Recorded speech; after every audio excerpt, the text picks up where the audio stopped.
Our story kicks off in the grand square of the 𝒂𝒒𝒒𝒈 kingdom, where a young woman lies helpless, her limbs bound in heavy, rusted chains. A voice cuts through the air. It's Lord Cedric.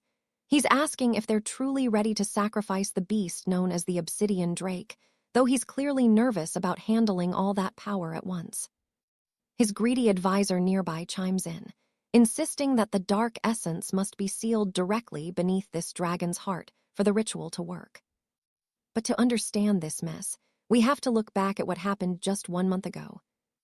Our protagonist, Julian, was expelled after a colossally stupid attempt to steal a dragon from the Sunstone Peaks, a move that stirred up a massive storm of chaos. Fast forward to the present.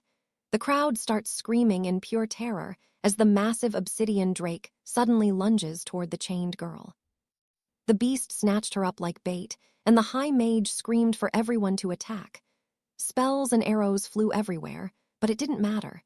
The dragon soared away into the sky.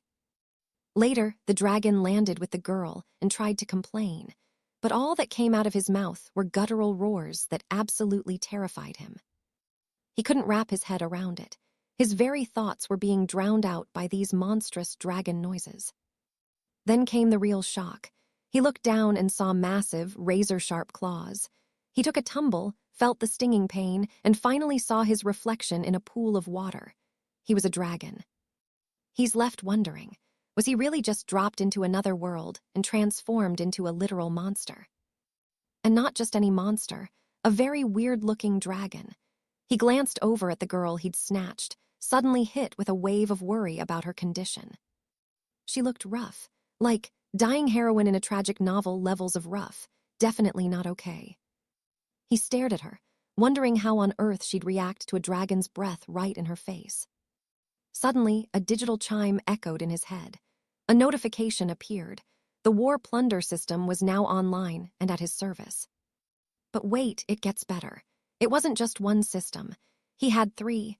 The war plunder, the villain system, and the transformation system were all ready to go. Our boy was stunned. Was he actually the chosen one? Talk about a legendary start to a new life. The interface shifted to the fusion system, the ultimate path for invincible, super-evolutionary growth. He wondered what this evil dragon system actually did. Turns out, the host didn't even need to speak to make things happen. He could trigger special abilities just by winning over high-ranking female characters. That was the whole game. He could even spend system points to literally rebuild his body parts. He was left wondering just how far this remodeling could go. It felt like game logic and reality were crashing together. He could even target an enemy's weak point for an instant kill to gain justice power. Suddenly, the system dinged again. He'd already plundered an S-tier female NPC, the girl he just rescued. However, his full privileges weren't active yet. He looked down and saw the girl shivering on the cold ground, mumbling in her sleep. Julian decided to stop panicking and started looking through some nearby books to figure out exactly where he was. It felt surreal. Even as a dragon, he still had the curiosity of the man he used to be back when he was just Julian. He tried to gently move the girl onto his tail for warmth, but she was still freezing. The system's classification of her was truly insane. He really was the main character of this world. The system scanned the S-tier girl and popped up a full character status panel for him to read. Her name was Alara, 18 years old, starving, freezing, and suffering from a deadly disease that left her with almost no time. The clock was ticking. She only had 2 days left before it was game over for her. Julian was shocked that her life was basically forfeit already. No free lunches in this world, clearly. Plus, she was making some really embarrassing noises in her sleep. He quickly scavenged the area and found a rough animal pelt to throw over her. He just wanted her to stay warm, but the system pinged. Favorability increased by 10 points. Just for a blanket, easy money. This seemed like a piece of cake. He asked the system for a quick item to boost her mood further, but the system just mocked him and said no. Julian was fuming. He was stuck in a body he couldn't even control properly, hovering at death's door, and now he had to find food just to survive. He demanded a starter pack. You can't have a system without a beginner's gift. To his surprise, the system actually agreed. Fair point, it basically said. It granted him a beginner's starter pack, containing a temporary recovery card that lasted for 30 minutes. Using the card would give him a massive strength boost, but there was a catch. He'd be completely drained and weak for an hour afterward. That meant he had to move fast and get back to safety before the timer hit 0. He was hesitant, but he was too weak to even crawl without it. He told the system to burn the card. Activation confirmed, the voice echoed.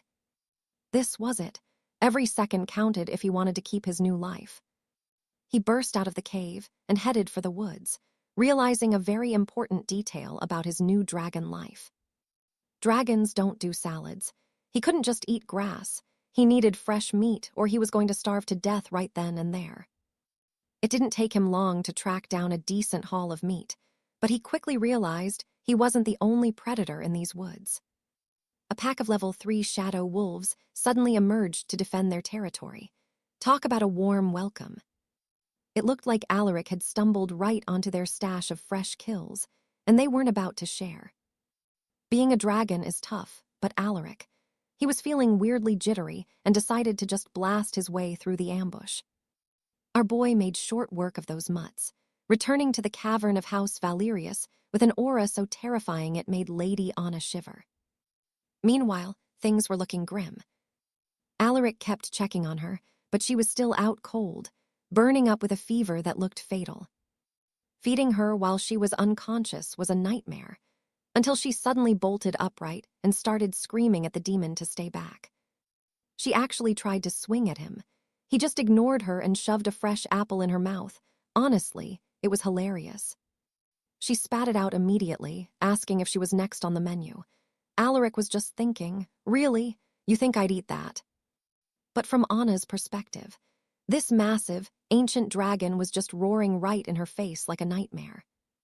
The poor girl was so terrified, she just fainted again. Now he had to figure out how to wake her back up. 𝒉𝒄𝒃 checked her status, and the system revealed the truth, a massive fever that was literally shutting her body down. Since he'd just slaughtered those moonlight wolves, 𝒉𝒄𝒃 figured he should have some points in the bank. The system confirmed 3 kills on second-order wolves, but since they were hostile, his payout got cut in half. Typical. Still, 30 points is 30 points. Congratulations, the first batch of merit points is officially in the bag. And just like that, the Imperial shop was finally open for business. He needed a cure for the lady's sickness fast, so the system started scanning for the perfect remedy. It recommended a special 10-point offer for a rare herbal brew called Sunroot, a legendary fever breaker. Sunroot, that's an old-world remedy. 𝒉𝒄𝒃 wondered if this shop had items from his previous life in the kingdom of man.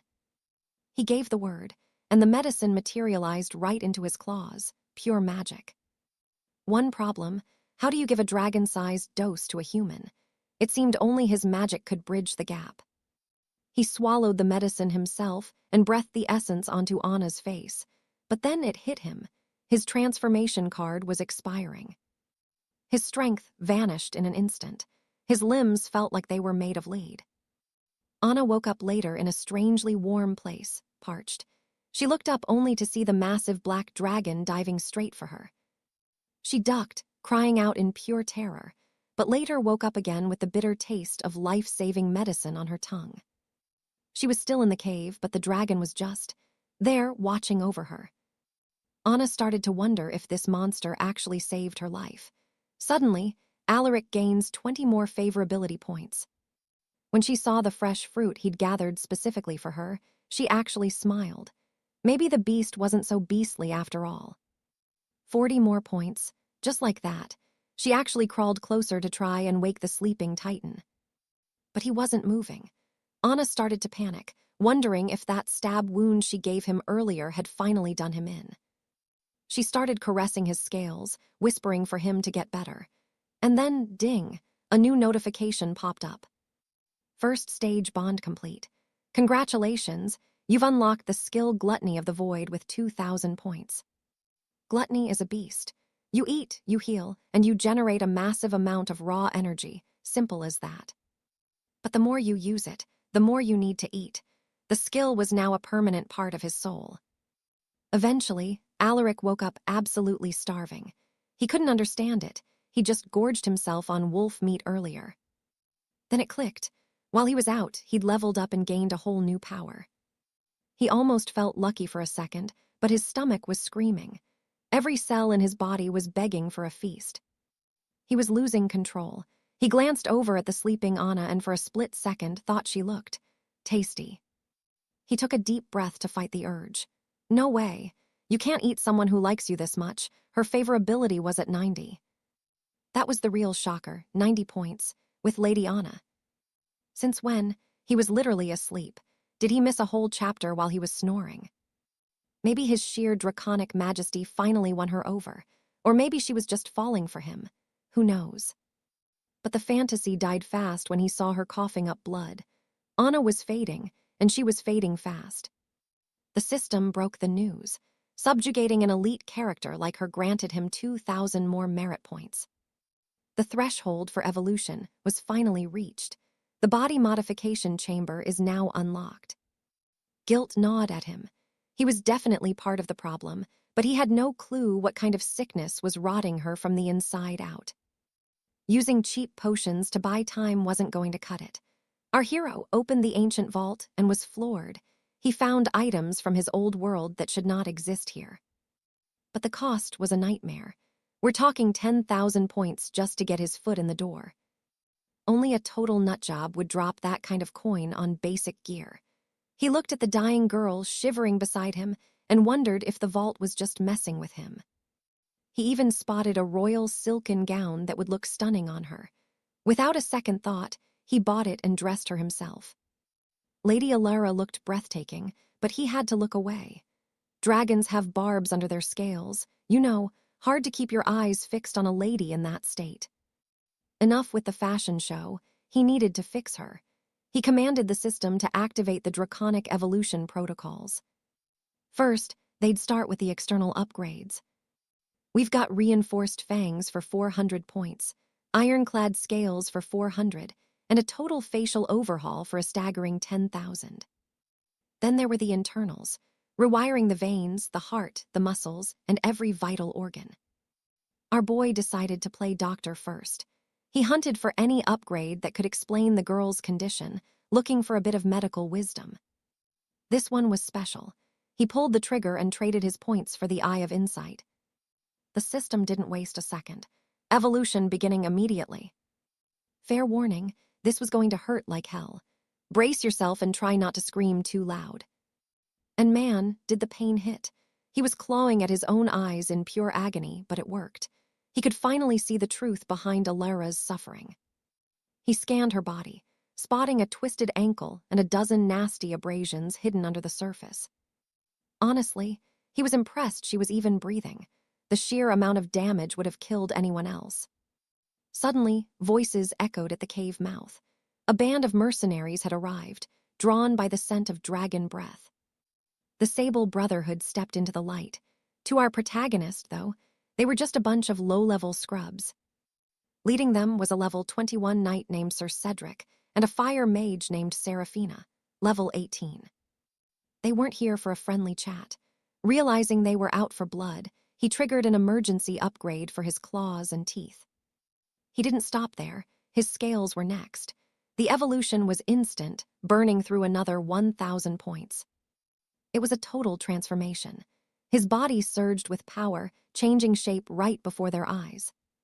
He burst from the grotto, taking to the skies as the mercenaries stared up in absolute terror. Cedric barked at everyone to ready their steel, but Seraphina hesitated. Was this really the same black dragon? He looked way more dangerous now. She felt the danger in her gut, but Cedric just called her a coward for second-guessing the hunt. He told the men to ignore her. If she hadn't botched that binding spell back at the village, they'd have bagged this beast ages ago. Seraphina was fuming at his insults, but Cedric just pointed west. Keep your eyes on the dragon. He's making a run for it. The chase was on. They were following him right into his trap. She was floored.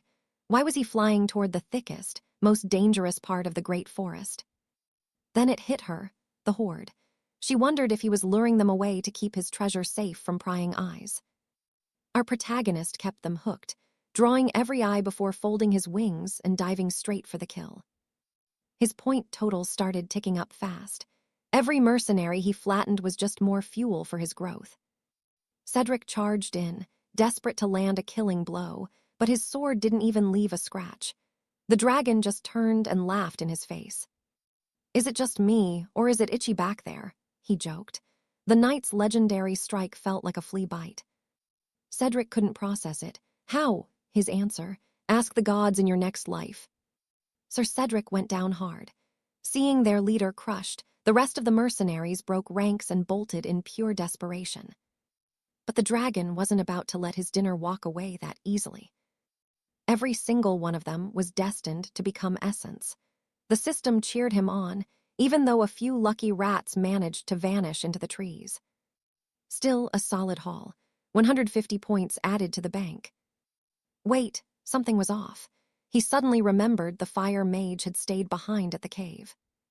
He rushed back to find Seraphina desperately using healing magic on Alara. She nearly fell over in shock when she saw him loom over her. "Stay back, monster," she cried.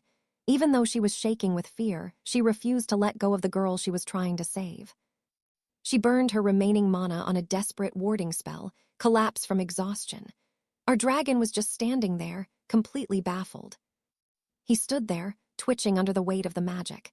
He couldn't move an inch, completely paralyzed by the girl's final stand. Serena actually had the nerve to laugh in his face. Big mistake. The dragon, bored of her little games, shattered her spell with a single swipe, pinning her to the cold stone floor before she could even think of casting another. He tried to demand answers, but what came out? Just a terrifying, guttural growl. Panic set in. He was supposed to be able to speak the common tongue by now. Desperate to communicate, he pulled up the interface and asked the system the cost of a vocal cord overhaul. The price, 300 system points. His current balance, a mere 280, just short. But hey, the system was feeling generous today. It offered him a loan service. The catch, a staggering 50% interest rate. Our boy was absolutely floored. That is not a loan, that is highway robbery. He felt like he was being mugged by his own status screen, but the system just gave him a cold, take it or leave it, response, citing system laws. Talk about a heartless machine. Realizing he did not have a choice if he wanted to talk, he sighed and told the system to go ahead with the modification. Process complete. The modification successfully bonded to his form. But now he was in the red, looking at a 330-point debt that he would have to pay back later. Debt aside, it was interrogation time. He turned his gaze back to Serena, demanding to know who sent her and what they were after. The poor girl was paralyzed with shock hearing a dragon speak, but he did not have time for her silence. His patience was wearing thin. She finally cracked, stammering that they were mercenaries under the payroll of King Alaric, sent to hunt the legendary black dragon to nourish the prince. Nourish? Our hero was confused, but Serena explained the dark rumors. Apparently, Prince Alistair was struggling to produce an heir. The cure, consuming a dragon's heart and, well, his private parts. The protagonist could not believe the absolute depravity he was hearing. Meanwhile, back at the palace, King Alaric was throwing a fit. They still had not found the beast, and he was starting to question if his men were even competent. He turned to his lead knight, asking for word from Master Mason. The knight revealed that Mason was no ordinary mage. He had actually transmigrated into a dragon himself. With level 8 draconic power, Mason had managed to cross the treacherous Grey Peaks in just a month. But tracking a dragon was not cheap. The formations were draining his mana and high-end materials at a crazy rate. In fact, the old man was already demanding a massive pay raise to continue the hunt. King Alaric was fuming. He had already coughed up 3,000 gold pieces, and this greedy mage still wanted more. Gritting his teeth, he ordered another 500 gold to be sent. If that did not do the trick, then nothing else would. Back in the safety of the cave, the dragon kept the mage under watch while he dove into the system. eyeing some healing elixirs and resistance potions. He even spotted an accelerated aura potion, perfect for speeding up his meditation. He turned to Serena, asking if she could patch him up, but she just scoffed. No way was she healing a monster. He did not argue. He just released her and led her straight to where Lady Annabelle was resting. Serena gasped. Did he even realize he had kidnapped a princess? Oh, he knew all right. You do not just find a 𝒃𝒂𝒔𝒕 rank legendary character every day. Are you really going to save her? Serena asked. He nodded. After all, they were close friends now. 90 favorability points does not lie. At least that is what he wanted to believe. Serena was speechless, but then, wait for it. It turns out Serena herself was also a 𝒃𝒂𝒔 rank. He breathed a sigh of relief. Thank God he had not wasted his early points on her. Switching gears, he asked how Annabelle was doing, but Serena's face went pale. The news was not good. The damage was severe. A basic potion would not cut it. She needed a clean sanctuary, rare medicine, actual food, and a high-tier priest. The situation was incredibly dire. He asked why they needed a priest, and Serena admitted she was just a combat mage. Healing was not exactly her forte. Just then, Annabelle's eyes fluttered open. She weakly told them both to stop bickering. She was just grateful he was trying to help. He felt a wave of relief seeing her awake, but he could tell she was on the verge of an emotional breakdown. She did not just need medicine. She needed comfort at that very moment. He stepped closer, ignoring Serena's frantic warnings that he was going to eat her. With a single, powerful move, he ripped the heavy iron chains right off the princess's body. This cave was done, compromised. He gathered them both up, telling them it was no longer safe and they had to find a new shelter quickly. Annabelle agreed, trust shining in her eyes. And boom, 10 more favorability points, reaching a total of 100. The system chimed in immediately, alerting him that he had reached maximum favorability for the very first time. The reward, a cool 1,000 system points. Now that is what I am talking about. The three relocated to a new spot where he started roasting some meat. The scent was so heavenly the girls were absolutely delighted. But as they were eating, he suddenly froze, eyes in the dark. A group of demi-beasts was watching them and something felt very wrong. To his absolute shock, a demi-beast walked right up and touched his scales, whispering in awe it really was a true living dragon.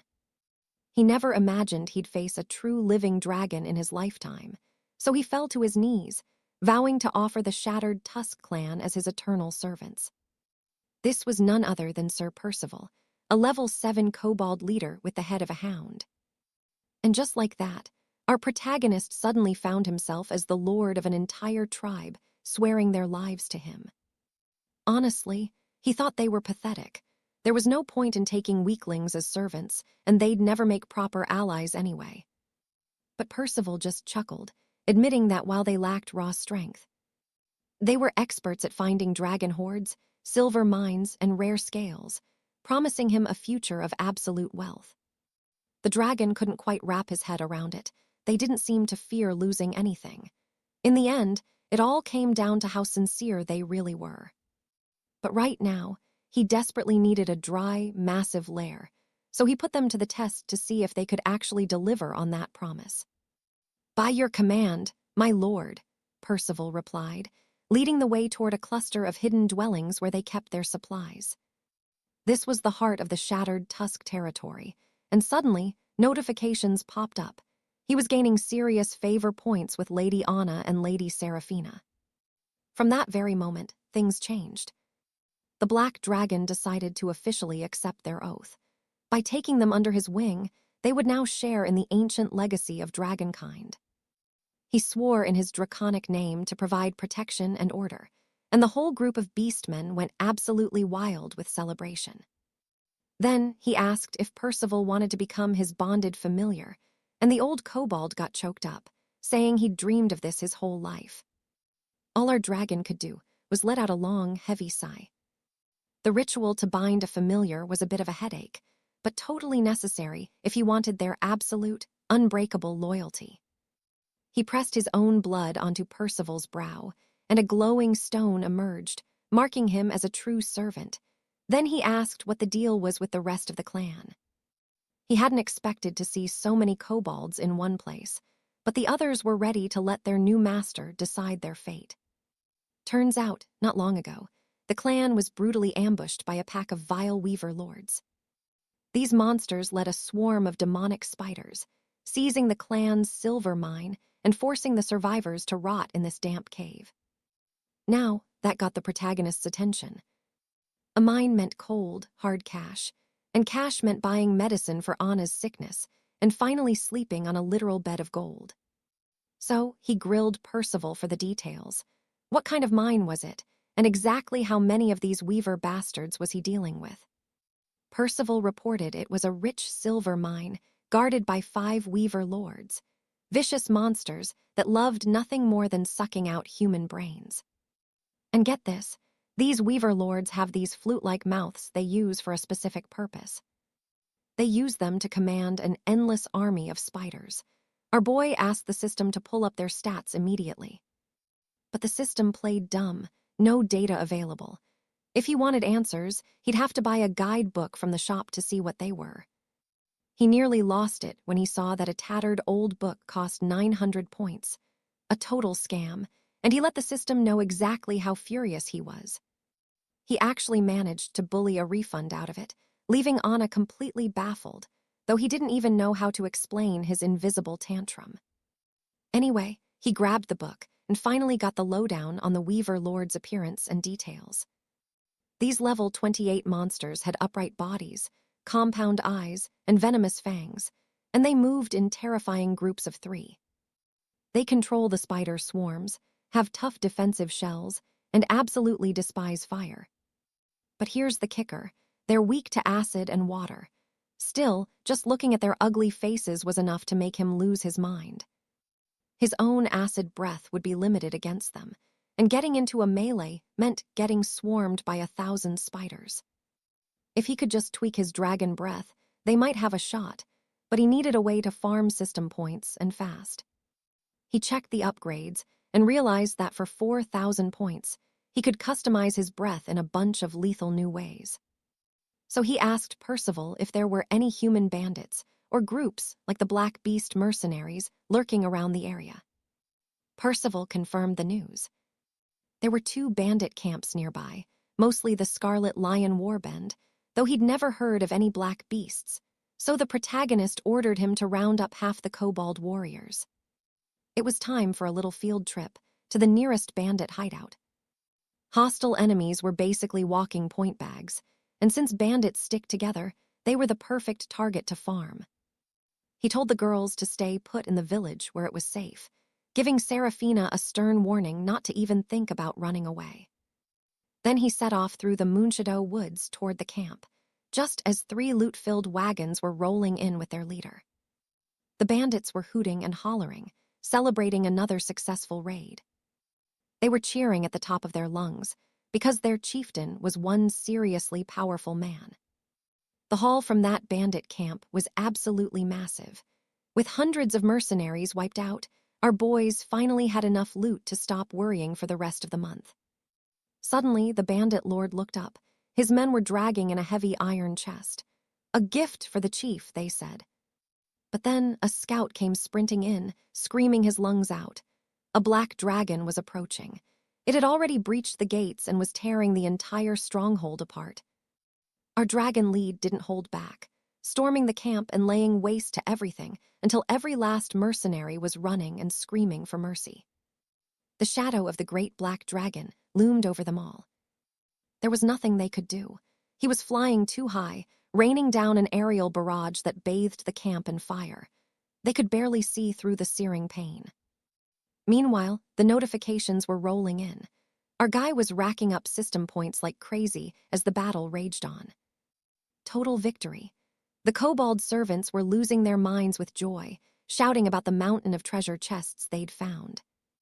Looks like all the stolen goods from the kingdom ended up here. They confiscated every last coin, and even the dragon had to admit, this was one hell of a find. Time to move the loot. Take it all back to the Shadow Keep, he ordered. It wasn't just gold inside those crates. We're talking rare fruits, vital potions, and premium supplies that the bandits had plundered from noble caravans. But one specific item caught the dragon's eye, a transformation potion. It was low level, but it was exactly what he needed. This thing allows any beast to take on a human form, retaining 10% of their original strength for 1 hour. This was it. He could finally look like a human again and go back to Lady Anne and the others without scaring them half to death. He could already imagine their faces. Even that brat Seraphina might actually apologize for being so rude once she saw his human side. Though, if he calculated his age in dragon years, he'd probably just end up as a young boy. Talk about awkward. Whatever, he decided to chug it. It only lasts an hour anyway, so he could just shift back once the effect wore off. It didn't take long. Bones shifted, scales vanished, and boom, human form achieved. His servant Porg was absolutely floored. 1 second his master is a giant dragon, the next, just some guy. But here, 𝒃𝒐𝒏, no clothes. Our lead was standing there completely exposed, desperately asking the system for a fix. Because the shift was so fast, the system was still loading the data. A few seconds later, and he was finally properly dressed in noble attire. He looked good, almost as handsome as his past life. He was a bit worried about the physical limits of a human body, but he'd manage. Everything was finally back to normal. 6 hours in this form should be plenty. He checked in with Cedric to see if the kobolds were ready, and they reported that the wagons were loaded and the baggage was set. That's enough, time to head back to the lair, and honestly, the potion's duration was turning out to be super useful. He could basically toggle between dragon and human whenever he felt like it now. Meanwhile, back at the camp, Seraphina was alone with Lady Anne and figured this was the perfect time to bolt. Anne asked where she was going, and the mage froze, mumbling something about taking a stroll. She let out a bitter laugh. Where would she even go? The great dragon hunt was a total disaster. The Crimson Blades, wiped out. Every single mercenary she knew was gone. If she went back empty-handed, even a peasant mage would have more status than her. But Anne didn't care. She was too busy playing with the newborn kobold pups. She wasn't even trying to escape. Seraphina snapped, asking if she wasn't terrified of the evil dragon that kidnapped her. Anne just looked at her and said the dragon was actually really kind. That sent the mage into a state of pure shock. Suddenly, the kobolds shouted that the master was back. Seraphina couldn't believe they'd returned from a raid that quickly. Our lead arrived ready to celebrate, but his smile vanished. The village was a mess. Kobolds were knocked out everywhere, and Seraphina was barely standing, swaying on her feet. He rushed over to her. "What happened here?" he demanded. She choked out the news. Arachnid monsters had raided them and taken Lady Anne. She apologized through tears, saying it was all her fault. She had failed to protect Anne while he was away, which was her only job. She was sure he was going to see her as completely useless now. Whether it was with the Crimson Blades or anywhere else, she always seemed to ruin everything. But he just looked at her and said it was okay. It was his fault for not being back in time to guard the village himself. Talk about a plot twist. Seraphina's favorability spiked by 50 points. She went from -30 straight up to 20. Target captured. Her favorability finally hit the first stage requirement for the system. Because of that, he unlocked the Sage's Tears ability and bagged 2,000 system points as a reward. He didn't waste a second, asking the system to exchange those points for primary modification and dragon breath accumulation. Transaction successful. 2,000 points gone, but he was told the modification would be brutal, so he needed to brace his throat. Seraphina's eyes went wide in pure horror. The dragon had just started coughing up blood out of nowhere. He brushed off her worries, insisting he was perfectly fine, before barking orders at Percival to set a course for Ironhold. Those fools had dared to touch Lady Annabel. They clearly had a death wish. Deep within the haunting Silverwood forest, they followed the path where Percival guided them, warning this was the domain of spiders raised by monsters. The mine ahead, that was their stolen lair. Our hero didn't hesitate. Time to strike, and they had to move now. No time to waste. But before he could take flight, he found himself suddenly caught in a web crawling with spiders. Stuck, he unleashed fire, incinerating the giant spiders and earning 300 essence points in the process. Storming the mine, he demanded to know where the half-elf girl they just kidnapped was hidden. Pushing forward, he took his human form and continued until he finally found 𝒉𝒂𝒏 trapped in the webbing. Even in her confusion, she caught the dragon's scent and recognized him immediately. It didn't take him long to cut her free from that web.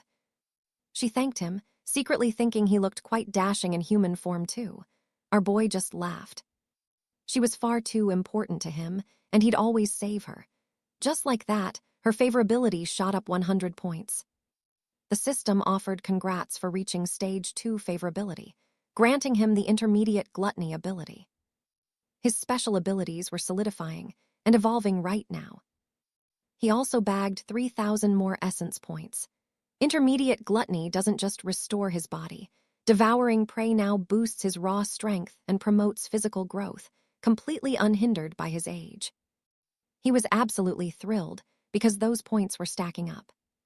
Sparing those high-ranked characters was finally paying off. They always promoted his progress so generously. Honestly, farming favorability seemed way more effective than just grinding monsters for experience points. But in truth, he was genuinely surprised she'd recognized him so fast. 𝒉𝒂𝒏 just laughed, saying no matter his form, she would always know it was him. Back home, he handed her the potions needed to recover from her ordeal. It was a herbal healing blend, and she had to remember to take it exactly on schedule. Those potions did the trick, quickly helping to increase her favorability points. But our hero felt that gaining just 1 point at a time was painfully slow compared to before. Right beside him, Lady Seraphina was absolutely livid, demanding to know how Arthur could keep forcing young Anna to chug those bitter holy elixirs. Those are for mending wounds, not a substitute for a proper dinner.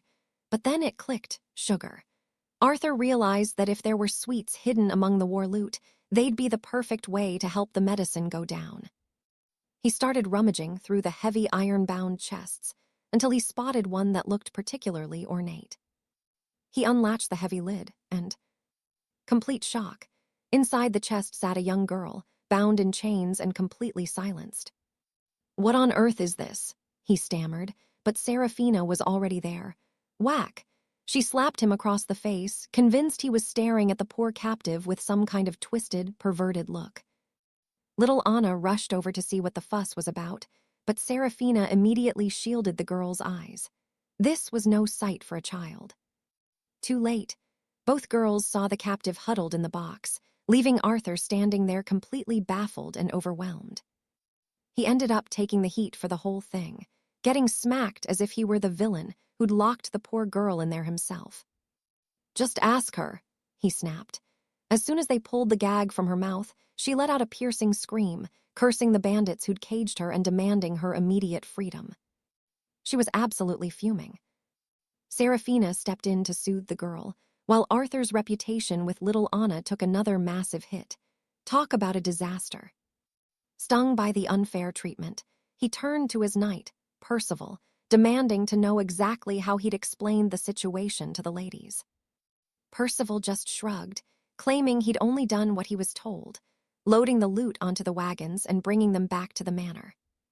He had no idea someone was stuffed inside a chest, so he wasn't to blame. But right then, a massive, overwhelming presence rippled across the entire kingdom. A shimmering alert flashed before Arthur's eyes. A divine mandate. In just 3 days, a new settlement would manifest to mark the arrival of the hero. Arthur turned to Seraphina, urgently asking if she'd seen the sign. "Seen what?" she grumbled. "Only that miserable dragon in the sky," Arthur groaned. That wasn't even close to what he meant. It was clear she couldn't see the vision. Arthur turned back to the ancient oracle, demanding to know what this hero actually meant for their world. The oracle spoke. Permission had been granted for the mortal fate. Their world was about to be ravaged by a great winter that defied all logic.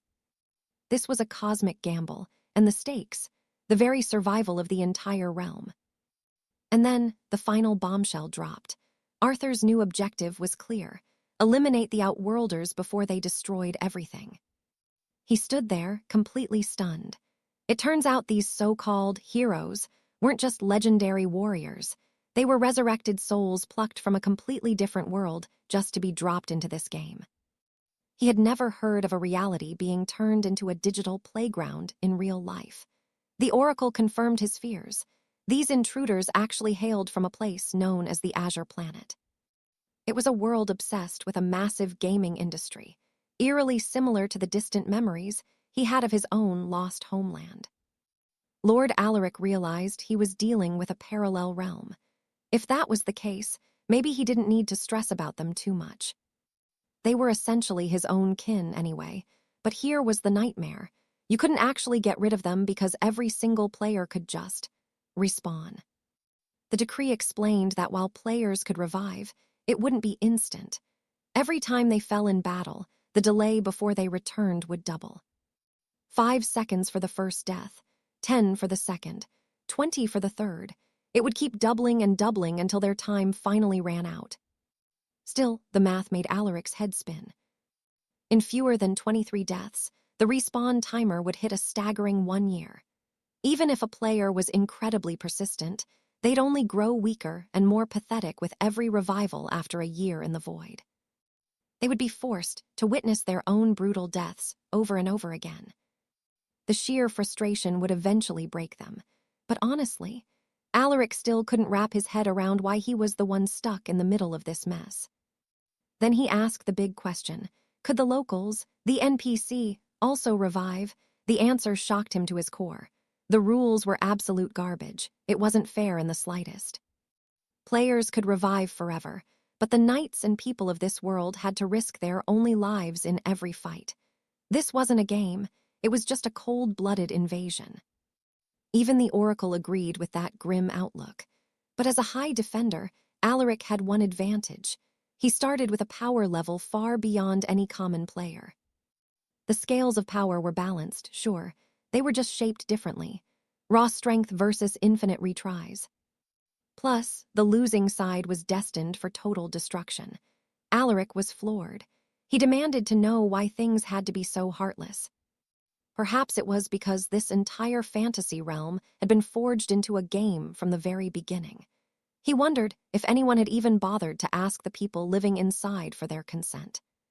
The powers that be were just playing with lives, as if they were bored gods. A moment later, Anna realized Lord Alaric had shifted back into his massive dragon form. He was fuming, though. He'd reverted way too fast, meaning those expensive potions were a total waste of coin. She begged him not to be angry, especially since they'd finally uncovered what was really going on. It was the bandits who started the fire, so it wasn't his fault. Alaric tried not to think she was just dodging the subject, but more than that, he couldn't understand why she was dressed in clothes he'd never seen before. Anna explained her usual gown was ruined. Selena had found these new outfits in an old chest and insisted they both change immediately. When he glanced at Selena, he realized the Duchess had basically treated the other girl like a doll, making them both switch into these strange new looks. He had no idea she had such eccentric tastes. She simply replied that it was all for the sake of a disguise. Since the captive girl didn't even have a high enough rank to matter, Alaric briefly considered just converting her into system points right then and there. But then, he actually stopped to take in her appearance. He ended up deciding to keep her as a pet instead, which felt like a much better deal. He really liked the idea, even if forcing them back into boring, normal clothes felt a bit like a buzzkill. As the hours ticked by, the weight of the situation settled in. The more time passed, the more Alaric felt this world was a carefully prepared stage. Since fate had allowed him to see the truth, it was a sign. He had to use this knowledge to crush the players. No more playing around. He stood tall, and every monster in the vicinity bowed low, swearing their absolute loyalty to him. He decided the best move was to draw up a map and integrate all these new vassals into his territory. Besides, it was time to check exactly what the decree had in store for his own abilities. His arsenal was looking lethal. Variant dragon breath, primeval hunting, the devouring dragon's power, and the sage's tears passive, not to mention experience sharing. His core attributes could be boosted through daily training or leveling up. But here was the catch. Killing the locals gave him absolutely zero experience. To grow stronger, he'd have to hunt players. The players, however, they didn't have any restrictions like that. And since the world was crawling with natives, the players had endless opportunities to farm levels. It was a perfect setup for a massacre. The manipulators behind the scenes clearly wanted the players and the natives to fight to the bitter death. But since training could improve his attributes, this was his opening. This could be the ultimate turning point. The Dragon Lord beckoned one of the kobolds closer. A small creature named Huck stepped forward, ready to serve. Alaric scanned the kobold's stats, but he wasn't exactly blown away. The little guy was undeniably weak. He ordered Huck to run around the cavern for 30 minutes straight without a single pause. The ultimatum: keep running or become dinner. Fear is a great motivator. Huck ran for the full half hour before collapsing. Alaric was actually impressed. The results weren't bad at all. It proved his theory. Training really could boost their base stats. Just then, the girls finally returned after changing back into their proper gear. Shortly after, they produced a map of the Silver Peak Woods. It had actually been drawn up by the previous kobold chieftain. Every monster community out there had its own leader. Alaric turned to 𝒄𝒂𝒈𝒂 and gave the command, "Gather all the clans, now. Pack your gear, every single bit of it." Lord Alistair told his men to get ready, because he had a mission waiting, something massive that would shake the very foundations of the kingdom. Later in the 𝒕𝒓𝒐𝒏 forest, the beastkin leaders, the fire rabbit, the serpent, the cockatrice, and the tusked boar, all fell before him. Our hero actually cornered the 3 top generals and told them to drop the act. He wasn't going to eat them, seriously. He knew a massive storm was coming for this world, and they needed to stand together. 𝒕𝒓𝒐𝒏 was their only sanctuary. It was time to fight or lose everything. Under the Dragon Lord's iron gaze, they finally buckled, swearing loyalty to the crown and becoming one massive army. Honestly, he was stunned at how effective the sage's influence really was. It was straight-up main character energy. You know the type, the guy who speaks, and suddenly everyone is ready to die for him without a second thought.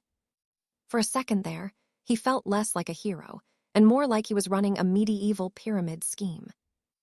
The rabbit general asked the great dragon how weaklings like them could possibly win. The dragon didn't sugarcoat it, he agreed. But he had a plan, a very simple, very brutal plan: training. He put those monsters through absolute hell, pushing them to master the woods and hold the line. Now, all they could do was wait for the blood, sweat, and tears to pay off. He was playing for keeps. Victory was the only way to survive. Meanwhile, in the human capital, people stopped dead in their tracks. They looked up, and holy hell, something massive was appearing in the sky. A giant, terrifying monolith manifested, and a booming system message announced that the global betting games were officially live. One of the chosen was a guy named Daniel Thorne. Poor dude had no clue what was going on or what being a player even meant. It wasn't just Daniel, though. Brenda and a bunch of others were snatched up by the system like it was picking names out of a hat. Rule number 1, you are in until you die. Once you kick the bucket, you are sent to the world square to wait for your soul to respawn. Their job: complete missions to stack up invasion points. These points were life itself. You could trade them for gear, food, or even buy back your resurrection time. Basically, the more you have, the longer you live. Rule number 2, treasure chests are going to start spawning all over the world at random. Inside, points, legendary gear, you name it. You could even scavenge loot from the fallen. Everything was up for grabs if you were fast enough. Oh, and the catch: your first 2 respawns take 5 seconds. After that, the timer doubles every single time. Value your life, people. Back in 𝒕𝒓𝒐𝒏, the reports started coming in. The training, it was working big time. The local Knoll clans and the Serpents of Blackwater had joined the fold, and they were getting deadlier by the hour. He was feeling pretty good until the system started screaming. Notifications everywhere about the birth of a newbie village. The rules for these players were clear. They would drop into different zones as rookies and had 7 days to hunker down in villages for protection. During this week, if you were not a player and tried to get in, you would be teleported right back out. The first newbie settlement, the village of Eldoria, materialized on the Mercia Plains, right on the doorstep of 𝒕𝒓𝒐𝒏. Our dragon was just as shocked when a massive golden chest spawned right in front of him. Turns out, he is the treasure guardian. He cracked it open and nothing empty. See, the chest was just a delivery system. The loot only exists if a player is the one to open it. It was bad enough being stuck as a dragon instead of a human. Now he is a glorified security guard for a box. He gathered the Wolf Lord, the Serpent, and the rest of the gang. The order was simple: find every single chest in the forest and bring them to the master. He told poor Harlan to round up every poison bomb and trap the kobolds had ever cooked up. Then he checked with the system for a map. Sure enough, with the player's arrival, the world map had a fresh update. It cost 10 system points to unlock. Cheap, yeah, but as he looked at it, he sighed. It really was an unfair war. The players were weak, sure, but there were thousands of them. Strength in numbers. Plus, they had 7 days of absolute safety. But as a former hardcore gamer, he knew one thing: newbies have a fatal flaw. They are too curious. It didn't take long for the chests to be gathered, and he ordered them all to be prepped and ready. The plan: rig them. Poison traps, explosive bombs, every toxic thing they had. Then they hid the chests in the bushes. Not too hidden, though, just enough to look like a secret. Harlan asked why they were doing all this. Our guy just smirked. If their human friends were coming to visit, they had to be hospitable, right? And he would be right there, guarding the big one. Time to show them why you do not mess with a monster. Out on the Ashford lowlands, a noble-born player named Sir Daniel was grinding away, gathering every resource he could find to bolster his standing. He had everything at his fingertips: the realm map, the nightly forums, and even a guild recruitment board. There was group formation, sensory controls, and a grand quest system, but one thing was missing: no logout button. The realization hit like a physical blow. This world was terrifyingly real. It was a literal reality turned into a twisted game. Meanwhile, deep within the Dreadpeak Citadel, Lady Seraphina was honing her sorcery. While the other girl, Lady Alara, sat in the shadows. She couldn't stop blaming herself for being foolish enough to run away with that snake, Cedric. That coward literally sold her to a band of cutthroats just to save his own skin. Seeing him again, not an option. Watching the raw fury burning in the girl's eyes, our protagonist realized just how brutal the people of this era could be. He'd never seen a gaze that fierce. He just hoped Alara wouldn't lose her soul to that darkness, and he kept the healing elixirs coming to speed up her recovery. Alara was always grateful for the medicine, and you could see her loyalty to him growing with every passing day. It wasn't long before word came in: a legendary hero had breached the mysterious barrier. Our protagonist, he just let out a dark, chilling laugh. Looks like someone's in a hurry to meet their maker and explore this new world they think they own. Back at the Ashford lowlands, the players were absolutely buzzing. They couldn't believe how easy it was to climb the tiers. By level 5, they were already building manor houses. Squashing a few low-tier monsters for practice was basically a hobby at this point. But leaving the safety of the starting hamlet was a different story. One guy was already getting cold feet, begging the group to turn back. The others just groaned. They only brought this coward along because they were being too nice. Seriously, without them, he wouldn't last 7 days. They knew he'd be crawling back eventually, begging to join them, and they might just leave him behind. Another knight agreed, laughing that as long as they were eating steak, the coward could at least chew on the leftovers. Suddenly, the coward spotted a chest. Just like that, the mood flipped treasure. They were getting rich fast. Or so they thought. Turns out, every chest they touched was a total disaster. Just absolute junk inside, and they couldn't figure out why the loot was so pathetic. In the chaos, the group split up. One poor soul got so spooked when he bumped into the protagonist that he literally died of fright on the spot. System alert, 1 human player eliminated. Reward, 10 sovereign credits. Our protagonist was actually stunned. Are they really this weak? Before long, he caught the coward and held him at sword point. Who are you, and why are you invading my lands? The kid was shaking like a leaf. We're just adventurers. It's our first time here, I swear. He was practically sobbing, claiming they were just passing through and didn't mean any harm to the lord of the territory. But our dragon lord wasn't buying it. He'd seen them sling spells and cut through his path like they owned the place. That's when the player remembered the swiftness elixir. He'd seen it in the shop and realized it was his only ticket out of that nightmare. He dropped 200 credits on the potion and bolted. The protagonist's Drakekin guard pointed at the guy's dust trail, ready to give chase. But the protagonist just shrugged. Let him go. 7 days is plenty of time for these builders to set the stage for me. Meanwhile, another lost soul was wandering the deep woods alone, completely clueless about the danger he was in. Then boom, a silver treasure chest. Talk about a stroke of luck, right? Too bad he didn't have the key. The system chimed in. Wanna open it? That'll be 1,000 sovereign credits, please. 1,000. He nearly choked. In any other game, you just kill the guardian and the key drops for free. And right on cue, he spotted it, the level 3 Emberhair captain. It's just a bunny, he thought. Piece of cake. If he could just get the jump on it with a surprise attack, the loot was as good as his. He lunged for the kill, but the rabbit. It clocked him with a punch that would have floored a veteran knight. The giant hare actually talked. You some kind of smartass trying to rob me. The player scrambled back, absolutely terrified.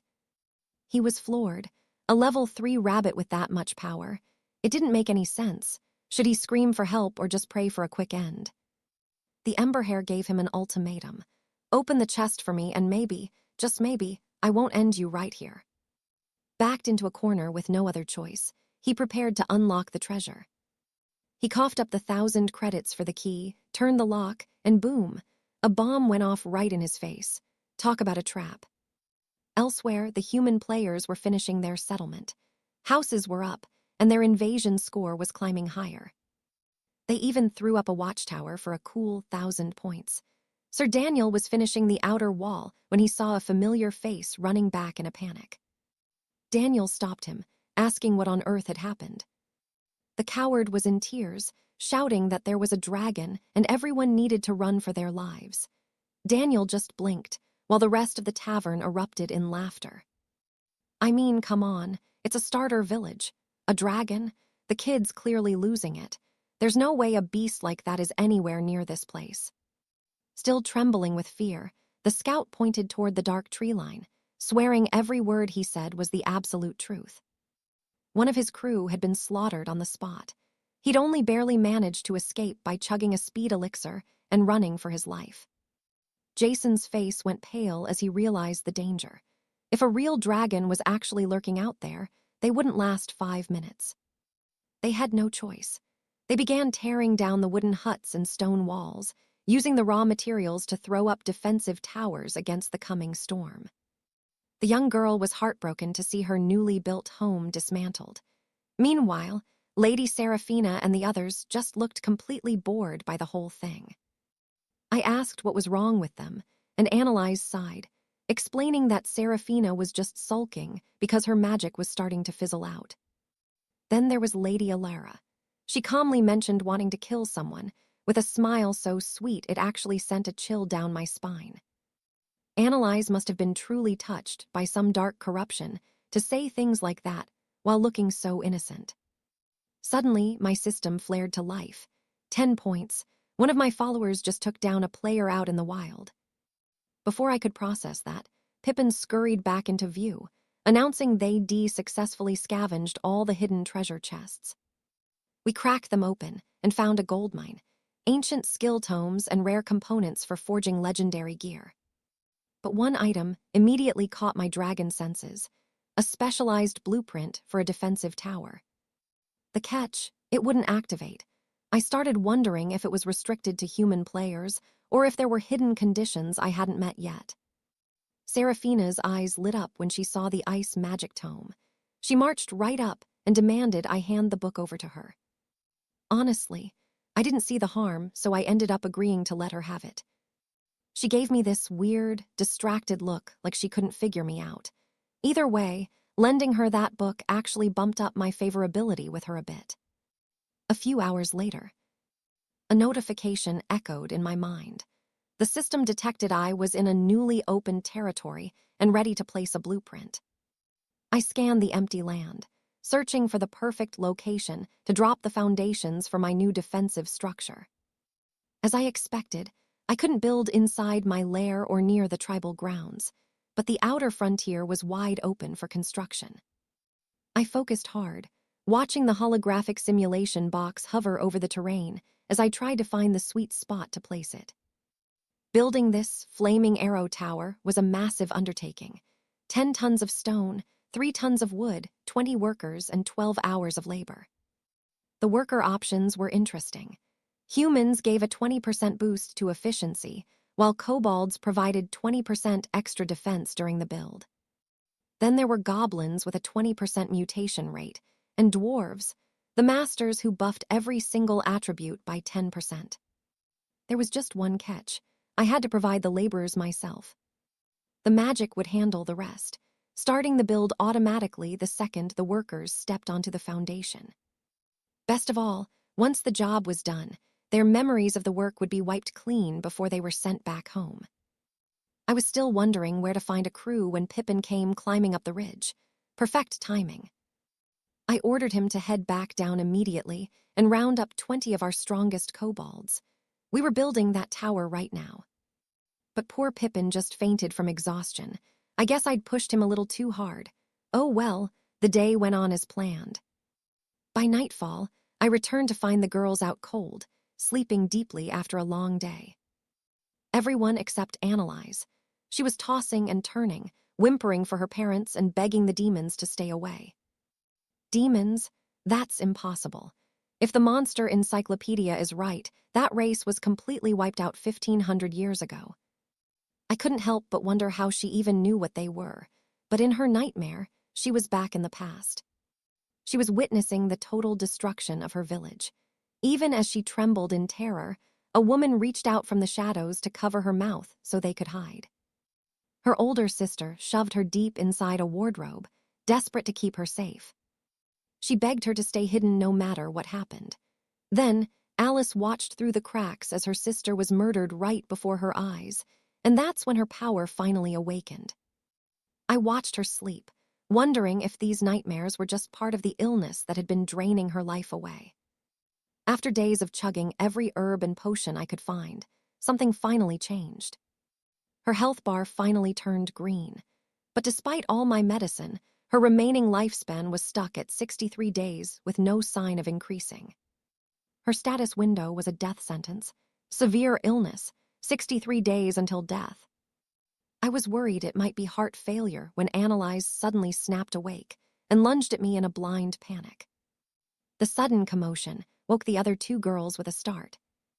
They blinked at me, totally confused about why I was standing over them in the middle of the night. Annalise is gone, I told them.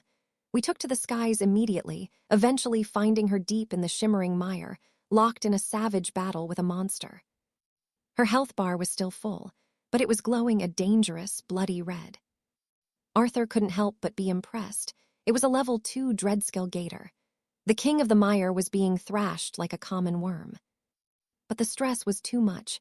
Lady Alice fainted. Just before that massive maw could snap shut, Arthur's dragon form dived in to snatch her from the jaws of death. Back on solid ground, things went south fast.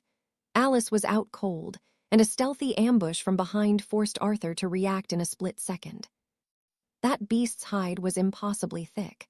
To make matters worse, his dragon breath was useless in the damp depths of the swamp. Arthur barked at the system for an immediate upgrade. High-grade scale resistance, hardened claws, and an underwater air sac. The system's cold response. That'll be 10,000 points. Arthur was completely broke and didn't have a single cent to his name. Desperate times called for desperate measures. He agreed to a loan, even with the system's predatory 50% interest rate. Arthur was fuming because the system was moving at a snail's pace, so he decided to charge in anyway. A final warning flashed across his vision.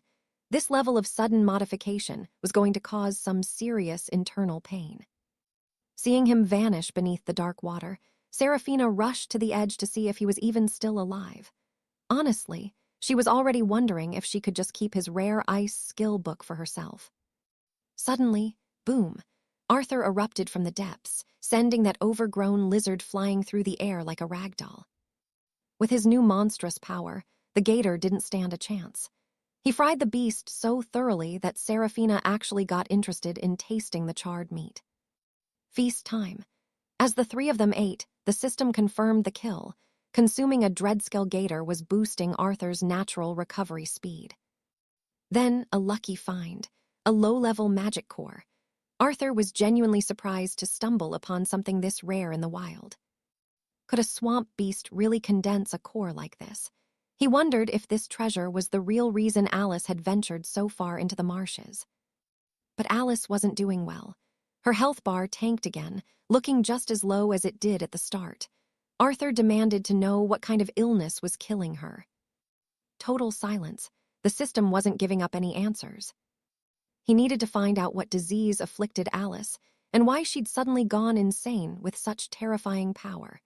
That's when he remembered the legends of powerful priests. He turned to Seraphina, but she was clueless. She'd only traveled with rough mercenaries who relied on basic healing potions. High-level clerical information was way beyond her reach. That's when Alina spoke up. She knew exactly where a legendary priest lived, right inside the capital of the kingdom of 𝒃𝒂𝒈𝒐𝒏. But there was a catch. Entering the city was a death sentence since bounty hunters were crawling all over the capital looking for him.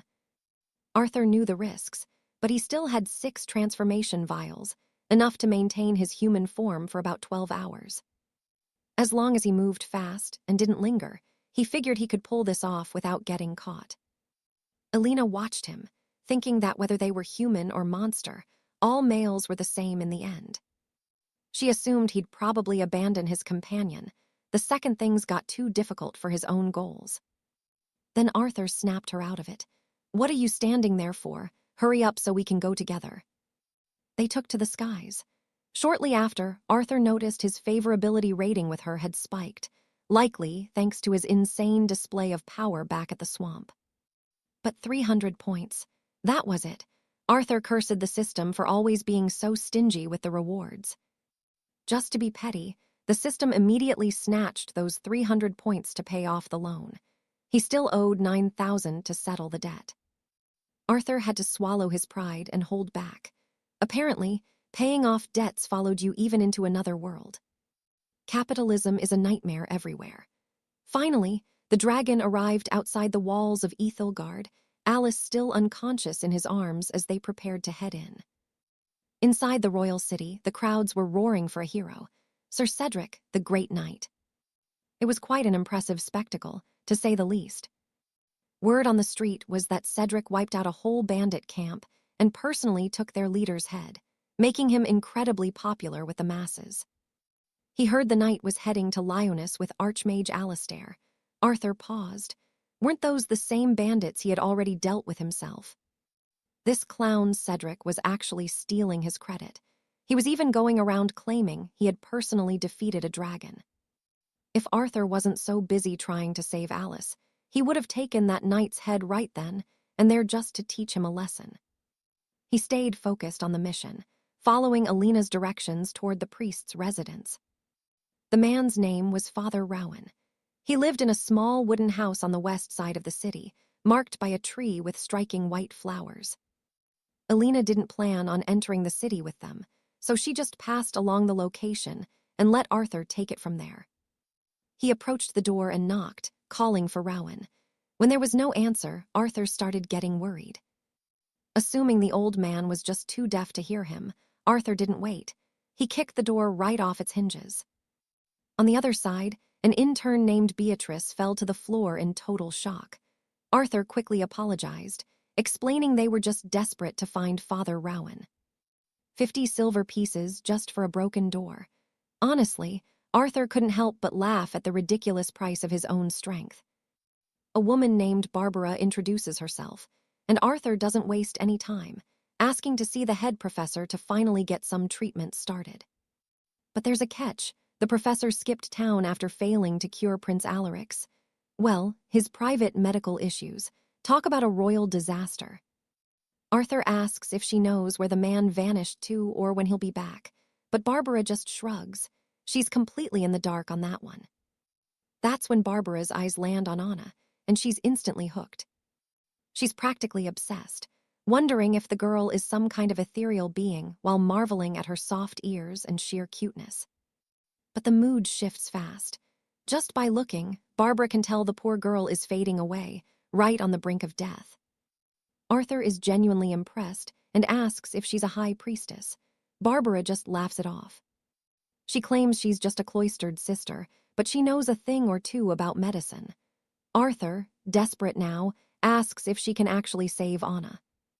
The poor girl went from losing her mind to a deep coma in just one night. Barbara wastes no time, guiding them to lay her on the stone treatment table. As Barbara starts her examination, Arthur watches with a skeptical eye. He's never seen a priestess work quite like this before.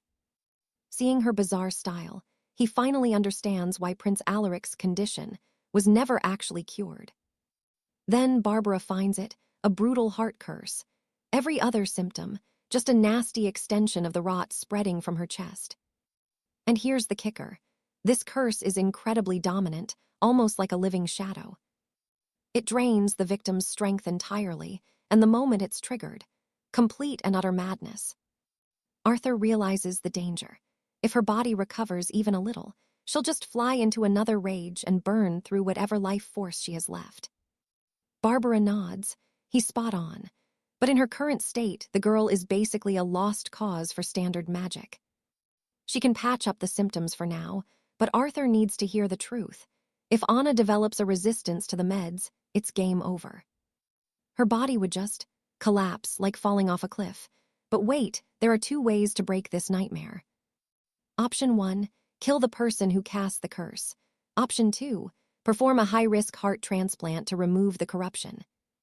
Her top choice, a dragon's heart. Arthur froze. This woman had just cracked his secret identity wide open. It was uncanny. It's like she had the nose of a bloodhound, sniffing out his true race despite his perfect disguise. Arthur tries to play it cool, laughing it off and asking why a dragon's heart is so special. After all, finding a dragon is basically impossible. He pushes for literally any other treatment method. Barbara mentions the legendary spiritual spring. A bath in those waters could stall the curse, but there's a problem. The spring is bone dry. His only other shot is the Northern Empire, where high-tier bishops might be able to purify her. But Barbara's face says it all. Anna doesn't have the time to make a journey that long. Then a light bulb goes off. Witches. Those mysterious women have all sorts of weird, forbidden cures, but they're impossible to track. She only knows they were spotted in Ulster years ago. Arthur is stunned. He's never heard of witches actually helping people, and he's not sure if it's even a real lead. He suggests a simpler plan. Barbara uses her healing magic to stabilize Anna first, and they'll figure out the rest later. Barbara agrees and tells him to hang on for a second while she grabs her tools. Arthur watches her dig around, only for her to pull out a beginner's guide to basic healing. She tells him to relax because everyone has a first time. "No need to be nervous," she says, sounding way too cheerful for someone about to perform magic. Arthur just stands there, wondering why she sounds like she's trying to convince herself more than him. Barbara casts the spell, and miraculously, Anna opens her eyes. Arthur's heart finally settles as the girl asks where on earth they are. He tells her they're in the capital of Alaric. She collapsed, and he had to rush her to the nearest doctor he could find. Barbara starts giggling, realizing she was right. He is a dragon, and this girl is likely the one the Black Wings kidnapped recently. Arthur tenses up, but Barbara tells him to breathe. She's not going to snitch to the authorities. As a healer, her door is open to anyone who's bleeding, no matter what their secrets are. Right now, she's obsessed with surgical restoration, healing without using a drop of holy magic. She shows him a nasty cut on her own hand to prove she's been practicing, and even offers him a 20% discount on a heart transplant. Arthur is officially creeped out. This sounds way too much like experimental surgery. He politely and firmly tells her no thanks. He'll find another way to save Anna that doesn't involve Barbara's discount butcher shop. Anna is completely lost, having no idea they were just talking about swapping her heart, as Arthur quickly leads her out of the shop. Honestly, Arthur was a bit shook. Imagine wanting to perform actual surgery while still flipping through a basic healing spells book. Talk about jumping into the deep end. Later, outside the royal walls of 𝒃𝒂𝒈𝒐𝒏, our hero walked with Lady Anne. He could tell something was off, so he finally asked what was bothering her. She still seemed deeply uneasy. Anne quietly asked if her sickness was truly incurable, but Arthur just shook his head. It wasn't a disease, it was a curse. By the blood of the dragon. He gave his word. He'd break that curse as soon as humanly possible. Anne was touched by his oath, but she made him promise one thing: never sacrifice his own life just to save hers. Arthur gave her a nod, playing it cool. He told her not to worry. He'd find a way to end the nightmare without anyone dying.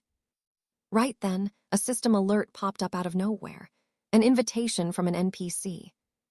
It was a formal summons from a mysterious lady. The system flashed a prompt. How did he want to handle this? Meanwhile, deep within the high sanctuary, the Grand Oracle was busy performing a blessing for the great goddess. Still, Arthur didn't send a reply. As much as he wanted to check it out, he had way more pressing matters to deal with first. Back at the scorched bastion near the Dragon's Keep, the Cobalt kin were waiting for him. Their report: the defensive tower was finally standing. Not bad. In fact, their efficiency was actually pretty impressive. Those little builders were straight-up geniuses when it came to construction. Arthur figured he could probably squeeze 4 more towers into the schedule. He checked the system specs for the level 1 towers. They were solid, but they'd need a ton of points for the real upgrades. Right now, it was fully automated but slow. We're talking 1 arrow every 10 seconds. Time for a live fire test of the scorched bastion. Arthur gave the signal to Captain Percival. Aim for that stone wall. Then, boom, they launched the first test bolt. Okay, wow. The destruction was massive. A single fire bolt did that much damage. Arthur was definitely feeling it. It felt like a simplified version of high-tier magic. Sure, the attack speed was trash, but those critical hits, absolutely lethal. Different workers meant different results, and the quality here was top tier. Arthur started wondering, what if he used different monsters to man the towers? He turned to Percival and ordered him to go round up 20 ember hares. Experiment time. He even called over the hare leader, telling him and his fire-breathing bunnies to hop inside and give it a shot. Finally, things were actually starting to go his way. It looked like the tower's elemental output shifted based on who was inside. With these babies online, defending the worm's keep would be a breeze. The only catch: he really needed to buff the range and the fire rate. He asked the system for the upgrade requirements. The answer: 10 magic beast cores. And not just any cores. He needed 3rd-tier fire-type beasts. Specifically, low-grade cores dropped by those stone-armored crocodiles over in the Lumina Marsh. 3rd-tier beasts were rare in the forest, so his best bet was heading higher up into the Lumina peaks. Arthur was ready to scout the mountains until Anne came running up, shouting that Lady Alara and Lady Seraphina were currently trying to kill each other. He could already picture the chaos. Honestly, if it wasn't so annoying, it would have been hilarious. "Stop daydreaming," Anne snapped. If he didn't break them up now, they were going to level the entire keep. Oh, right, they're both archmages. Arthur bolted toward the noise, yelling at them to take their little scrap outside before they brought the roof down. But did they stop? Of course not. Arthur had to literally go dragon mode just to force them apart. According to Anne, The whole fight started over an ice mage skill. Apparently, 𝒓𝒏𝒐𝒏 couldn't grasp the spell, but Alara mastered it just by looking at it once. Naturally, that sparked a total war. Arthur sighed, fighting over something so petty, not in his house. He reminded them that in his territory, his rules were law. He told them if they really wanted to go at it again, they should settle it with their fists, instead of nuking the place with magic. Neither was amused. 𝒓𝒏𝒐𝒏 was especially fuming. She felt useless, frustrated that her talent was hitting a wall. She was so tilted that she kept lashing out, and a stray blast actually caught Arthur right in the head. Arthur lost it, but 𝒓𝒏𝒏𝒐𝒏 just snapped back that he was the one who told her to go outside and fight. It was a stupid spat. No reason to go full rage mode, punching trees in the middle of the night and keeping everyone awake. 𝒓𝒏𝒏𝒐𝒏 finally confessed she felt like she was failing. Arthur looked at her and suggested something wild. If the normal path isn't working, why not take the one no one else dares to? She was confused, so he just laid it out. Given how aggressive her energy was, he thought dark magic might actually be her perfect match. 𝒓𝒏𝒏𝒐𝒏 froze. Dark magic? That stuff was considered pure heresy in the wizarding world. There was no way that was for her. Right. Lord Alaric looked every bit the dark outcast in that light, but Lady Selena didn't care. She reached out, thanking him for actually looking her way, for protecting her when no one else would. Ding, just like that, his standing with her skyrocketed. 50 points of pure, unadulterated trust. Deep in the lunar weald, time slips away. A group of hidden girls spot something, huge, plump cinder hares. Their stomachs growled. One thought, dinner. Imagine the taste, perfectly roasted, juicy meat. And those heavy gold chains around their necks, pure treasure. They wanted every bit of it. But here's the weird part. Nobody had ever seen cinder hares this massive in these woods before. It was completely unheard of. These weren't wild beasts. They were pampered, healthy, and wearing high-end collars. Someone's pets, maybe. Strange or not, they were no match for the winged kin. Still, rumors whispered of a great worm lurking nearby. Everyone had to stay sharp. The leader counts. 1, 2, 3, they lunged, sure of their victory. They were about to feast, or so they thought. Then, a complete dead stop. Those hares weren't snacks, they were monsters. In a flash, the girls were absolutely thrashed, sent flying by sheer, furry power. No escape. It didn't take long before they were rounded up and hauled straight to the heart of the worm's lair. Lord Alaric loomed over them, his gaze cold. "You dare touch my familiars!" Their reply, desperation. They were starving, pure and simple. A few days ago, a brutal pack of bloodhawks descended from the lunar peaks, driving the winged kin from their ancestral nests. The hawks stole their livestock and murdered their kin. Alaric listened, his interest piqued by this new threat rising in the forest. Turns out there's another settlement on the far side of the woods. They begged him, "Save our people, reclaim our home." 𝒓𝒏𝒏𝒐𝒏, the proud chieftain of the winged kin, stepped forward with eyes full of hope. She made a vow right then and there. Her life, her tribe, and all they owned, all for the great worm, if he would just help. Alaric got it, but one question remained. Why the cinder hares? 𝒓𝒏𝒏𝒐𝒏 stood tall, a level 17 leader with a presence that couldn't be ignored. She had the gifts of her bloodline, effortless flight, and a voice so sweet it could charm the birds from the trees. Perfect for scouting, and that voice, it was the ultimate weapon to lure unsuspecting adventurers to their doom. Alaric didn't hesitate. He marked her brow, sealing the pact. From this moment on, they weren't just refugees, they were his people. Seeing Alaric preparing for the lunar weald, Lady Anna stepped up. She wasn't about to stay behind while he faced danger. "It's a war zone, not a stroll," he argued, but Anna insisted. Even Selena and Evelyn joined in, they weren't letting him go alone. Alaric sighed, watching them. Had they really changed this much since that last incident? It seemed so. He left his final orders. "Business as usual while I'm gone. Keep the supply chests where people can reach them."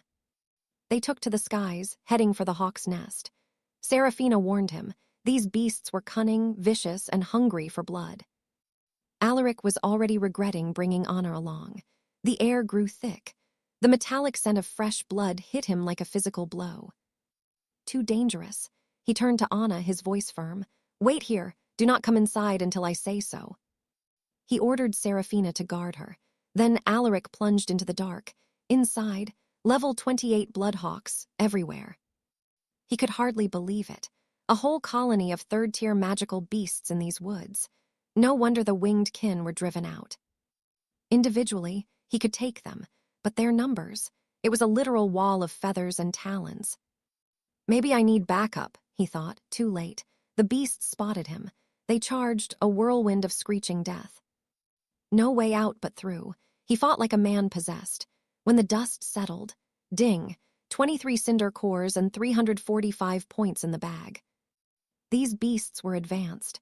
They'd already condensed their magic into solid cores, perfect for what he had planned next. But wait, the silence was broken. One of them was still breathing. A mutant. This thing was massive, built like a siege engine. It was slow, sure, but the raw power radiating off it, absolutely terrifying. They clashed. Blood flew from both sides. Despite its size, the monster moved with a deceptive, lethal speed. "ALRIC, look out!" Anna's scream echoed. A heavy blow caught his wing. He spiraled, crashing toward the earth before he could recover.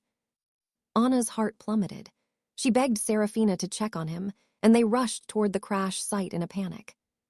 She reached him first, her hands trembling as she saw the blood. "Please," she sobbed, "don't leave me. You can't die."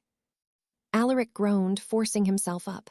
"Stop that," he muttered, wiping blood away. "I'm not that easy to kill, Anna." He was exhausted, starving for mana. Then a dark glimmer caught his eye, a rare black core. He swallowed it whole. Raw energy surged through his veins, hardening his skin. With one final, brutal strike, the mutant was finished. But the victory was short-lived. A stray hawk swooped down, snatching Anna in its talons. She was hoisted high, then dropped. She plummeted through the air, screaming until a massive splash silenced everything. She hit the spring water, cold, refreshing, and alive. If only he'd been there to see it. Suddenly, the very heart of the spring began to glow with an eerie light. Anna called out, her voice trembling. Who was there? A silhouette rose from the rippling water. "Finally," it whispered. The spirit seemed relieved that a living soul had at last stumbled upon this hidden sanctuary. "Who are you?" Anna demanded. The woman revealed herself as the guardian of the great 𝒂𝒂𝒏 spring, claiming she could see every secret hidden within the girl's soul. And she saw it. Something dark was there, a literal seal choking the life out of Anna's true power. Anna stepped forward, stunned. The guardian looked exactly like her lost sister, but the spirit shook her head. She wasn't her kin. She'd only mirrored that face because it was the one Anna remembered most. "Let the pain fade," the guardian whispered, and then she kissed her just like that. The world shifted. When the light died down, Anna found herself at the very bottom of the spring, surrounded by heaps of ancient, glinting treasure. A moment later, Julian arrived, scanning the area for her. Anna gave a quick wave to show him exactly where she was. When Julian dove down, he nearly choked. Anna's spiritual energy had exploded. We're talking massive power that didn't just wipe out her weaknesses, it awakened a dozen hidden talents. "Are you okay?" he asked, breathless. Anna nodded, mentioning she'd just seen her sister. This got Julian's gears turning. Was he about to meet his future sister-in-law? She caught his look. "Were you worried about me?" He didn't even try to hide it and agreed. And boom, favorability up by 50 points. Talk about a win. This was huge for Julian. Those points meant he could finally unlock the apex devouring power through his divine system. Here's how it works. He eats stuff, he gets buffed. Swallow some high-grade iron ore and his scales become as tough as a knight's armor. He dropped 5,000 points immediately to chip away at his massive debt. He still owed a bit, but it was a start. Julian flashed a grin at the system. "Come on, can't you just wipe the slate clean?" The system wasn't having it. Rules are rules, apparently. But Julian wasn't backing down. Rules, in a world where I shouldn't even exist. If the players knew the truth, they'd lose their minds. He pointed out that since the system itself had borrowed a little before, They could just bend the rules one more time. No harm, right? The system went quiet before shifting gears. Based on his chosen evolution path, it laid out a brand new transformation map. It broke the whole plan down into several distinct phases. Smart. Each step had its own fee. Julian realized what this was, nothing more than a glorified installment plan. Still, it beat those predatory transformation loans he used to take. Negotiating with a divine entity actually worked out for once. One catch, though. The system warned him he couldn't actually use what he bought until the debt was fully settled. Julian just laughed. The system was still too green to win an argument with him. But then, Anna caught his eye. She'd found a mountain of loot nearby. He popped the lid on one of the heavy chests to see what they'd scored. He froze. Bones, just old bones. What was that about? He told Anna to hold off, even though he spotted some high-tier purple magic books inside. Anna wasn't really listening. She was on a roll. Julian just sighed and let her keep going. Might as well see what else was buried there. Honestly, it was a total stroke of luck. Watching her work, Julian felt like Anna was the real protagonist of this story. She was hitting the jackpot every single time. She started showing off everything she'd pulled out. She was so confident, but Julian, he wasn't so sure if that was a good thing. He'd literally put his life on the line for this, and she was just opening boxes like it was Christmas. Felt like a waste. Even the system started teasing him about it. It realized it went too far, though. It quickly backtracked, calling him the greatest of all just to keep him from blowing a fuse. But Julian's jaw dropped when he checked the shop. Why was the system constantly trying to sell him women's products? The system defended itself, claiming its suggestions were top tier. It even mentioned it could start issuing loans again. After that headache of a talk, Helena appeared, looking relieved. Her people were safe and finally heading back to the dragon's sanctuary. Julian understood the situation and told her to go on ahead. He and Anna would follow a bit later. Meanwhile, back in the human village, a terrified adventurer was trying to warn everyone. There really were dragons in the Silverwood forest. But the locals just laughed in his face. Dragons? All we've seen are rabbits, mate. They mocked him, saying he was scared of tree shadows. They even tore down houses to build a crude arrow tower, laughing at him the whole time. The adventurer was sweating, though. He knew things were going south. That's when Sir Jason stepped in. Jason suggested a real scouting mission. He'd take a squad deep into the Silverwood to see what was actually going on. The cowardly adventurer was fuming. He'd warned them, and they'd turned him into a joke. Fine, if they wanted to play heroes, they could go ahead and die. Back at the lair, Julian checked his new devouring skill. It could actually force his body to grow regardless of his age. This was insane, evolving just by eating. It was a complete cheat code. He figured if eating iron ore was too complicated, maybe he should start with some rocks. Hey, a dragon's gotta start somewhere, right? Let's be real, eating rocks? Absolutely disgusting. No flavor at all. But hey, the grimoire confirmed it. Chomping down on those minerals actually boosted his scale durability by 0.1%. Here's the catch, though.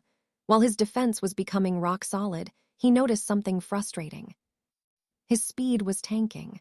Turns out, he couldn't just shovel everything into his mouth. He'd have to get creative with his diet and figure out the perfect balance. Next up, gold. Swallowing a few coins actually reinforced his hide and gave him a nice little resistance to fire. Then he tried silver, which toughened his scales even more while making him nearly immune to toxins. He even tried devouring a great Highland wolf to boost his stats while hungry, but Alistair only saw a tiny bump in his power levels. Talk about a letdown. At one point, he accidentally bit his own tongue. Ouch, and the system popped up a wild notification. Devouring true dragon meat increased his royal bloodline purity. That stopped him cold. Royal bloodline? Was he related to some ancient, legendary dragon king or something? If it was a male, maybe a great-great-grandfather. If female, a legendary grandmother. The possibilities were endless. So he kept experimenting. It was clear now. Precious metals were the secret to ultimate defense. Silver for poison, gold for fire. Simple, right? There was a cobalt-run mine right near his lair, but getting his claws on the actual gold was going to be a massive headache. Still, after taking down a literal king, walking through the human realms didn't seem like such a terrifying prospect anymore. Suddenly, Alara showed up, hauling back a pile of high-tier loot she just happened to find. Seriously, her luck stat is just unfair. Anyway, they headed back to the stronghold. Poor Barnaby reported that they'd been stalking the heroes in the woods for days, restocking treasure chests as bait. Alistair gave him a nod, though he secretly hoped the treasures were actually worth something this time. Barnaby just smiled and said, "Don't you worry, my lord. I just stuffed them with some cooked sausages. Those humans, they looked absolutely thrilled to find them." Alistair couldn't believe it. Barnaby was a total weirdo for thinking sausages were a fair trade for actual jewels. But hey, if it works, it works. Then Alara popped in again to report she'd found a silver vein. Alistair finally let out a sigh of relief. It looked like the adventurers were finally ready to take the bait. He ordered Barnaby and the fire imps to move the troops to the ballista towers and get ready to rain hell. The shadow serpents and cockatrices were moved into position for the ambush. It was time. Down in the whispering woods, the human knights were whining. "There's nothing here. Where are the monsters?" They had no idea what was coming. But Sir Julian, their leader, warned them to stay sharp. If it looks too easy, it's a trap. But one of the girls just laughed it off. To her, monsters were just mindless beasts. Traps from monsters, please. They don't have the brains for that. Famous last words. It didn't take long before the adventurers started dropping one by one, picked off from the shadows. Panic set in. Sir Julian was reeling. The jackals they were fighting were supposed to be low-level trash, but these things were absolute units. He managed to take a few down and felt a surge of strength, but the sheer numbers were overwhelming. "Fall back!" he screamed. "Run!" They scrambled toward the outer gorge, lungs burning. They stopped for a second, thinking they'd finally lost their pursuers. But Julian realized the truth. The monsters weren't just fighting, they were hurting them. And whatever was waiting ahead, it was going to be so much worse. One of the knights pointed up at the cliffs. "What are those things? They look like giant iron-bound spikes." Someone used an appraisal spell to check the weird structures. And Julian's stomach dropped. This wasn't natural, not even close. Suddenly, the realization hit. Those were flaming ballista towers. Everyone froze in pure terror. Why on earth were those here? This kind of weaponry meant a human lord had to be ruling this forest. But that's impossible. This was supposed to be the heart of monster territory. "Stay calm," Julian yelled. "We have mages and priests. We can." Before he could finish, a bolt whistled past his ear, making him lock up in fear. He tried to shrug it off. The bolt was thick and heavy, sure, but it didn't seem that special. Then the bolt burst open. It wasn't just metal. It released a thick, swirling cloud of lethal poison gas. "Cover your faces," Julian roared. But then a volley of flaming bolts rained down, sending everyone into a desperate retreat. Watching from above, Alistair just laughed. He was loving this. Those upgraded towers he'd built. The range and power were even better than he'd imagined. Alara tapped his shoulder. "Need a hand? I just learned how to blast them with water and light magic." Alistair immediately shut that down. He was honestly a little stressed that she'd come all the way out here.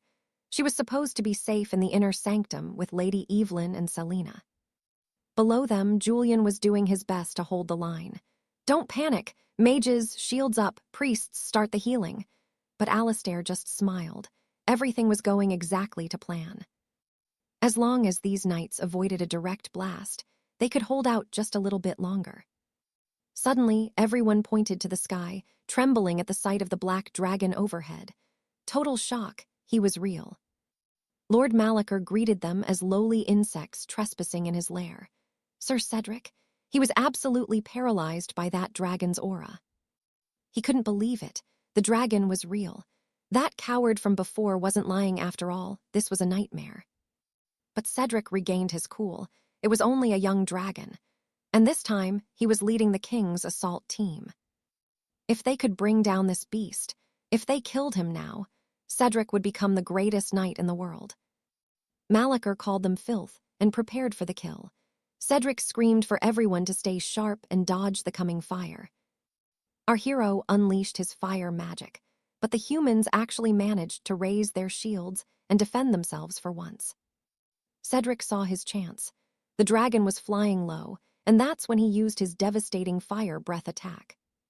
The dragon was livid. If they wanted to live, they had to obey Cedric.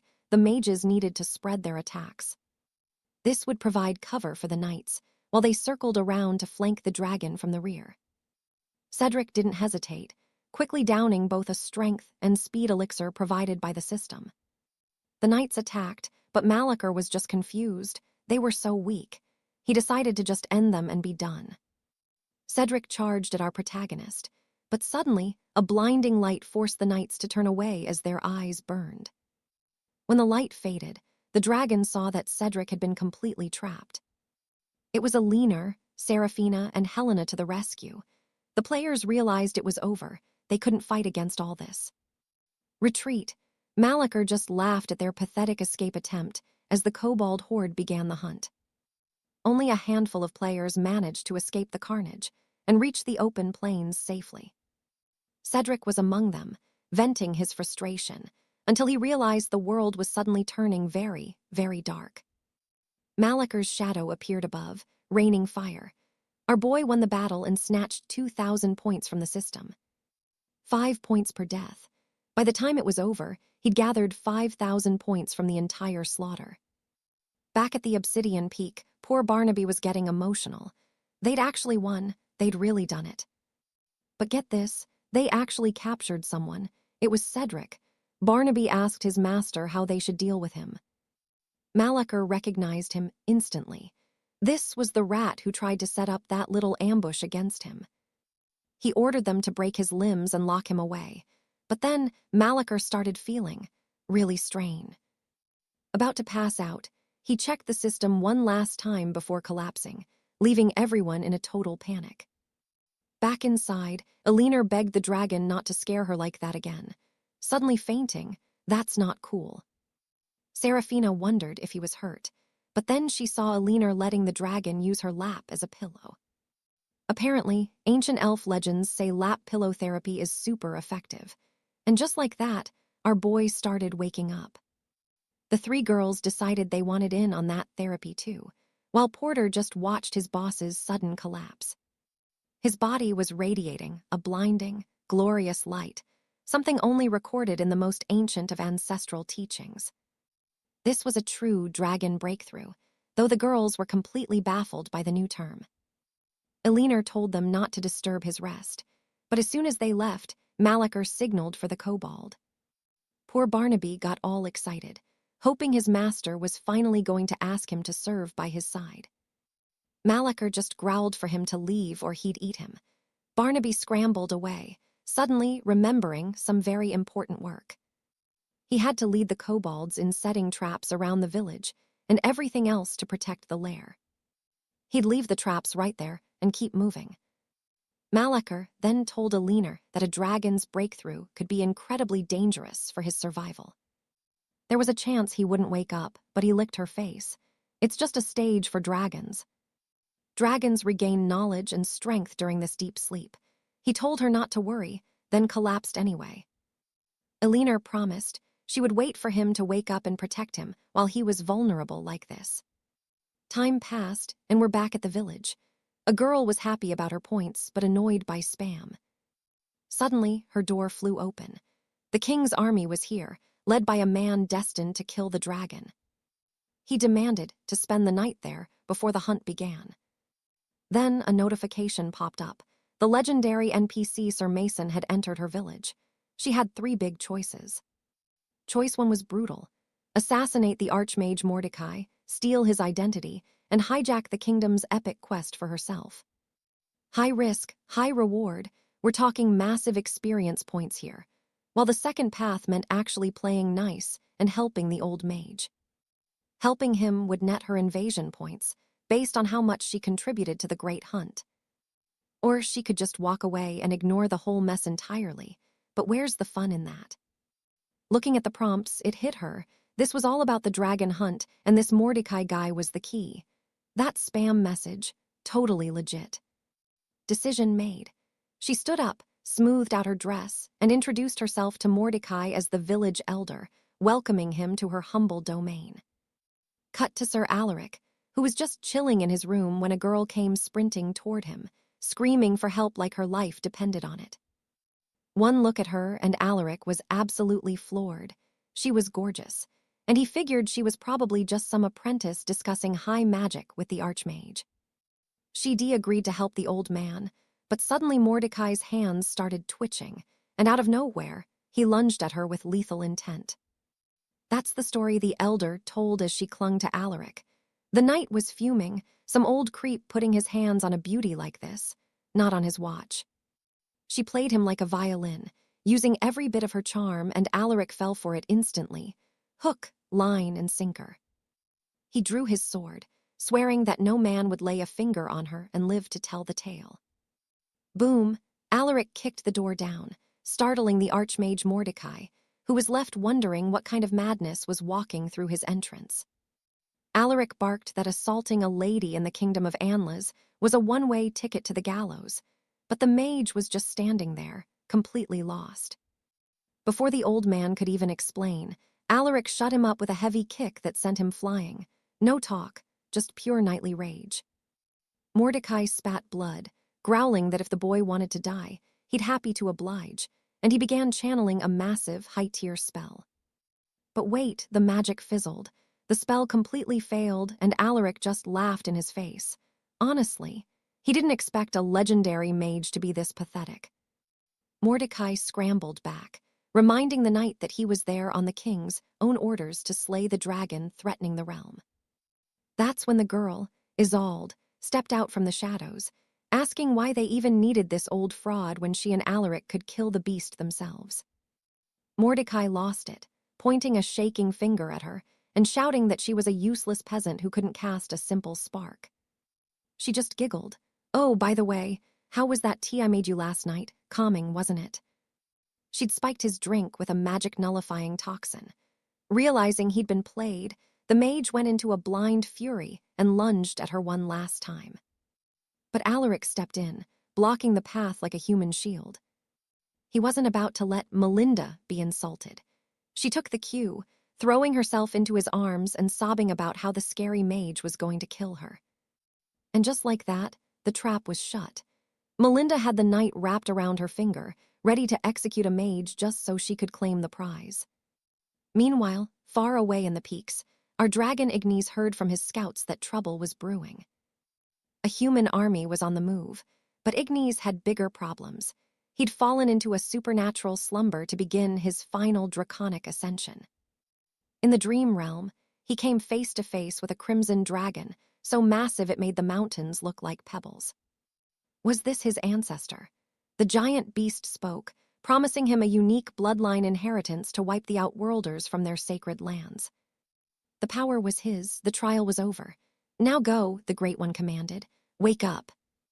Ignis tried to ask a follow-up, standard main character stuff, but the ancestor just ignored him and literally kicked him back into reality. Waking up, Ignis realized those Outworlders the old dragon mentioned were definitely the human players invading his world. Ancestors' orders or not, he was going to hunt every last one of them down. First stop, the Silver Moon Forest. But when he arrived, the place was ghost town quiet. No Lady Alara, no scouts. He actually wondered if he was still dreaming. Seriously, that ancestor was a total weirdo. Dragging him into a dream, rambling about destiny, and then vanishing without explaining a single thing. He didn't even mention what to do with the glowing purple crystal he'd left behind. Figuring, why not? Ignis just crushed the thing, and wham, 100 years of ancient dragon memories flooded his brain. He'd unlocked the forbidden draconic runes, specifically a thunderous roar designed to turn his followers into absolute berserkers. This skill would buff his subordinates' stats through the roof and make them completely fearless, with zero side effects. Talk about a broken ability. He also learned a secret whisper, a radar-like pulse that revealed every living soul and hidden trap in the terrain. Suddenly, he spotted Lady Alara. She was dressed in strange, formal training robes and approached him with a smirk, saying it was time for his draconic rune lessons. Alara wasn't playing around. She reminded him they had a strict agreement. If you don't master this, you aren't leaving this forest. Ignis had been imagining a nice, easy training arc, but the reality, way different. Alara snapped her fingers and summoned a literal storm of floating swords. Ignis backed up, shouting for her to wait because he was not ready for this. This wasn't training, this was a death match. He tried to call for the system, but no response. Great. Was he still in the dream, or was he just screwed? Meanwhile, the chieftains and the monster folk were nowhere near the worm's sanctum. Only Annabelle and a few others remained. Even the Ember Hares were down to half their number. With Arthur still trapped in a deep slumber, Alina panicked over the incoming siege, while Annabelle wondered what Arthur would do in her place. That's when she stepped up, channeling Arthur's authority and barking orders at Hannah. She commanded 2 Skyshriekers to find Raymond, leader of the Wraiths, and tell him the sanctum was under siege and needed reinforcements immediately. The rest were ordered to gather the remaining Ember Hares and retreat into the Fire Arrow Tower to prepare the defense. Everyone else had to vanish into the surrounding forests and start picking off the invaders one by one. They had to avoid direct confrontation at all costs. It was their only hope. Annabelle's sudden leadership left everyone stunned. Meanwhile, Melisandre was deep within the human army when her scouts were suddenly struck down. An ambush from the trees. She saw it instantly. These beasts were aiming for the head, so she ordered her men to guard their vitals and keep moving. Sir Blaise took a hit and realized they were being squeezed from the rear, too. But Melisandre, wielding the Archmage's stolen grace, was faster than ever. If she could just slay the dragon, all that ancient power would be hers, and she'd finally be unstoppable.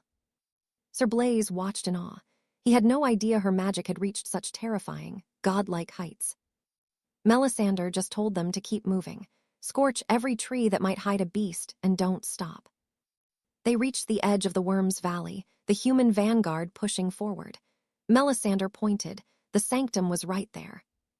Sir Blaise hovered close, trying to be the hero and protect her, while Melisandre just mocked his stupidity in her head. She'd underestimated these beasts. They actually had enchanted weaponry. If this slog continued, her entire army would be decimated. She needed the dragon dead, and fast. She thanked Sir Blaise for acting as her shield while she prepared her move. She surged forward, rising high before detonating the Fire Arrow Tower with a massive blast of absolute flame. Annabelle watched the tower fall in horror. They were losing. She prayed for Arthur to wake up. They were out of time. Inside his mind, Arthur heard her desperate plea. He knew his friends were in mortal danger. In the dreamscape, the ghost of Annabelle praised him for mastering the soul weapons so quickly. He was doing great. But Arthur was done playing. He demanded the exit, but the dream ghost told him not to be in such a hurry. He de-promised Hannah he'd finish the trial, but Arthur didn't care anymore. He took flight, soaring toward the horizon. Completing the test didn't matter. He was leaving this dream world immediately, no matter the cost. Dream Annabelle caught up, warning him he'd have to defeat her to leave. Back in reality, the bloodbath continued. The invaders were desperate now, clawing their way toward the heart of the dragon's lair. Melisandre found it eerie. They were inside, but Arthur was nowhere to be found. Had he fled? Then she saw him, the great black dragon. He was massive. The report said he was just a fledgling, barely level 20, but this was something else. Melisandre cast an appraisal spell, but a sudden explosion sent her reeling. She screamed, demanding to know who dared strike her. Standing over the sleeping dragon was Annabelle, ordering the witch to leave the sanctum at once. The other knights stopped, mesmerized by the beautiful woman guarding the beast. Melisandre just laughed. A cute girl with basic water and light spells. She didn't think Annabelle was even a threat. Alina and the others watched in terror as Melisandre prepared to wipe Annabelle off the map for her arrogance. The attack hit hard, and Melisandre screamed for her men to finish the dragon while they had the chance. Annabel was trapped. If she fell, the girls were prizes for the soldiers. She wept, apologizing to Arthur for failing him. In the dream, Arthur was still fighting for an exit. The ghost warned that leaving now would shatter the abyssal seal, and they wouldn't be able to stop what came through. Arthur didn't care. That gut-wrenching feeling was peaking. He knew his family was dying out there. Annabel's ghost smiled and told him to come closer for the answer. Arthur moved in, thinking a kiss might wake him. But Annabel slapped the dragon right across the jaw, and he bolted awake, feeling the sharp sting on his face. Talk about a wake-up call. That hit was brutal. Arthur opened his eyes to see soldiers crawling all over his home. With one roar, he sent them flying. Annabel turned, tears of relief in her eyes. She threw herself at him, sobbing that she was sorry she couldn't protect their home alone. Arthur, total gentleman. He tells the ladies they did an incredible job while he was out. They're sobbing with relief and seeing those tears. Yeah, it's payback time. His bond with Alina and Seraphina just skyrocketed, plus 50 points, easy. That's when Seraphina points a trembling finger at the witch, Morgana. She lets it all out. That twisted woman tortured them with lightning magic. Their clothes are in absolute tatters. Arthur stares her down. Morgana isn't just some girl, she's a high-level sorceress. And Morgana, she's completely paralyzed with fear. This shouldn't be happening. Waking up from a deep, magical slumber this early, it's practically impossible. According to every scroll and message sent, he should have been out for at least another week. Morgana is absolutely fuming he's awake, but Arthur's just wondering. How did she even know he was sleeping? The enemy knights lose their minds, turning on each other until Arthur sends them running, convinced he's gone completely insane. During the chaos, Lord Benedict slips out of the shadows. He tells Morgana they need to bail, right now. The Dragon Lord is wide awake. Time to go, right? Wrong. Morgana refuses. This opportunity is too good to pass up. After all, even if she dies here, she'll just respawn. No big deal. But then Alina sees him. Benedict. The filth who abandoned her and sold her to bandits before Arthur saved her. Her blood is boiling. Morgana snaps, firing an ice shock spell. Lady Anne screams, "Arthur, look out." He barely feels the attack. He asks if that was her best shot, but she doesn't stop. She switches to fire spells, desperate, but nothing, absolutely nothing, is working. She can't believe it, after just one evolution. Arthur's magic resistance has hit god-tier levels. She realizes right then, they can't actually kill this man. Arthur strikes, but he doesn't go for the kill. He restrains Morgana instead. Death is too easy, he wants her to suffer for what she did. She laid a finger on his people. Fatal mistake. Morgana still thinks she's safe because of the respawn mechanics. She thinks she can just end it all and be reborn. Think again. Arthur uses his skill to force her to drop her weapon. Dying won't be that easy. While he's alone with his prisoner, news arrives. Alina has vanished. But Arthur isn't sweating it. With her magic, ordinary grunts are no match for her. Meanwhile, Benedict is sprinting through Blackwood Grove like a coward. He's not alone, though. Alina is hunting him, fueled by pure rage. He was always the first to run when things got ugly. He hits the dirt, whining about the pain. Then he looks at her and asks, "Do I even know you?" That was it. He actually forgot her. The fury in her eyes finally jogs his memory. He thought the bandits had her for good. Now he realizes Alina was taken by the Black Dragon. He has the absolute nerve to tell her to follow him. "Don't worry, I won't hold the dragon thing against you." Seriously. Alina just signals for him to come closer. Benedict, he's grinning like an idiot, thinking he's getting a kiss. Instead, a fist to the face. He snaps, screaming that she'll regret that, and hurls a stolen potion at her. Alina's magic dies. Silence, she gasps, "What did you just do to me?" Benedict just laughs. The gear he stole from Morgana is actually paying off. He presses his blade right against her throat. She warns him. Her sister is a professor at the Royal Magic Academy. Kill her, and the Academy hunts him to the ends of the earth. He couldn't care less. He'll just tell everyone the black dragon got hungry and ate her, and just like that, he ends her. Back at the lair, Arthur is hunting the ones who tried to run. One by one, he paralyses and disarms them. The players are losing their minds. Anne just watches from the shadows. She's mesmerized. The scouts return, but Arthur tells her to look away, unless she wants to see a slaughterhouse. He tells them to get back to the lair. This is a mess he'll handle solo. The knights apologize for being late, but Arthur doesn't blame them. It wasn't their fault. Then they say it. They found Benedict in the woods, and Aliner's body. Arthur's face goes completely cold. Benedict starts groveling.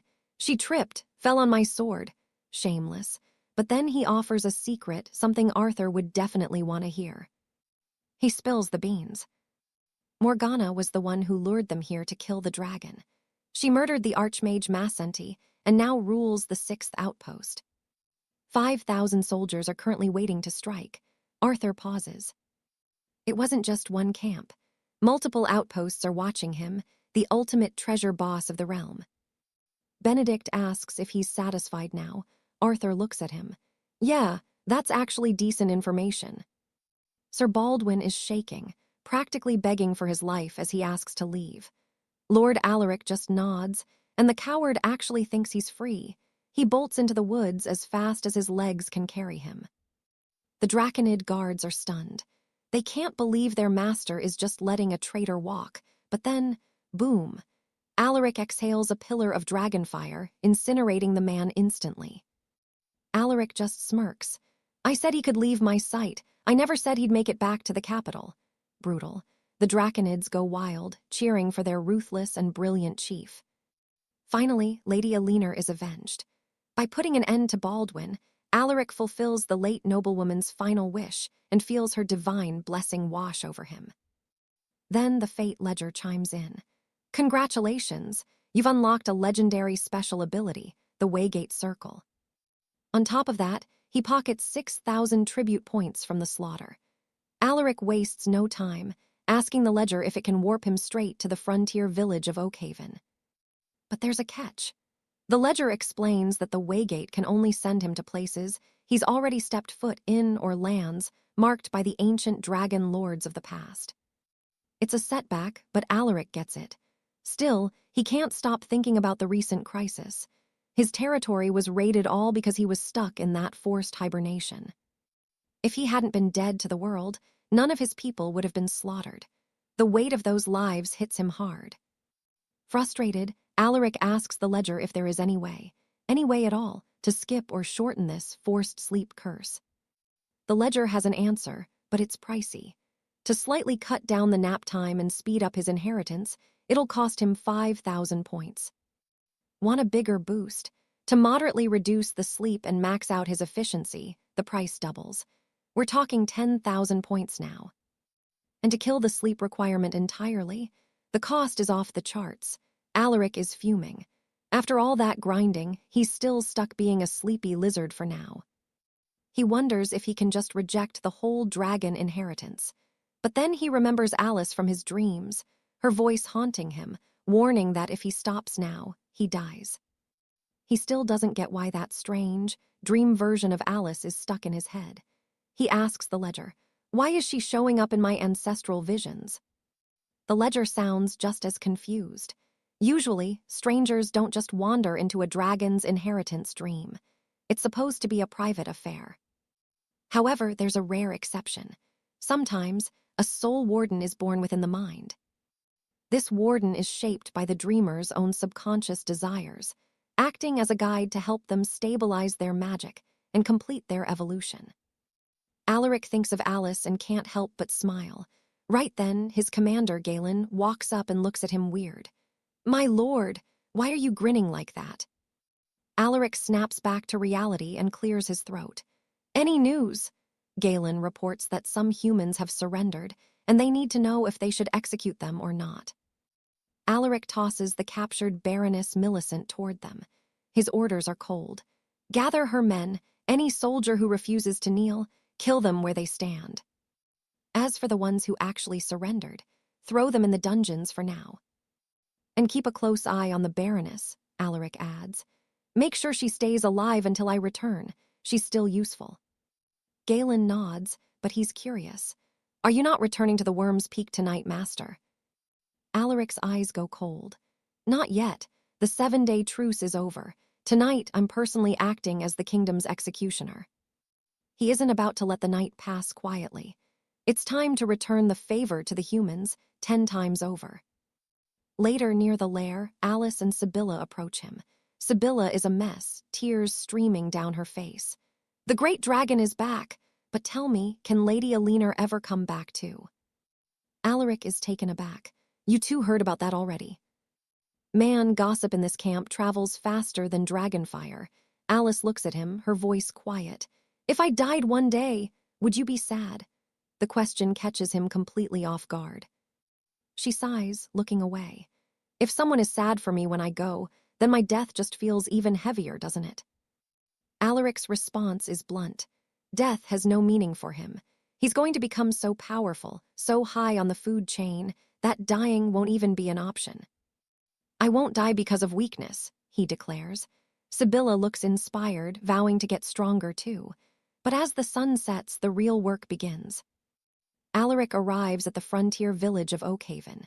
Instantly, the bells scream. A massive creature is approaching. A high-level monster siege has begun. The village's ancient wards hum to life. A level 1 holy shield shimmers into existence to protect the newbies. The protection ramps up. The air grows thick, and a notification appears. All monster attributes are slashed by 50% within the village walls. To arms, the guards yell. Enemy sighted, full alert. The holy shield is glowing bright now, pulsing with divine energy. Alaric feels his power being suppressed. He's actually surprised. A debuff aura, interesting. I didn't think these ants had this kind of tech. The ledger explains that this protection covers a 500-meter radius, centered right on the village square. 500 meters. That's plenty, Alaric mutters, bracing himself. The adventurers below are panicking, screaming as the massive black dragon descends from the clouds. He lets out a breath of fire, but the debuff is real. The explosion is pathetic, like a tiny bird pecking at grain. The houses don't even catch fire. The adventurers are confused. Why is a legendary dragon ganking a starter village in the middle of the night? It makes no sense. One guy shouts, "Wait, look, he's weakened, don't run, fight." "If we all hit him at once, we can take him down," they scream. "Everyone to the central plaza, focus all fire on the dragon." "Mages, shields up, now!" Alaric watches them scramble, a dark grin spreading across his maw. They took the bait. Hook, line, and sinker. He doesn't have to wait long. A split second later, a hail of arrows and spells comes screaming toward him. The real show is about to start. Alaric takes the blow head-on, making the mage cheer in triumph. Even the dragon was shaking in its scales, but our hero, he's just laughing. It was all a massive bluff. In a flash, he uses his teleportation magic to reappear right in the heart of the village. Boom, he lets rip through the magic circle, sending shockwaves through the entire hamlet. Talk about raw, unbridled power, exactly what you'd expect. That's the thing about these unrestricted nightly upgrades. The impact on the world is just on another level. Total carnage. The system chimes in with a congrats. He just wiped a whole starter village right off the map with one direct hit. Plus, he managed to snag a village core fragment. This is something completely new for Alaric to wrap his head around. The players from Avalon Sector 6 will respawn, sure, but they're getting tossed into random villages everywhere else in the kingdom. Alaric's actually stunned. It's over already. Dealing with these low-level peasants was way too easy for his liking. He asks the system, "What's this fragment actually for?" The answer, "It's a high-priority, legendary-grade item for his collection." "Keep it safe," the system warns. "Don't go wasting it." Alaric just shrugs. Is that all there is to it? He's got goblins working as master stonemasons, and those little guys can build at a terrifyingly fast pace. He doesn't see the point of a construction corps for a tiny village, but the system bites back. "Don't you dare underestimate the royal order of architecture." Alaric's floored. Is the system seriously lecturing him right now? It feels like one big, cosmic prank. He starts wondering if the system meticulously ripped that core right out of the village's heart itself like a surgeon. Those last two armies, total paper tigers. But hey, 25,000 points. Now Alaric is officially motivated to keep going. He tells the system to gather resources and go on a village clearing spree. Time to farm some loot and massacre the surroundings. But the system hits the brakes immediately. Absolutely not recommended, it warns. Wipe out too many hamlets, and his infamy hits the roof. He'll be marked as a world boss for everyone to see.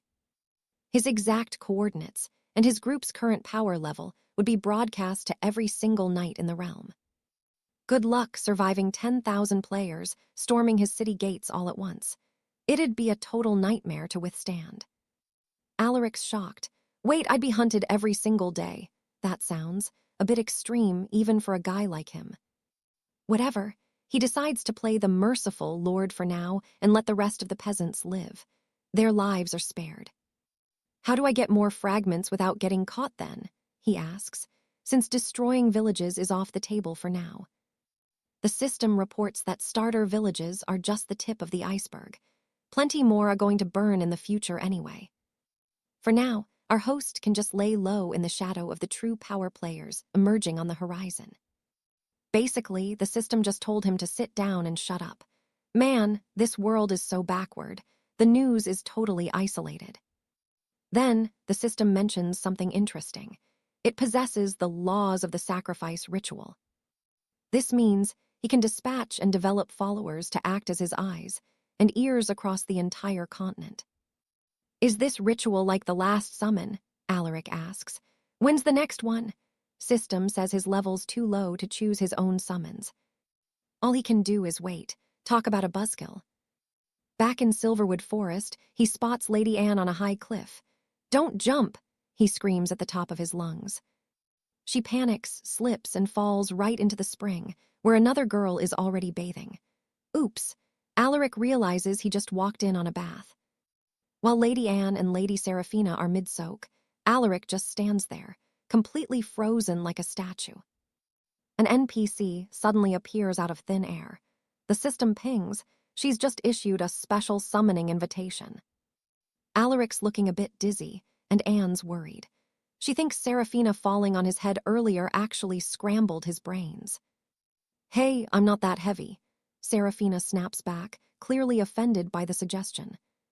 She learned some basic first aid to help out her mercenary group, but she wasn't sure if it actually worked on dragons. Anne agrees they need to try something. As Alaric's stuck in a daze, Seraphina just slugs him squarely to wake him up. Stop it, he yells, finally snapping out of it. I'm fine, seriously. He's genuinely shocked. What kind of brutal training did those mercenaries put her through to make her act so aggressive? Alaric asks if he missed anything.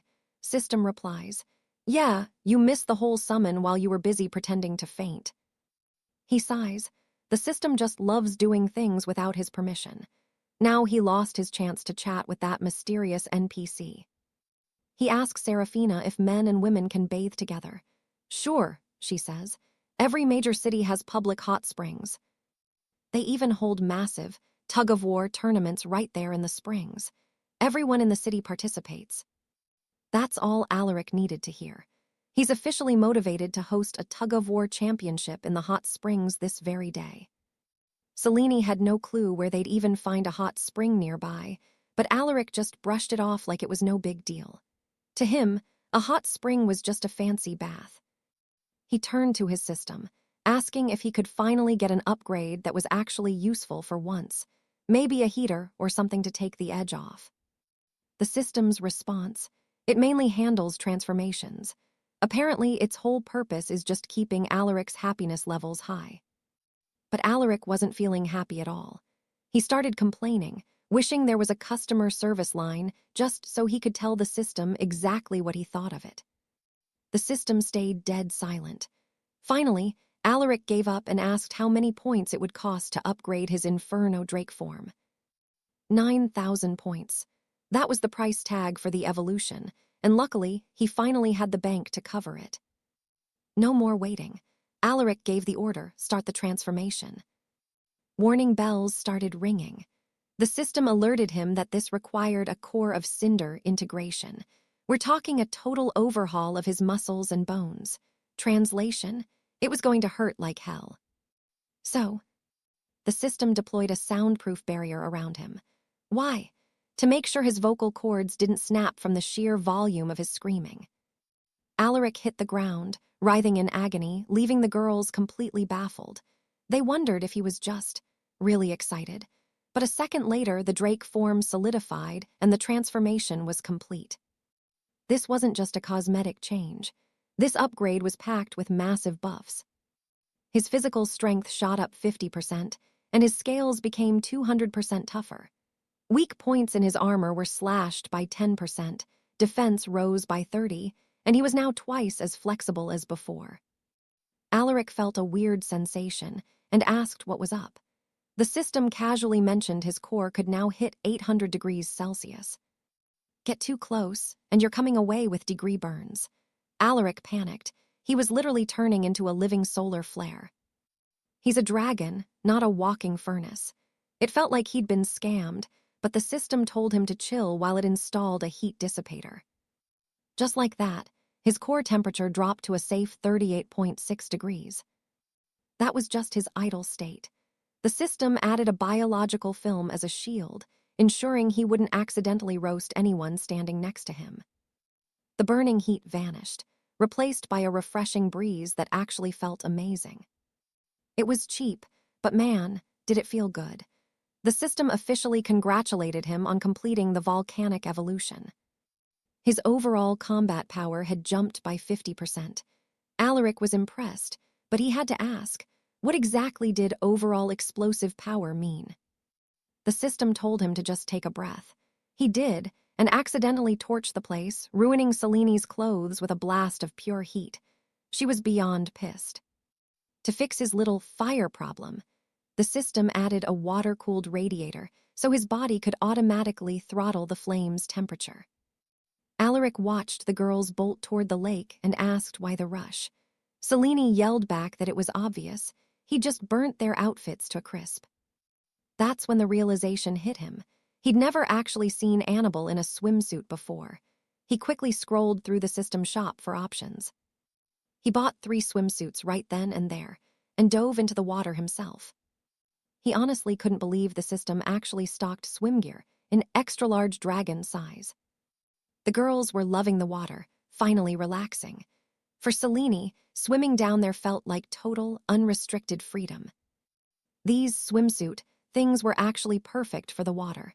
Feeling playful, Alaric suggested they start a game of tug-of-war.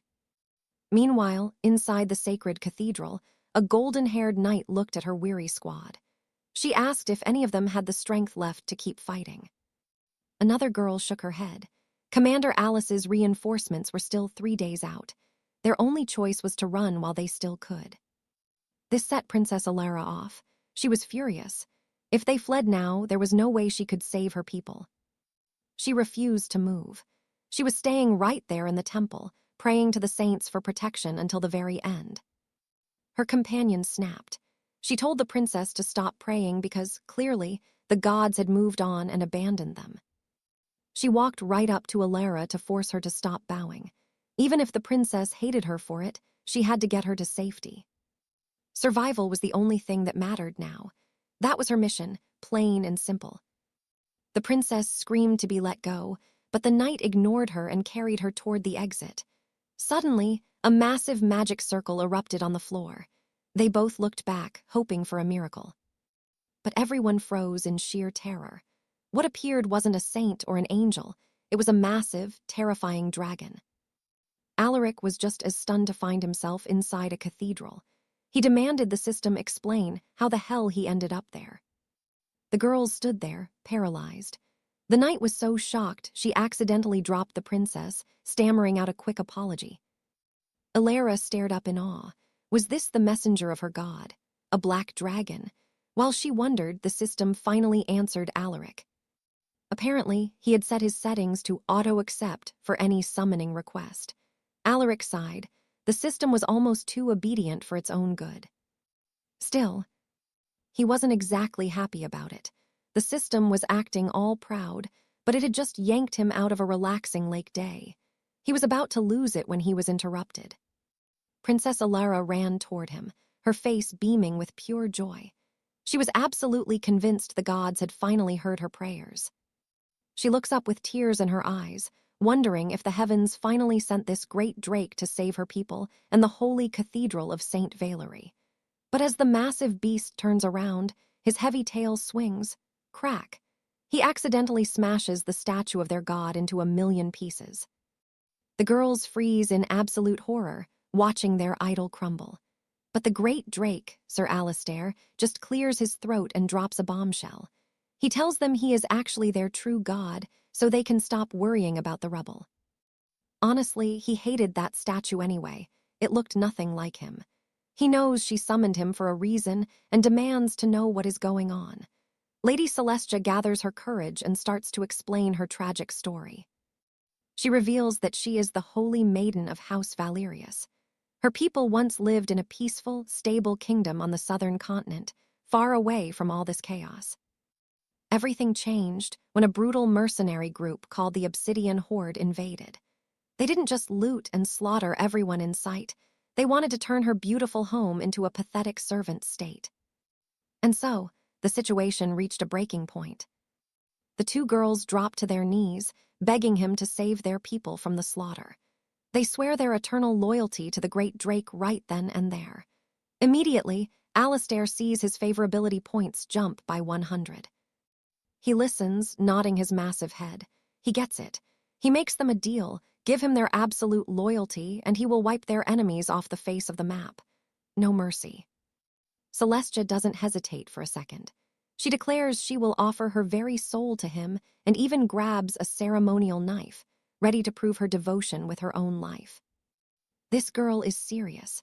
Her devotion causes the system to go wild, and her favorability toward Alistair rockets up to the maximum level of 300 points.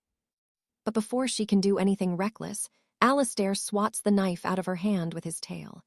He calls her a complete fool for even trying something so dramatic. Celestia starts to cry, totally confused by his reaction. But Alistair just sighs. He tells her straight up, he has absolutely no use for the loyalty of a dead girl. He needs her alive. As long as she follows his lead and never stabs him in the back, he promises to keep her safe above everything else in this world. Internally, he's thinking this girl is totally insane. Who tries to sacrifice themselves before the hero even starts the job. Talk about jumping the gun. Plus, he's genuinely baffled. Where did she even hide that knife? It just appeared out of nowhere. Celestia nods, hanging on to every word the dragon speaks. Her loyalty deepens even further, and Alistair watches as he rakes in 3,000 system points just like that. He pulls the system aside, asking what this ability of promise is all about. He wants to know if this girl is actually a special character, but the system just tells him to be patient and wait. It turns out she is a special rank character named Celestia. He can unlock her unique powers, but only after he grants her wish. Alistair is officially annoyed. This system knows exactly how to bait him. The system is getting way too smart for its own good. It's learning how to dangle carrots in front of him just to get exactly what it wants. He starts complaining that this wasn't part of the original deal. The system is definitely moving the goalposts on him again. Seeing his frustrated expression, Celestia panics and asks if she said something wrong. Alistair just sighs, realizing he's just overthinking things. He needs to focus. The sooner he wraps this up, the better. Step 1 is simple. Find that mercenary group and delete them from existence. If he moves fast, he can still make it back for his scheduled rivalry match with Anna. He tries to make a grand exit from the temple, but there's a problem. He's way too big for the door. Awkward. Celestia quickly warns him that the leader of the horde is a man named Lord Jester. He's a rank 4 warrior, and he is as cruel as they come. Jester isn't alone either. He commands a terrifying army of 3,000 beastkin. She begs Alistair to be careful because these monsters are no joke. Alistair stops and decides they need to talk strategy first. He needs to know exactly how far these mercenaries are from the capital city. He needs the full intel. How strong are they really, and does 𝒔𝒏 have any soldiers left to help him hold the line? She explains that the enemy empire controls over 3,000 different monster races. It's a massive, diverse force of killers. We're talking everything from bottom-tier goblins to massive, bone-crushing ogres. By now, they've likely taken the wall of Fairhaven, which is only a single day's march from where they are standing. The news gets worse. 𝒔𝒏 admits with a heavy heart that she has 0 troops left. Not a single soldier remains to fight for her. Alistair whistles. No wonder they were crying out to the gods for a miracle. They were literally at the end of the rope. Prayer was their only weapon left. He takes a breath, realizing he can't just charge in like a madman.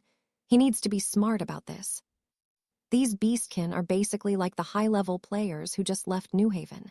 They aren't your average grunts. Their raw power far outclasses normal human soldiers, and with a rank 4 warrior leading them, this could actually be a challenge. Alistair pauses to come up with a real plan. Meanwhile, over at the wall of Fairhaven, a massive ogre is laughing, saying the women in this coastal land are definitely high quality. The beast stalks out of a house, leaving a victim behind. A man slips inside right after, his blood boiling at the horrific scene the monsters have left in their wake. This is Sir Percival, a level 28 undercover knight, and he is absolutely livid. He whispers the intel to his allies, but they tell him to keep his head down and stay quiet. The rest of their force is coming, but they won't arrive for another 3 days to clear out the monsters. Percival grinds his teeth. 3 days? He doesn't know if he can wait that long without losing his mind. He's been deep undercover with these mercenaries for 5 days now. His comrades have no idea just how disgusting and vile these creatures really are. Every second he stays here is a living nightmare. He has to stand by and watch this hell on earth while these monster scums act like they own the place. He wants to strike right now. Even if they die and have to use their precious resurrection chances, it would be better than just watching this happen. He looks at his distant companions, wondering if they even have hearts. How can they just leave these people to suffer like this? His partner tells him to just stay calm and endure it for a little while longer. But looking at the destruction around him, Percival is at his limit. He gently covers a woman on the ground and whispers an apology. He makes a silent vow. He's going to make every single one of those monsters pay in blood for what they've done. Before Alaric could storm off, his comrades begged him to wait, reminding him that they were outsiders in these hostile lands and didn't belong here. They couldn't afford to lose sight of the mission, conquering this territory and winning that massive bet they had all placed. Above all, they were supposed to defend their own borders, but Alaric, he didn't care. He just turned his back and vanished, absolutely fuming. Alone and driven by pure, unadulterated rage, he charged straight into the beast camp, tearing through monsters like a man possessed. The ogre warlord just laughed his head off. He never expected the mercenaries to have a traitor, let alone one stupid enough to walk into a trap. Naturally, that just made Alaric even more ticked off. Then he froze, a sound behind him, something was coming. Meanwhile, Solon arrived at the border fortress. He came face to face with Lord Godfrey, a level 35 Black Knight, and made it clear. These humans had picked the wrong territory. Solon was disgusted by his very presence. This was just the warning shot. If they were still camping on that wall when he returned, he'd turn the whole place into a graveyard. Solon's promise was simple. He would burn them all to ashes. But Godfrey just chuckled like it was all a big misunderstanding. That wall, it belonged to the Church of the Sacred Light, not them. They were just the ones invading. It was strictly business and had nothing to do with personal borders. Godfrey claimed he just liked making friends with powerful creatures and didn't see himself as a common man. He looked at his subordinates as if they were his personal toys. The bottom line, they wanted an alliance with the dragon. After conquering the kingdom, they could even split the spoils of war. They offered Solon 90%, keeping only 10% for themselves. Big mistake. Solon called them out for their greed, How dare they claim 10% of a land where 100% belonged to him? He gave them an ultimatum. When he returned, he wanted the kingdom's gold and its noblewomen waiting for him right there. Fail, and he'd wipe every last one of them off the map. With that, Solon took to the skies, heading straight for the hallowed bastion of Valerius. Total panic. The soldiers froze as the massive shadow of the dragon swept over them. The captain screamed that it was an attack and everyone should scatter. High alert, everyone. They needed to get word to Lord Godfrey immediately because the beast had returned, and it looked hungry. "Find cover," they yelled, knowing a dragon's breath could melt stone. Up above, Solon just watched them scramble. To him, they were nothing but experience points for his system. They might have been a pack of villains, but you had to hand it to them. There were a lot of these guys. Credit where it's due. The leader of these Raven Guard mercenaries was actually pretty sharp. Their barracks were spread out perfectly with trenches dug deep into the stolen fields. But then, boom, Solon unleashed the fire, and suddenly everyone was running for their lives as the mercenaries screamed in confusion.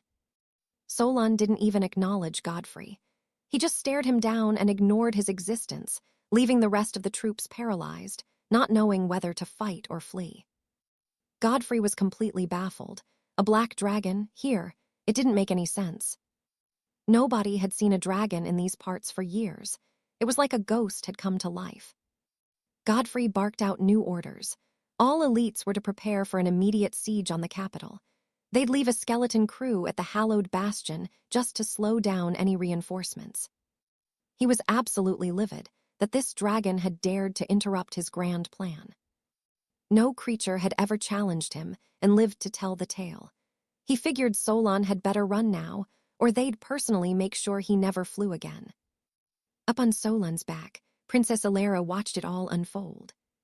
She asked if he was sure about this gamble, and Solon just smirked. No need to worry, these guys were already dead men walking. The moment their main army moved out, the hallowed bastion would be ripe for the taking without them even breaking a sweat.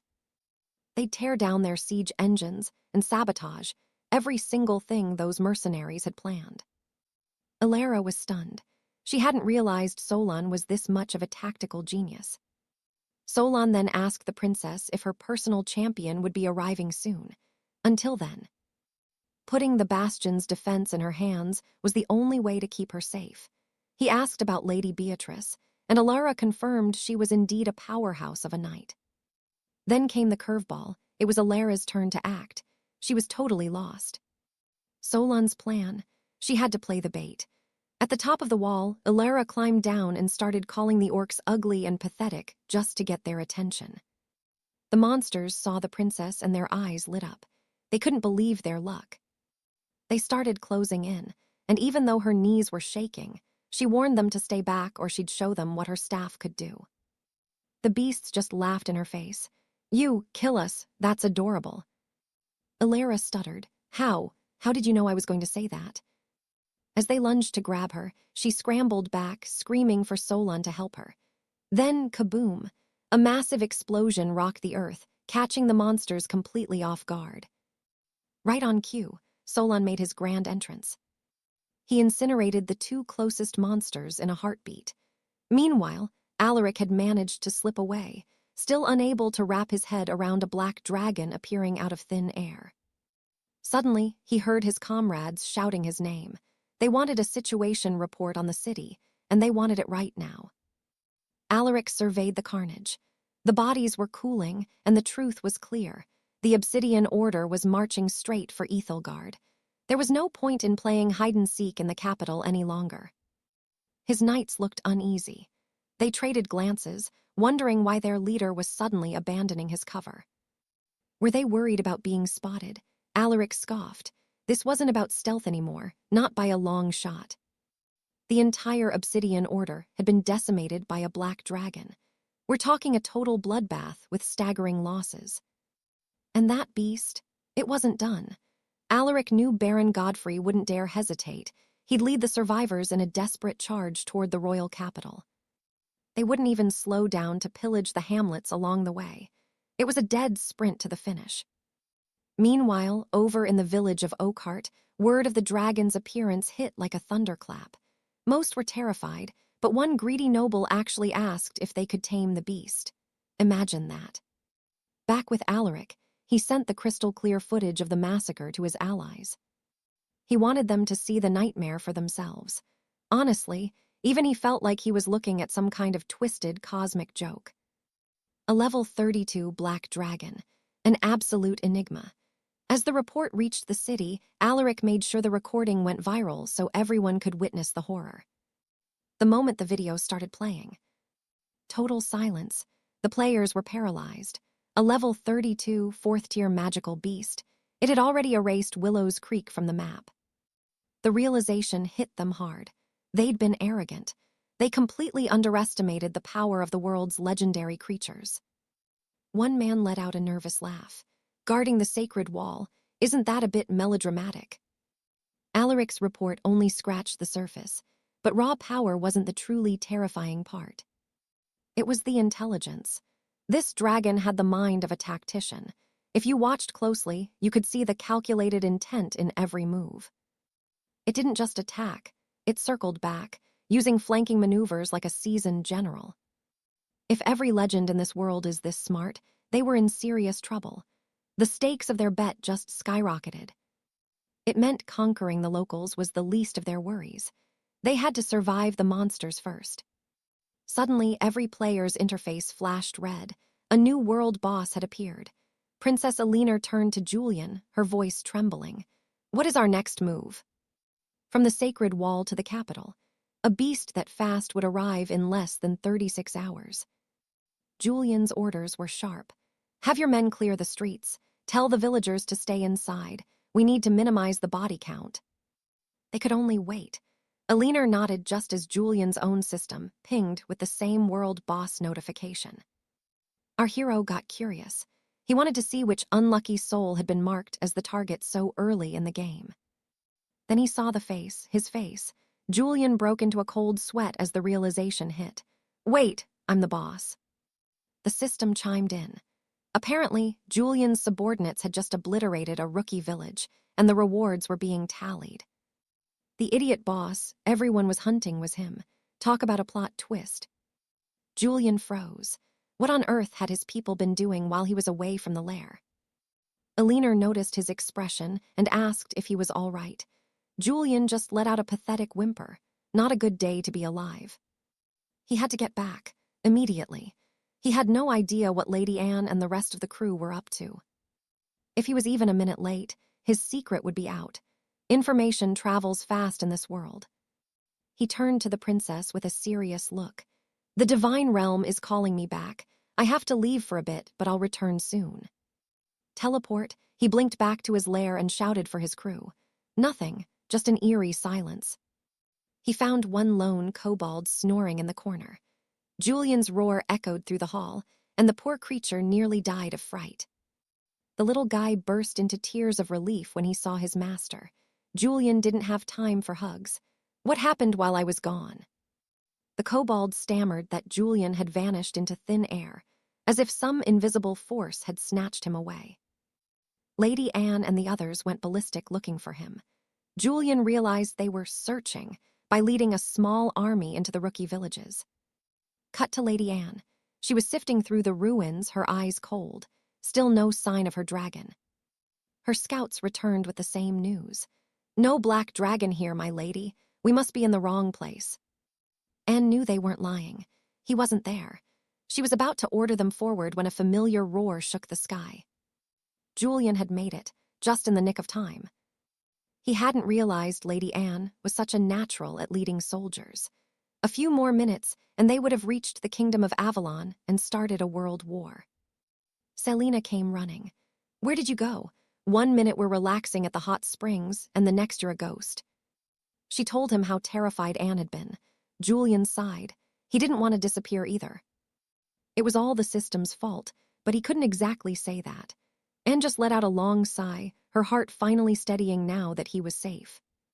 Suddenly, a blinding flash hit him, like his eyes were about to explode from the sheer light. He blinked, and there was little Cedric, reporting that the mountain of gold from the raided towns had finally been gathered. Alistair was genuinely stunned by the hoard.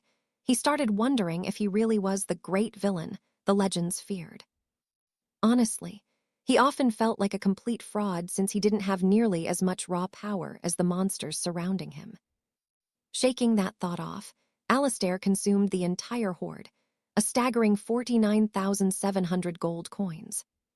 The high-level breakdown worked its magic, boosting his metal affinity and reinforcing his armor's strength on the elemental scale. His fire resistance shot up too, and the system handed him the heart of the village along with 20,000 points. But Alistair wasn't biting. He knew the system was just trying to bait him into doing something truly twisted. Meanwhile, in the capital of Valoria, Lady Alice was panicking, asking the princess where their dragon lord had vanished to. Princess Catherine looked grim. The Iron Brotherhood mercenaries were approaching the gates much faster than expected. Since there were no knights left to defend the outskirts, the mercenaries had simply blazed through the countryside at full speed. This was bad. The Dragon Lord had retreated to the Celestial Peaks the night before, leaving the kingdom completely vulnerable. Alice begged her to flee, and for a second the princess actually hesitated, feeling the weight of the crown. Meanwhile, Baron Drax and his second-in-command finally reached the capital they intended to sack, but something felt off. They'd marched through every village on the way and hadn't seen a single soldier, not a soul in sight. No resistance, no guards, nothing. Had the entire kingdom just packed up and vanished into thin air? That's when the world stopped. Princess Catherine appeared on the high walls, looking like a literal saint under the sun. More maidens appeared beside her on the ramparts, and the mercenaries immediately started howling, ready to storm the gates.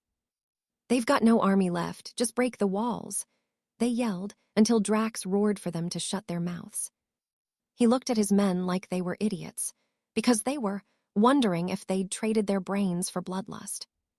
This was too easy. An invitation like this. It smelled like a massive, deadly trap for anyone foolish enough to enter. He ordered his men to hold the moat and cut off the supplies instead. He'd starve the city out. "In a few days, they'll be crawling out on their knees," he smirked, while his soldiers cheered for his genius strategy. To them, Drax was a tactical god. Only a true commander could come up with a plan this cold and calculated. Drax looked up at Catherine and sneered, "Give up now, and I might make you my favorite pet. You'll suffer less that way." The mercenaries roared with laughter at the insult, but the princess didn't flinch, not even an inch. After everything he'd done, slaughtering her people and defiling her lands, did he really expect her to just roll over? She'd rather burn in hell than surrender, and she planned on taking every last one of them down with her. Drax just laughed harder, reminding her that he still had her people captive in the nearby woods. He threatened to drag them to the gates and butcher them right in front of her. Men, women, everyone. Catherine was trembling with pure rage when a voice boomed from the sky. Bold words for a man about to die. Her eyes lit up instantly. It was him. The Dragon Lord had finally returned to the battlefield. The mercenaries froze. They all recognized Alistair, the same legendary dragon that had shattered the Great Barrier. Drax's face went purple with fury. He remembered this beast from their last disastrous encounter all too well. Alistair just hovered there, laughing under the warm sun, looking completely untouchable and godlike. "The sun is beautiful," he mused, "but your hearts are filthy. Let me help you vanish into thin air." He unleashed his flame lance, and suddenly the mercenary army was just a bunch of terrified men running for cover. Drax screamed at him, "I'm a 4th-rank knight, you overgrown lizard. You think you can face me?" To them, he was just a monster, but Alistair saw them for what they really were, the enemy of his realm. They leveled their dragon-slaying spears, their best and only hope for taking down a creature of his immense scale. The plan was simple. Focus every single shot on one tiny, weak point and let skill bridge the gap in power. One perfect hit, and even a great dragon would finally fall. At least, that was the hope they clung to. The spears struck, and shattered just like that. The lead warrior stood there, completely paralyzed by pure shock. He couldn't wrap his head around it. How could any monster have scales that powerful? It was simply impossible. Gareth unleashed a barrage of spears, more desperate than ever to take down our hero. But Alaric, he just danced through them, laughing and asking if those toothpicks were even supposed to be dangerous. That was the breaking point. Gareth went absolutely ballistic, prepping a forbidden technique that made even his own men shake with fear. "Watch closely," he screamed, launching his ultimate move. But Alaric just reached out and caught the damn thing like it was nothing. Our boy started coughing as smoke filled the air, wondering why Gareth even bothered with such a flashy, useless entrance. But check this out. By the time the smoke cleared, Gareth was gone. Typical coward, he turned tail and bolted the second things got real. Talk about no honor. He promised a duel but just ran, leaving the ogres and goblins completely stunned while his mercenary group fell apart without their captain. Alaric didn't waste any time. He showed zero mercy, turning those monsters into living torches as they tried to scramble for their lives. Seeing the chaos, Princess Alara noted that Gareth and a few stragglers had managed to slip away, asking if they should hunt them down. Alaric wasn't about to let them escape. Meanwhile, Gareth was already lunging toward the great citadel wall, desperate for an exit. He was fuming, swearing that the Drake Lord would pay for this humiliation, and promising to return for his revenge one day. But then, out of nowhere, Commander Alice appeared right there on the wall, looking down at him and questioning where exactly he thought he was going. Gareth froze in shock. She was supposed to be miles away at the border bastion. How on earth did she reach the wall so fast? Even though this was Gareth's home turf, Alaric appeared behind her, calmly stating that the Great Wall was under his command now. Gareth's world just crumbled. He couldn't wrap his head around how everything had gone south so quickly. Time to end it. Alaric finished him off with a blast of fire, and the divinity Echo rewarded him 6,000 points for wiping out the Iron Hands. Back at the capital, the scene was wild. Everyone was bowing, swearing their lives to the Drake Lord for saving their people. Our boy made it clear. He had saved their kingdom from ruin, and now it was time for them to serve as his loyal vassals. Princess Alara didn't hesitate. She accepted the terms on behalf of her entire kingdom. From that moment, they were officially his subjects. And just like that, Alaric's favorability score jumped by another 3,000 points. Man, the gap between these different people was still pretty massive, wasn't it? Alaric turned to the oracle, asking what kind of special ability he had unlocked, and if there were any hidden catches this time. The oracle seemed almost offended by his lack of faith, but it still congratulated him on scoring a legendary upgrade. It was called the power of the fierce drake. Alaric didn't wait around. He told the system to load it up immediately to see what it could do. As the power surged, a massive gust of wind nearly knocked the girls over, forcing Alaric to apologize for the lack of control.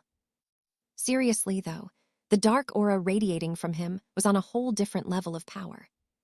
It was like he was manifesting the very essence of a dragon, boosting all his stats by 15% whenever he let it loose. Princess Alara asked if he was planning to leave already, and yeah, he confirmed he was heading out. But he had one last bit of business to handle. She immediately offered her help, wanting to be useful in any way possible. Alaric asked if there was any sign of a priestess nearby, someone with the power to heal. Commander Alice stepped forward, guessing he meant the mysterious High Priestess Catherine, though she was always traveling between bastions. Because of the constant fighting, nobody could really pinpoint exactly where Catherine was hiding out at the moment. So Alice suggested Alaric stay in the kingdom for a bit while they sent out scouts to find the priestess and bring her to him. Our boy realized he didn't have much of a choice but to wait, and Alara practically beamed, rushing to get his rooms ready. Later that evening, in her private chambers, Alara was totally lost in thought, thinking about how brave the Drake Lord was, when someone suddenly knocked at her door. It was Alice. She marched in, asking how the princess could be lounging around at a critical moment like this. Alara was totally confused. She panicked for a second, thinking another enemy was attacking, but the night quickly set her straight. It was about the Drake Lord she could not stop thinking about. Alara tried to play it cool, saying Alice was being ridiculous. But Alice saw right through her. She knew the princess wanted Alaric to stay right there by her side. Finally, Alara gave in. She admitted that, yeah, that was exactly what she would love to do. Then Alice leaned in and whispered a secret plan. Alara's jaw dropped. She could not imagine doing something like that to a god. But Alice hit her with the hard truth. Did she really want to just stand there and watch him walk away? She told Alara that even with the method laid out, the final choice was hers to make. A little later, Alara was left hoping he would not be mad, but the thought of him leaving just made her too sad. Facing certain death, she risked everything and sprinted toward the Dragon Lord's inner sanctum, desperate to beg him for one final favor. Our boy Alaric was stunned to find Lady 𝒔𝒏𝒐𝒏 standing there, confessing she wanted to stay by his side forever, even asking if he could finally accept her feelings and call her by her first name. He was completely caught off guard, but he could feel Alara standing right behind him, absolutely fuming with jealousy. He immediately consulted the oracle to see what was going on. How long had 𝒔𝒏𝒐𝒏 been acting like this, and was there any way to save her from herself? The oracle told Alaric to stay calm. This was likely just a side effect of his overwhelming sovereign presence. It turns out his aura had a massive impact on anyone under contract with him, essentially making everyone adore him to a terrifying degree. He asked if his dragon breath could save her, and the oracle confirmed that yes, it was possible. After all, she was a rare S-tier soul. Killing her now would only grant him her mid-level magic, which was basically useless to someone of his power. And here's the thing. As long as he kept his distance from those under contract, the influence of his aura would fade, and they'd return to their normal selves. Alaric approached 𝒔𝒏𝒐𝒏, who was ready to do anything he asked, but he just wanted her to snap out of it before Alara did something she'd regret. 𝒔𝒏𝒐𝒏 pointed at Alara and demanded to know who she was. Alaric simply replied she was his companion and asked 𝒔𝒏𝒐𝒏 what she actually needed. 𝒔𝒏𝒐𝒏 froze. Hearing that he already had a partner hit her like a physical blow. Realizing she must have looked like a total fool, she stammered that she only wanted to discuss some official business with him. Ever since Alaric left, she'd been busy reorganizing the royal guard and training the military to bolster the kingdom's defenses. Turns out she didn't have any hidden motives after all, and Alaric sighed, feeling like the entire world was about to descend into pure chaos. He couldn't play bodyguard for that kingdom forever. He had his own missions to handle, so he figured it was better if she learned to stand on her own 2 feet. 𝒔𝒏𝒐𝒏 quickly said her goodbyes and hurried off, leaving Alaric to finally breathe a sigh of relief that she was gone. He tried to tell Alara not to get the wrong idea, but she wasn't having it, complaining that even as his companion, she still had to deal with this kind of constant drama. A bit later, Lady Alice arrived with news that they'd finally tracked down Priestess Cassandra. Alaric nodded, telling them to bring her in immediately. Soon, a carriage was pulled right into the room. Alaric couldn't wrap his head around how something so strange could be considered normal in this world. The priestess apologized from inside, explaining she couldn't meet people face to face and hoped the Lord would understand her privacy. It was weird. Cassandra wouldn't show her face at all, making Alaric wonder if she was hiding an ugly scar or just trying to be overly mysterious. He asked if she could cure illnesses, and when she agreed, he asked her to examine Alara to see what was wrong with her body. He led Alara into the carriage, but Cassandra stopped him, claiming there were too many prying eyes for a proper evaluation. Alaric ordered everyone out of the room. "Is this better now?" he asked, wanting to get down to business. Alara clung to Alaric, terrified of what the priestess might do, but he promised her there was nothing to fear as long as he was by her side. Time was running out. At this rate, Alara's resistance wouldn't even last another week. If they didn't find a solution fast, her very life force would start to collapse in less than a month. Alaric told her it would be a quick checkup and urged her to relax, promising that no harm would come to her. But then she got distracted by some cute cats near the carriage. When Alara went to pet one, boom, it swelled up into a massive humanoid monster. She was paralyzed with fear. The creature lunged forward, opening its mouth to swallow her whole, and she screamed for Alaric's help. To Alaric's absolute horror, the cat actually swallowed Alara's head. He roared at the beast, ordering it to spit her out this instant.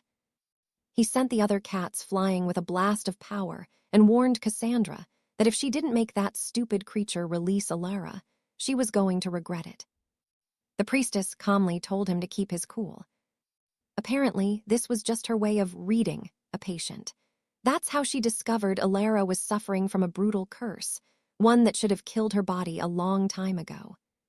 She could tell Alaric was using other means to keep her alive, but Alaric didn't care about the small talk. He wanted Alara free, now. His patience finally snapped, and he shattered the carriage with his bare hands, forcing Priestess Cassandra out into the open. Alaric was taken aback. The priestess was trembling, terrified by the destruction of her carriage, and nervously looking around to see if anyone was watching. They were in the human world now. Alaric asked if she was all right, but Cassandra just shrank away in total fear. She frantically pulled a helmet over her head and went completely silent. Alaric wondered if she had some kind of social phobia. Just to see what would happen, he snatched the helmet off, and she was so scared she used a hidden ability to vanish on the spot. He was actually pretty impressed by that move, but he had more important things to worry about. "Where's Alara?" he demanded. Morgana tossed a glowing sigil through the air. From the light, Lady Alara materialized, safe in Alaric's arms, fast asleep and mumbling about a delicious feast. Alaric's eyes narrowed as he held her tight. "What did you do to her, priestess?" Morgana shrugged, just a peaceful slumber filled with sweet dreams. But then, the mood shifted. She asked if he truly wanted to know the dark purpose of the curse lurking inside the girl. The truth was brutal. A soul-leeching curse designed to steal her every talent. And the core of this rot, it was buried deep within her heart. Worse yet, it had to be someone she trusted, someone very close to home. Unless they found the caster and shattered the spell, her days were numbered. Once her inner power flickered out, her life would vanish with it. Morgana paused, her voice dropping to a whisper. "There might be another way." Alaric didn't hesitate. "Tell me now," the answer, a heart transplant, the simplest, most violent solution imaginable. Alaric was stunned. This wasn't some broken gear you just swap out. You can't just change a human heart like a flickering light bulb. But Morgana was cold. Alara already carried the dragon's legacy, so why not give her a true dragon's heart? Alaric felt the weight of it. He was the only dragon for 100 miles. The choice was his and his alone. Pure desperation. Was there no other hope? The priestess suggested one last attempt to hunt down the original caster. "Impossible. I can't find them in time," Alaric growled. "If you can fix this yourself, Morgana, I'll grant you any reward you desire." She sighed. She'd try her best, but tracking a master cursor. No guarantees.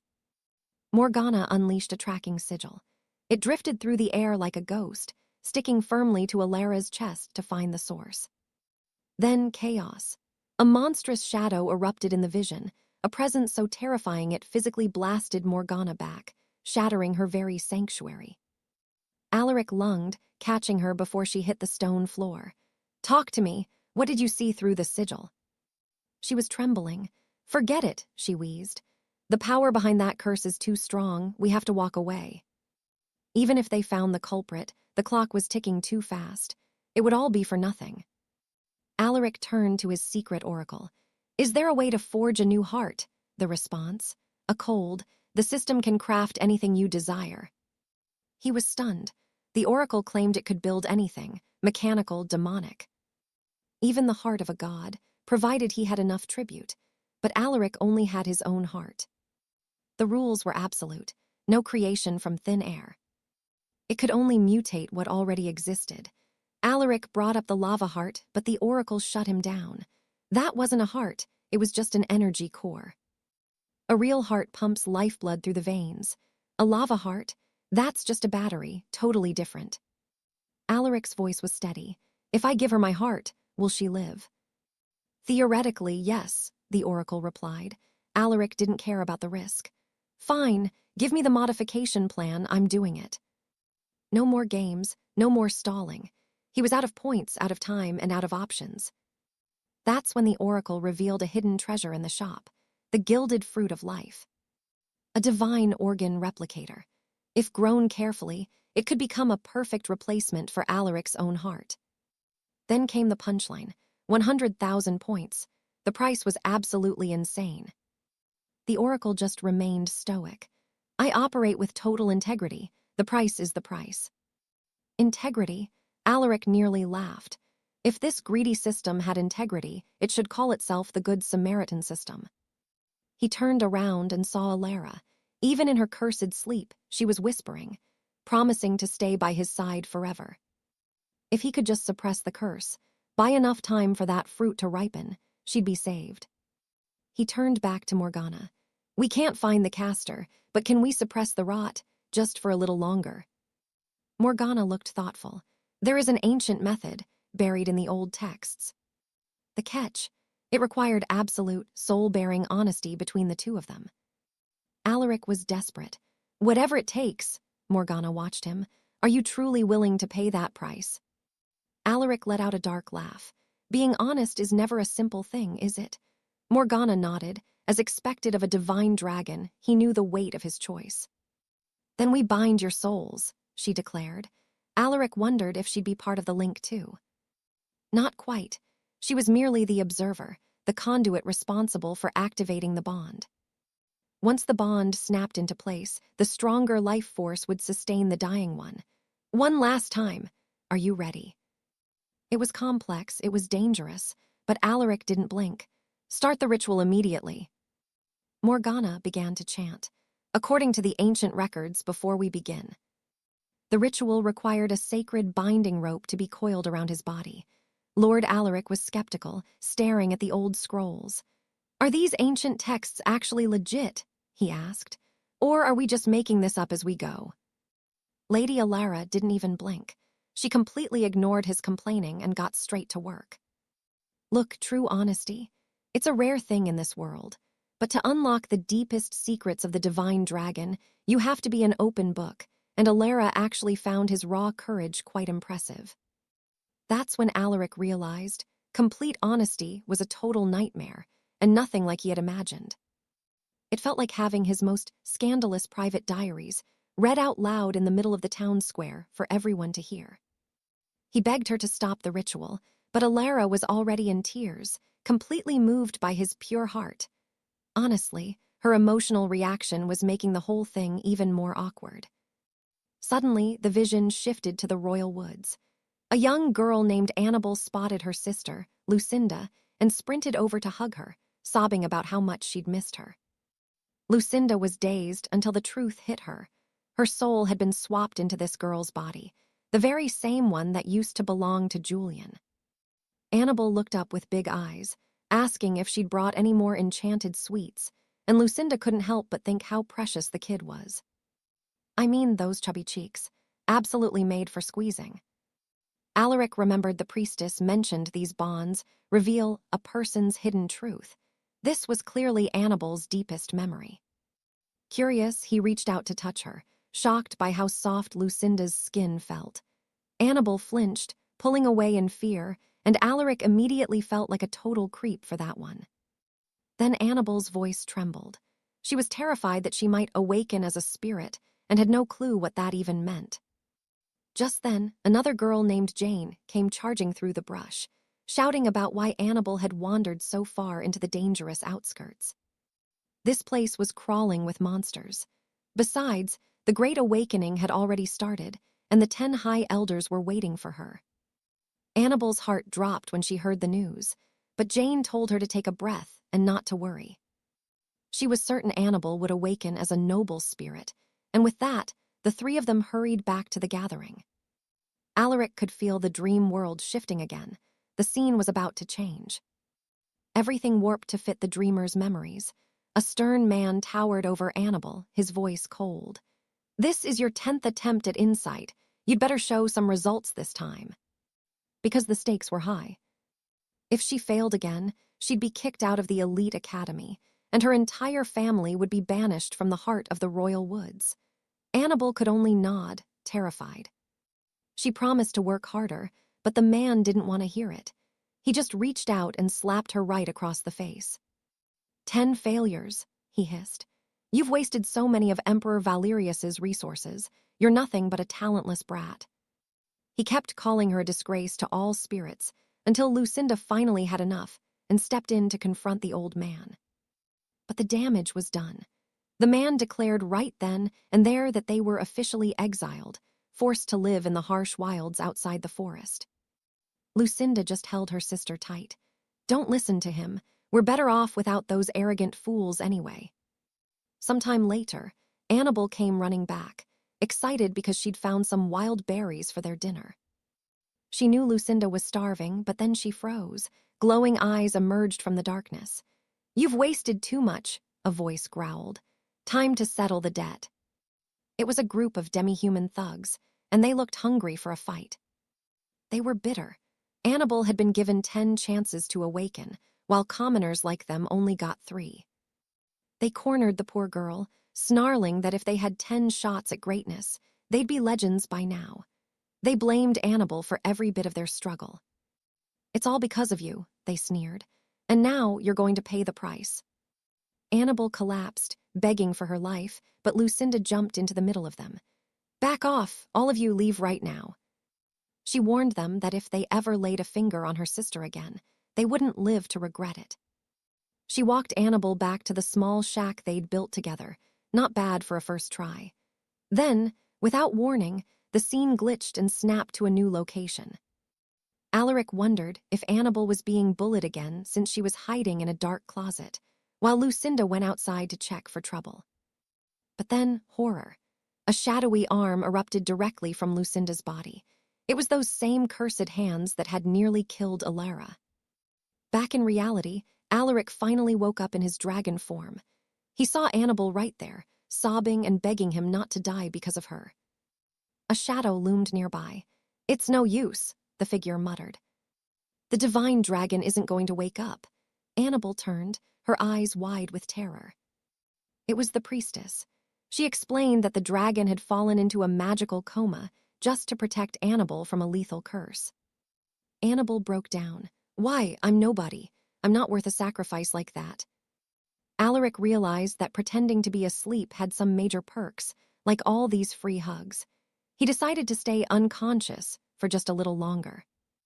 When Annabelle asked how to bring him back, Alara suggested she just try talking to him. So Annabelle whispered about her weird dream, something about a glowing metal board and pictures of women in very small swimsuits. Alaric's secrets were definitely out. Anna overheard something about a 32-gigabyte archive and a browsing history. She had zero clue what these cryptic terms meant, but they sounded incredibly powerful, instantly shattering her sense of relief and putting her on edge. 𝒄𝒂𝒈𝒐𝒏 stood there, completely floored. He couldn't believe it, actually trying to talk sense into the guy had actually worked. But here's the real kicker. While our hero Alistair was peering into Anna's tragic past, she was actually catching glimpses of his own secrets too. Anna blinked, asking what he'd just muttered. Alistair just waved it off, claiming he was simply mourning the loss of his long-lost youth. Classic Alistair. Deep within the great cathedral of the royal capital, they'd erected a massive statue to honor the divine dragon. Princess Celestina took Alistair to see it, showing off just how much the kingdom worshipped him. She told him she planned to visit this heroic figure every single day, offering up the same prayers and blessings she'd always given him. Talk about devotion. But Alistair, he was just staring at the statue in pure disbelief. Seriously, of all the poses they could have picked, they chose that one. It was the absolute opposite of dignified. Princess Celestina looked at him with puppy dog eyes, asking if he couldn't just stay in the capital a little bit longer this time. Alistair stood his ground, though. He pointed out that the realm was finally stable again. It was time for him to head back to his own territory. And honestly, it was for the best. Anna was lurking in the background, getting visibly heated every time Celestina leaned in too close or acted a bit too thirsty. The princess was heartbroken that Alistair was leaving so soon, promising she'd miss him dearly. But back at the Obsidian Spire, our main character realized that his time away wasn't half bad at all. Time works differently for dragons, apparently. Hardly any time had passed in the lair since he'd walked out the door. Everything was surprisingly peaceful. The monsters were actually behaving themselves, and Garrick was practically moved to tears seeing his lord finally return to his throne. Alistair held up a hand, though. He told them they could talk later. The trip had taken a lot out of him, and he just needed a moment to breathe. As Alistair collapsed onto his bed, Anna was right there, her voice laced with worry. She asked what was wrong, terrified he might be falling ill. He just sighed, telling her he was fine, just totally drained after everything that happened. But he wasn't really fine. His skin was burning up, and his head was spinning like a top. He quickly checked with the system. Can dragons even get sick? The system didn't give him a straight answer, but did offer a little something to dull the sharp edges of the pain. Then it hit him. He was actually suffering from a dampened version of Anna's own chronic pain. It was a wake-up call. He couldn't even imagine the agony she'd lived through before this. Suddenly, he froze as Anna approached him, her eyes serious. "Don't move," she whispered. She was just checking his temperature, placing a hand on him. She noted how warm he felt, but Alistair reminded her that a dragon's internal heat is on a whole different level compared to a normal human. Anna jumped back instantly. She stammered out that she knew that, obviously. She told him to stay put while she rushed off to prepare some medicinal soup. She remembered what old Martha had told her.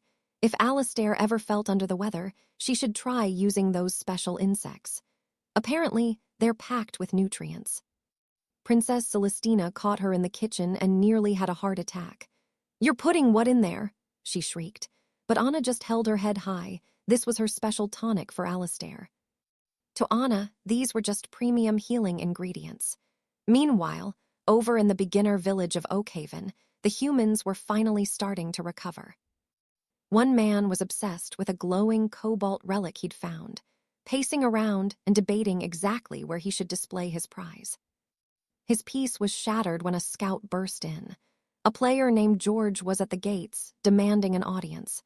The man snapped, telling them to kick him out. He was busy appreciating his art. But the subordinate didn't budge. He hinted that his master would definitely want to hear what this newcomer had to say. The hook. This George guy supposedly knew exactly where a dragon was hiding. That changed everything.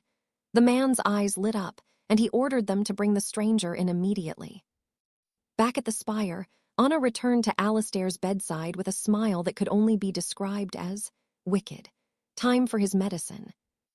Alistair sighed to himself.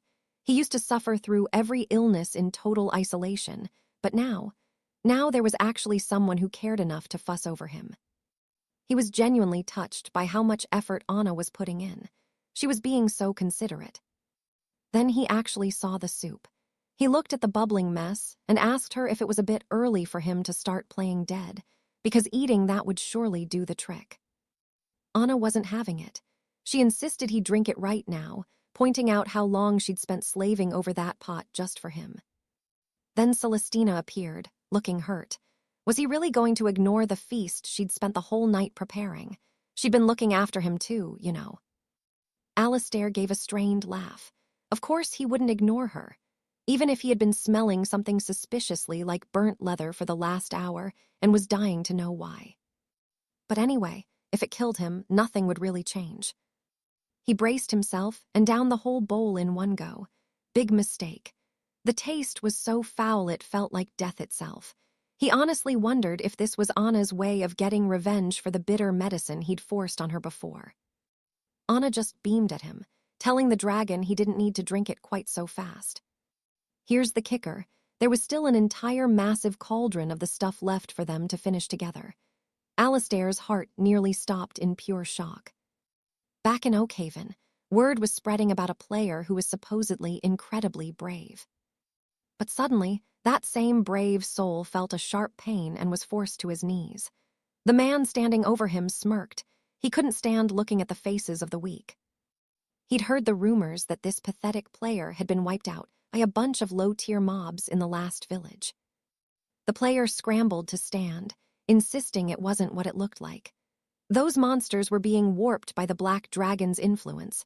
They'd turned into something straight-up demonic and ultra-powerful. So he made a desperate offer. If they let him join the crew, he'd lead them straight to the Black Dragon's hidden lair and spill every secret he knew. "You mean you still haven't heard?" the man sneered, leaning in close. "The great drake he's hunting. It's sitting right at the bloody top of the legendary bounty list." Lord Style questioned why he was so eager to join the hunt today. Julian just shrugged. He knew the man had a demi-human companion of his own, and that changed the game. And let's be honest, her appearance was nothing short of breathtaking. "You'd love to have her head on your wall, wouldn't you?" Julian teased. He flashed a sketch of the silver-haired demi-human, and the collector's eyes practically caught fire with greed. Pure white fur, soft ears. She was a living masterpiece, a perfect work of art. The man was already planning his display. Her head on the right, the dragon S on the left. Just imagining those trophies flanking his throne gave him all the motivation he needed. Julian watched him go, a cold smile playing on his lips. Now, the real show begins. Regardless of which side bleeds out first, it's going to be a spectacle. That night, back at the camp, Sir Julian found himself sharing quarters with the ladies. Total chaos. He ended up witnessing Lady Serena squeezing things she definitely shouldn't be grabbing while asleep. Honestly, what kind of wild dreams was she having to do that in front of everyone? Poor Dame Anna was out cold. She'd spent the entire night brewing medicine and was beyond exhausted. The girl deserved some peace. So Julian carefully picked Serena up and moved her to the other side of the tent, far away from Anna. "Please," he whispered, "let her actually be asleep." The medicine from the day before tasted like literal sewage, but Julian had choked it all down. Good thing, too, he was feeling miles better today. Suddenly, Master Cedric appeared at the cave entrance to report in. The prisoners from the last skirmish were being held in the rear mountain, and he needed orders on how to handle them.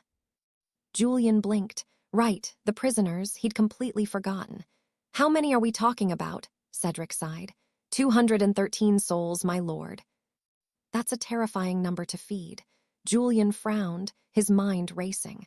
"Wait, what have they even been eating while I was away all this time?" Cedric looked awkward. "Well, I hadn't really thought about it. If we don't do something soon, they're going to start grazing on the trees like cattle." They were already gnawing on roots and stripping every flower in sight just to survive. Julian's heart sank. "I hope to God none of them have starved to death yet. Come on, we need to go check the situation ourselves." They demodeled the new stockades after the legendary wind prison of Valerius when they built the place. Cedric hadn't cut corners either. He had guards rotating shifts every single hour to watch the cells. Every beast and rogue knight in there was silent, completely suppressed by the night watch to avoid any chaos. Julian nodded, genuinely impressed. It turns out Cedric had a real knack for heavy construction and handling the dirty work. The result, incredible. The grass was trimmed to the dirt, and the soil looked like it had been turned by a massive machine. Then it hit Julian. This wasn't just a prison. It was a perfect chance to put them to work on a farm. "We'll give them a standard of living no prisoner has ever seen," Julian declared. Cedric was stunned. He'd never even considered being that generous. But Julian was thinking 3 steps ahead. The real question is, what exactly should we plant? He pulled up his divine ledger to check the options. Potatoes, he decided. Easy to grow, and they fill the belly. The ledger hummed as he confirmed the purchase of a massive shipment of high-grade potato tubers. Meanwhile, in a dark cave elsewhere, a group of mercenaries were tearing into some fresh meat. 2 of them were serving a massive brute of a boss, but there was a problem. Their food for the month was already gone. The boss growled at the 2 scouts to get lost. They walked away, sighing in pure frustration. They thought following the strongest warrior in the realm to this starting outpost would mean a life of luxury. Wrong. They never imagined a month's worth of food for a normal man would only last this guy a single week. The man was a bottomless pit. "We need to bail while we still can," one whispered. "Before he decides we look tastier than the empty grain sacks." Suddenly, a voice boomed behind them. "What are you two whispering about?" They nearly jumped out of their skins, pivoting instantly to hide their fear. "Nothing, we just got an invite from the second hamlet of Oakhart. We were just wondering if you'd like to go, sir." At the same time, Lord Valmont, the chief of Oakhart, was holding court. His advisors were restless. "Is this guest really worth keeping us waiting like this?" Valmont just told them to stop complaining. It wasn't that he'd forgotten to invite the man earlier. He just hadn't thought the man would actually show up to a meeting like this. Suddenly, a massive shadow loomed behind Valmont's chair. "Were you all talking about me now that I've finally been invited?" Valmont nearly fell out of his seat. He spun around, eyes wide in disbelief. How the hell did he get behind him without a sound? Not a single guard had noticed his approach. Valmont realized who it was: Alistair, the Shadow Stalker. The legends about his stealth were terrifyingly true. "I am Lord Valmont," the chief said, recovering his pride. "Welcome to my mountain. You are all guests here." One of the younger knights nearby scoffed. "A man that huge is an assassin? Give me a break." Alistair's eyes flashed with murder, but Valmont handled it instantly.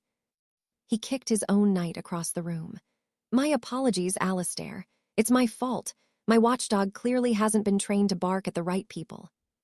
Alistair just laughed, grabbing the terrified boy by the neck. "You're a unique one, Valmont." The poor knight was frozen solid, staring into the eyes of a true monster. Lord Valerius leans in with a smirk, telling Sir Cedric that if the knight truly wanted him, he was his for the taking. But the moment is shattered when another man strides into the meeting, noting with a cold grin that it had been ages since they last crossed paths. Valerius doesn't waste a second on pleasantries. He gets straight to the point. The only reason he gathered these elite braves was for one purpose: to hunt the legendary Dreadworm world boss. Total silence. The braves freeze in pure shock. Were they really talking about that monster, the black dragon that was currently terrorizing the entire world?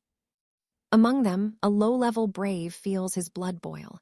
He came here to pledge his life to Valerius, but instead, he was treated like absolute garbage. Fine, if that's how it is, he won't be held responsible for what happens next. He speaks up, telling Valerius he knows exactly how to lure the Dreadworm out, by using the beautiful Lady Anne as bait. His logic, simple: capture the girl and the dragon follows. His lord would walk away with 2 perfect prizes for the price of 1. Idiots, the man thinks to himself, every single one of them. He knows the truth. Hurting Lady Anne won't bring victory. It'll only bring a cruel, agonizing end for everyone involved. Meanwhile, in the sanctuary, Anne sneezes suddenly. Was she getting sick? Maybe the exhaustion was finally catching up to her. It wouldn't be a surprise, considering she spent the entire night before painstakingly brewing medicinal potions. She tells herself she can't overdo it again. It would only worry Sir Alistair. He's already hovering, concerned she's falling ill, but she just brushes it off with a smile. But here's the thing: it wasn't a cold. She felt a sudden, bone-chilling wave of malice. Strangely, Alistair doesn't sense a thing. His senses are sharp, yet he detects no intruders trying to breach his domain. He figures Anne's just feeling sensitive and decides maybe she just needs a hug and some comfort. Classic. Then Anne brightens up. She has a gift for him, something he's been hunting for a very long time. She pulls out a key. Alistair's eyes widen, a treasure chest key. Anne nods, explaining she got it from the sorceress Morgana. It's impressive, sure, but then Lady Serena chimes in. She hasn't just found one key, she has a whole pile of them. Suddenly, Anne's gift doesn't seem so rare. Alistair is absolutely stunned. How on earth did they manage to farm that many legendary keys so fast? Serena just laughs. It was easy, really. She just kept reassembling Julian's broken body parts and smashing them again until the keys dropped. Meanwhile, in the damp dungeons, Morgana is losing her mind, screaming at Julian that this is all his fault. If he hadn't fed her that fake information, she'd still be the great leader, not a prisoner. Julian fires back, calling her a useless failure for trying to shift the blame. But Morgana knows she has to act. She needs a way out, and she needs it now. She starts spinning a new web, leaning in close to Julian to work her charms. It works like a charm. Julian softens up, admitting he only has 500 points of essence left in his system. He spent everything else being forced to buy those keys, and he's not giving up his last bit of power for anyone. Morgana is livid. They're basically dead anyway. Why not just hand over a fake key to trick the girls and use a resurrection? Julian snaps. Not happening. He's already had his limbs shattered enough for one lifetime, thank you very much. Morgana pivots. She suggests Julian give her all his points so she can escape first, promising, cross her heart, to come back for him. Back at the war room, Valerius stares at the dragon's lair and gives the order. George, go in and kidnap Lady Anne. George nearly chokes. He's terrified, but Sir Cedric shuts down any hope of backing out. If he wants to sit at the big table, he has to prove his worth. After all, using the girl was his brilliant idea, right? Time to be useful. Cedric leans in, whispering that he shouldn't worry. His special talent is perfect for a job this dirty. George trembles as the assassin speaks, but he has no choice. He slips into the lair under the cover of night, shocked that the sleeping guards don't even blink as he passes. He finds her almost instantly. Lady Anne, the high-value target they've been hunting since the start. Back in the dark, Morgana successfully drains Julian's points and breaks her chains. Julian watches her, hopeful. You'll come back for me, right? She flashes him a beautiful, hollow smile and promises she'll be right back to save him from this hell. Instant regret. The moment she's free, Morgana strangles Julian to death and vanishes. At that exact same moment, Lady Anne collapses to the ground in the palace. A beastman guard rushes over to help, and Anne looks up at him, thanking him and claiming she just twisted her ankle. The guard is confused. What is she doing near the dungeons this late? She claims she dropped something earlier and had to find it. She adds that she was also checking to see if the guards were being diligent. The beastman stands tall, swearing he's on high alert. Anne points to a shadow, claiming she saw a gap in the patrol, and the guard immediately scurries off to fix it. But wait for it, that wasn't Lady Anne at all. It was Morgana.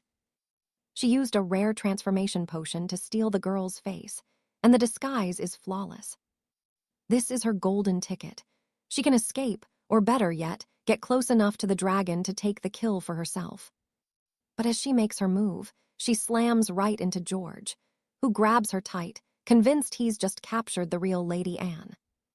Meanwhile, a scout rushes to Lord Alaric with an urgent report. He's spotted Lady Annabel, but Alaric just scoffs. Impossible, he mutters.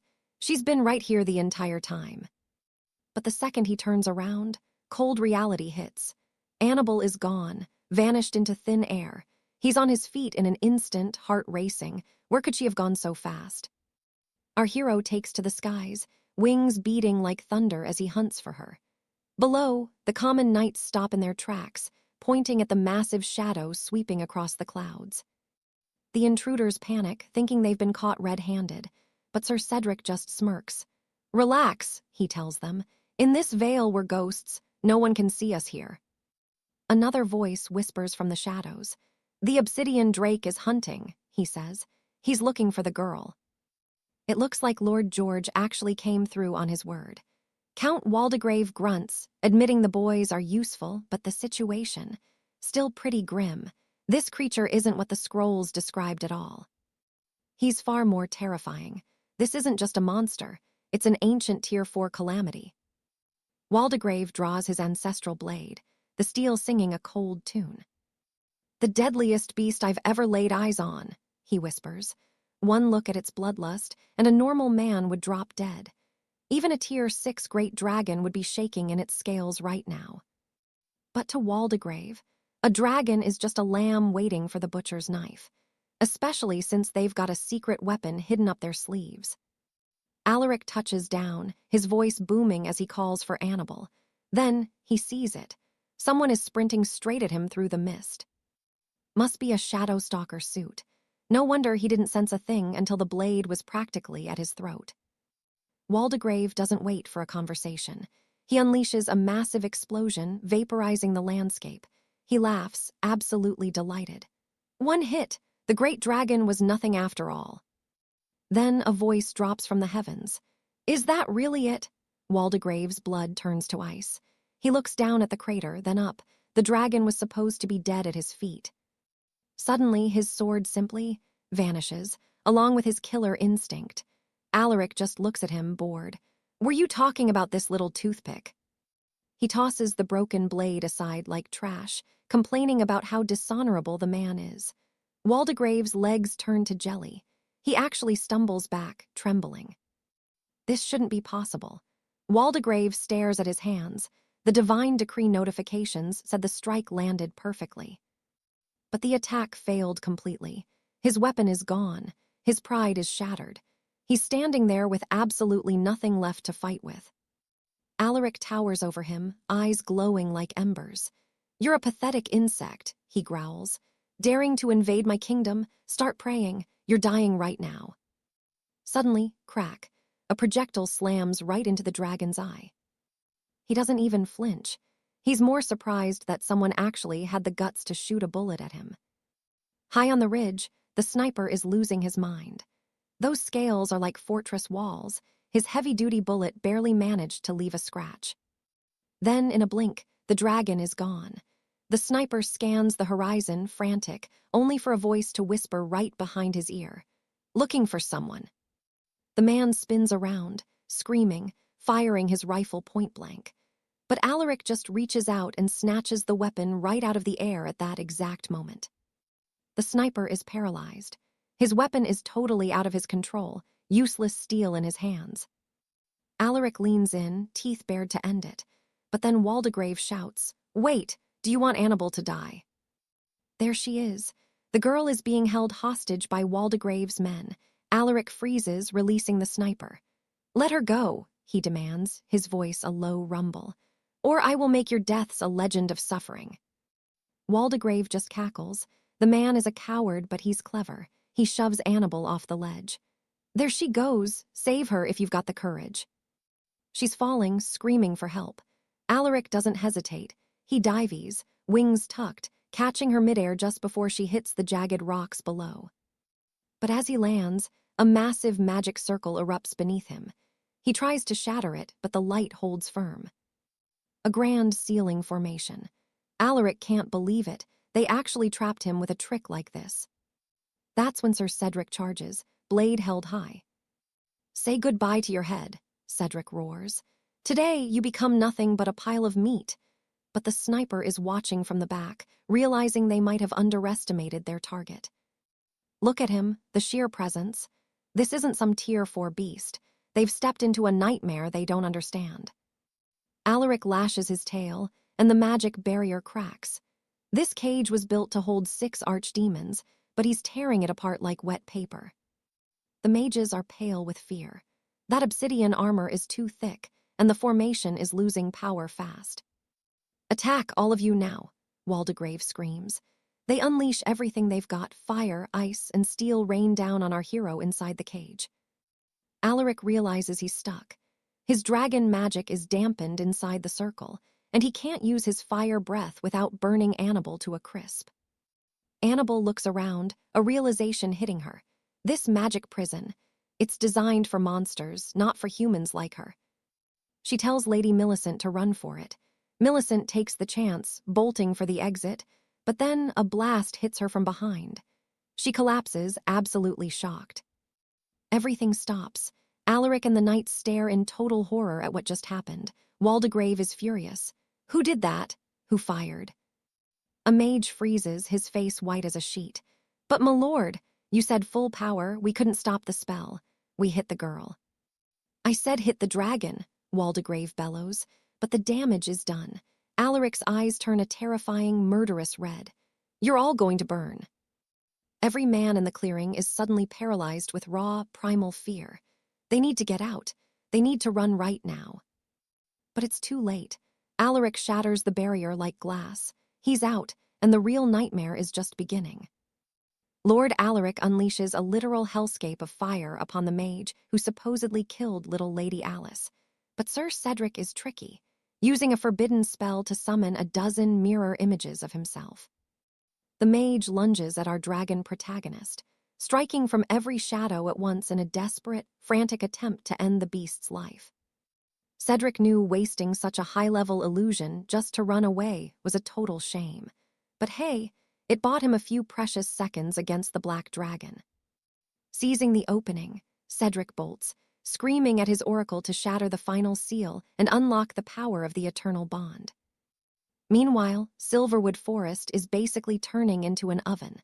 The sheer weight of the black dragon's fury is causing massive volcanic eruptions of pure fire.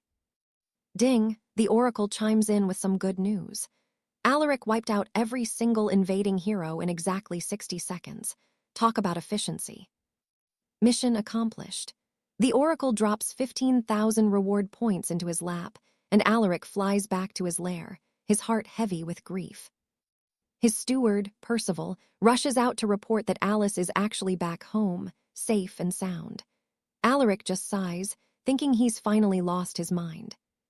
He's convinced Alice's soul has already moved on to the spirit grove, so he starts reciting some tragic poetry.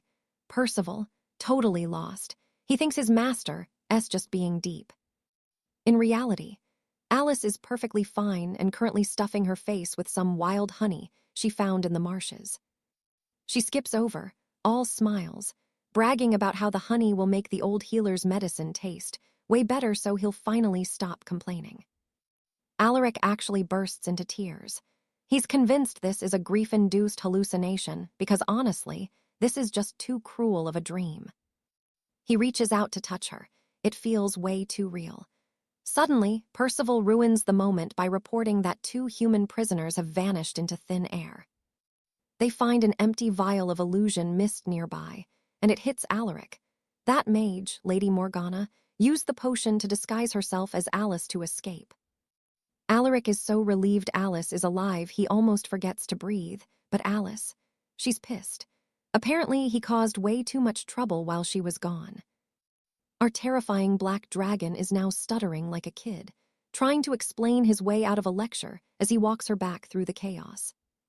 Over in the kingdom of Arendelle, King Arthur receives word that the high and mighty diplomats from the Iron Empire have officially arrived at the gates. They're demanding the return of Baron Malacher, and Arthur is losing his mind. The audacity of these people to come back and make demands now. Let's be real, Malacher was a complete and utter waste of space. The king had given him men, gold, and resources, but the guy hadn't even brought back a single dragon scale to show for it. To make matters worse, Malacher vanished into thin air. Arthur's pretty sure the coward just took the money and ran as far as possible. Arthur's about to tell the Empire that Malacher was dragon food, but before he can open his mouth, his queen, Guinevere, suddenly appears in the hall. The king is absolutely floored. He had no idea his wife was even back from her travels yet. Guinevere coolly explains she heard Arendelle was falling apart and decided to cut her social visits short to come handle things personally. She mentions hearing about the king's desperate plan to borrow a specialist from the Iron Empire to cure the young prince's mysterious affliction. Arthur nods along, sweating bullets. He's desperately trying to find a way to explain how everything went sideways without looking like a fool. Too late. The queen delivers a stinging slap right across his face for the massive mess he made, while she was busy with actual politics. Now that Malacher has disappeared on their soil, things look bad. Guinevere points out that insulting the Empire like this is basically begging for a world war. Arthur whines, claiming he just wanted to fix the prince's performance issues. The queen completely ignores his crying and orders the guards to let the imperial envoy in immediately. The envoy struts in, ignores the king, and starts showering the queen with compliments about her legendary beauty. Talk about smooth. Apparently, the word on the street was that the king of Arendelle was an idiot, which is why the Empire sent someone as low tier as Malacher.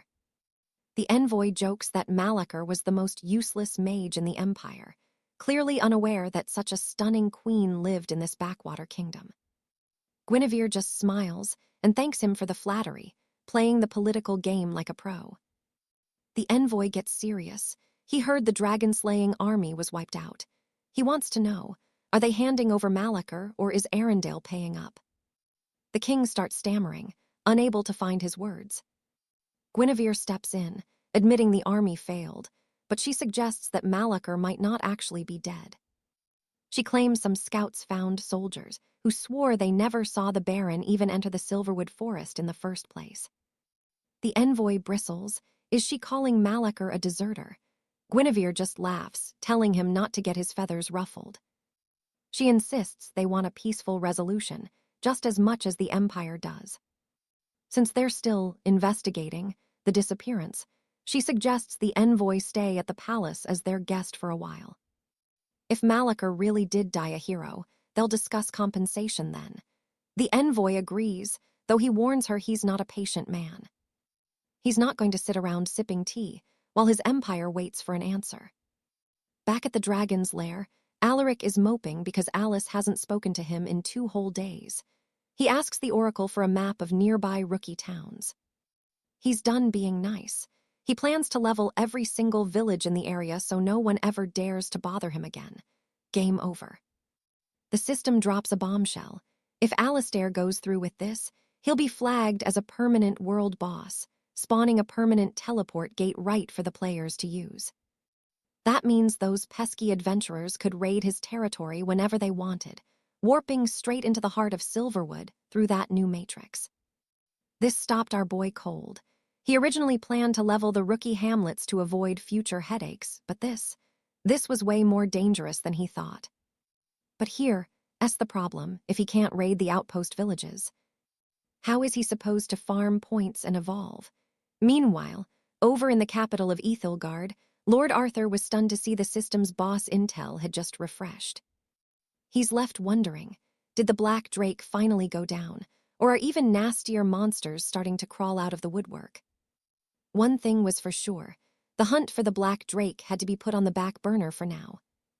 He actually hoped the beast was still kicking, since Alistair was the only opponent worth his steel.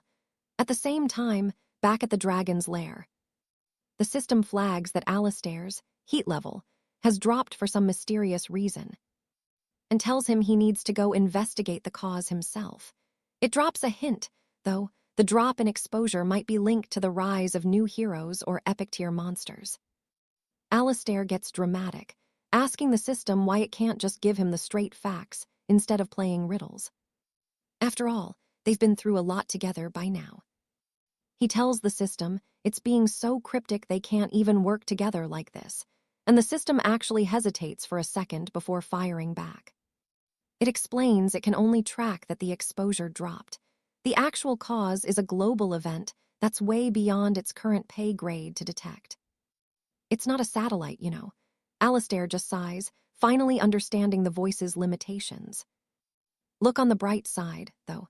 Since the heat is off, he can get back to raiding the rookie hamlets in peace. Cash is king right now, so he orders poor Cedric to round up the troops and prepare for a new campaign. Cedric agrees but asks for the target. Alistair's answer: we're heading north through the Iron Wastes to crush Northwatch Hamlet No. 2. But first, Alistair asks for an upgrade, something to make his men just as terrifying as he is. He asks if his army can evolve whenever he does, and surprisingly, the system says yes. There was a specific mod for that hidden deep on page 14,879, item 67 of the neural mods. The project was called The Swarm's Will, and it's a hefty one, costing a cool 100,000 points to flip the switch. Once Alistair installs it, it would trigger a synchronized evolution for 1,000 units whose power levels were below his own. Our dragon pauses. Is a swarm mind really the right fit for a legendary beast like him? He complains to the voice that the prices these days are getting absolutely insane. But the system just hits him with the fair and honest pricing line, no discounts, no haggling. Meanwhile, in the Palace of Valoria, the queen was preparing herself when a visitor arrived. It was a girl named Celine, and the queen immediately dismissed her servants. Strict orders: no one enters without her express permission. Selene notices the queen is wearing her sister's old bracelet and asks if she's truly capable of finding her lost sibling. The queen says she can, for a price. Selene doesn't blink. She'll give up 10 years of her youth if it means finding her sister, Elinor. The queen approaches her magic mirror, drops Selene's bracelet inside, and a vision flickers to life, revealing the cold, dead body of Elinor. At the same time, Alistair and his Kobold Legion are marching through the heat, and Cedric begs for a break. It was scorching. Alistair tells him to tough it out, even though he was feeling the burn himself. He had an internal radiator to keep his core cool, but man, the heat was still unbearable. Then it hits him. Annabelle and the others are still on his back. He panics instantly. Lady Annabelle and Seraphina were already suffering from heatstroke in the sun. Alistair quickly grabs some water to drench them and bring their temperature down. Annabelle complains about her clothes being ruined and soaked, and Alistair even tries to lean in to help. But then, they hear a girl screaming for help as 2 level 25 knights corner her. They were mocking her, saying no one was coming to save her, and Alistair is stunned to see there from the Southern Sultanate faction. The map never showed a starter village for those guys anywhere nearby. Was this some kind of glitch in the Matrix? The system chimes in. Since he stumbled onto this, it's time for a little lore dump. Outlanders from different realms have unique faction abilities. The Sultanate's perk. They can completely hide their village locations from everyone. Then there's the Shogunate faction, whose martial spirit boosts morale and makes their troops feel absolutely fearless in battle. And finally, the Iron Kingdom's perk is technical analysis, which boosts their creative genius, explaining those crazy firearms Alistair saw earlier. Alistair is impressed. These faction perks are actually broken. No wonder the map was a total blank. Our hero, Sir Alaric, asked the system about the unique abilities of the other great houses. The response: a big fat unknown. Since he hadn't crossed paths with any rival knights yet, their secrets stayed locked away. Meanwhile, things were getting heated for Lady Alara. With her dress torn and her temper flaring, she was ready to send her attackers straight to the grave. But before she could strike, Alaric charged in. He leveled both thugs in a heartbeat, leaving Alara stunned to be rescued by a literal dragon. He scooped her up, and surprisingly, she was beaming. She'd finally found him. Talk about perfect timing. Moments later, the 2 goons crawled out of the river. They were dazed, confused, and wondering what kind of monster just launched them into orbit. Then they saw it, a massive, terrifying dragon looming over them. One look was all it took to send them running for their lives. Alara remembered the old legends. They say dragons are inherently lustful. If she wanted to stay close to this black beast, maybe a bit of seduction was the way to go. She immediately stepped up to thank Alaric for saving her life, boldly offering herself to him as a reward. Alaric just sighed. Alara, however, took that as a sign he was struggling to resist her charms. She was sure he was about to crumble. But then, poof, he was gone. Alara blinked, realizing Alaric had vanished into thin air before she could even blink. He called back from a distance, saying he preferred to be a nameless hero before officially making his exit. Alara fumed. It didn't matter how far he ran. She swore she'd track him down and finish him with her own 2 hands. Back in the blistering crimson wastes, poor Cedric noticed the dunes stretching out ahead. The long trek through the sand continued. This desert was a death trap, crawling with fierce magical beasts just waiting for their next meal. Alaric wanted to know more, reminding Cedric of the sacred motto their army lived by. Either explode with ferocity or perish in the dust. Cedric nodded. Those were some deep, heavy words to live by. Meanwhile, far off in the lair of the bronze wyvern, an ancient and massive power began to stir. Alaric suddenly signaled everyone to halt. Alara asked why the sudden stop, but he could smell it, the sharp, acrid scent of hot metal in the air. It was a scent he knew by heart. This was the unmistakable mark of the bronze high dragons. He had a bad feeling about this, and asked Cedric if there was any possible way to bypass this area. No luck. Cedric checked the map. The northern route was the only safe passage through the entire desert. Fine then. Alaric decided to scout ahead alone, leaving Alara and Cedric behind with a promise to return shortly. As he took flight, the metallic stench grew suffocating. The power of the bronze dragon was leaking out everywhere. He landed and yep, a bronze dragon was definitely there. And dragons, they are notoriously territorial. He was glad he kept Alara safe. Or so he thought, until he realized she was clinging to his back the whole time. She yawned like she'd just woken up from a nap, casually asking if they'd finally arrived. "Why are you still here?" he barked. She just laughed, saying she'd accidentally dozed off on his scales during the flight. Suddenly the bronze dragon emerged. Alara froze in shock. "Is that a relative of yours?" she whispered. The bronze lord roared, declaring himself master of the wastes and demanding to know why they dared to trespass. Alaric tried to play it cool, explaining they were just passing through and didn't mean to offend. He even offered a peace offering, a pile of gold coins to pay for the disturbance. The dragon's price? A cool 100,000 gold coins. Oh, and he wanted someone to stay behind as his companion. Alaric was floored. That's an insane amount of money, but he saw exactly what the beast was after. He wondered if this dragon was just another rigged system. It felt like an easy way for the world to just extort players. The dragon complained that his last prisoner hadn't spoken in 3 days, so he was definitely looking for a replacement. He gestured to a terrified human he was holding. Alara started trembling, praying they wouldn't look her way. There was zero chance she was staying. Alaric stood his ground. He could offer the gold, but he wasn't leaving a single soul behind. He tried to appeal to their shared dragon blood, suggesting they just let his people pass. But the bronze lord was livid. "A lowly 5-colored drake," the dragon hissed. "You actually dare to compare yourself to a metal lord like me?" The beast grumbled that it was a real shame. Alaric braced himself, asking if they were really going to do this the hard way. The dragon just laughed. To him, a little dragon like Alaric challenging a lord was the ultimate joke. "Watch out!" Alara screamed as the beast lunged. But Alaric was like lightning. He vanished and reappeared in a flash. "Way too slow," Alaric mocked, sinking his teeth into the dragon's neck while Alara prepared a magic net to help. "Hey, watch your aim," Alaric yelled. Alara's net was a bit too effective. It ended up snagging the dragon and him at the same time. The great sand drake twisted in midair, barely dodging the blow by a hair's breadth before vanishing into the haze. Arthur knew everyone would be crushed under the beast's massive weight, and the storm it kicked up was so violent he could barely even keep his eyes open.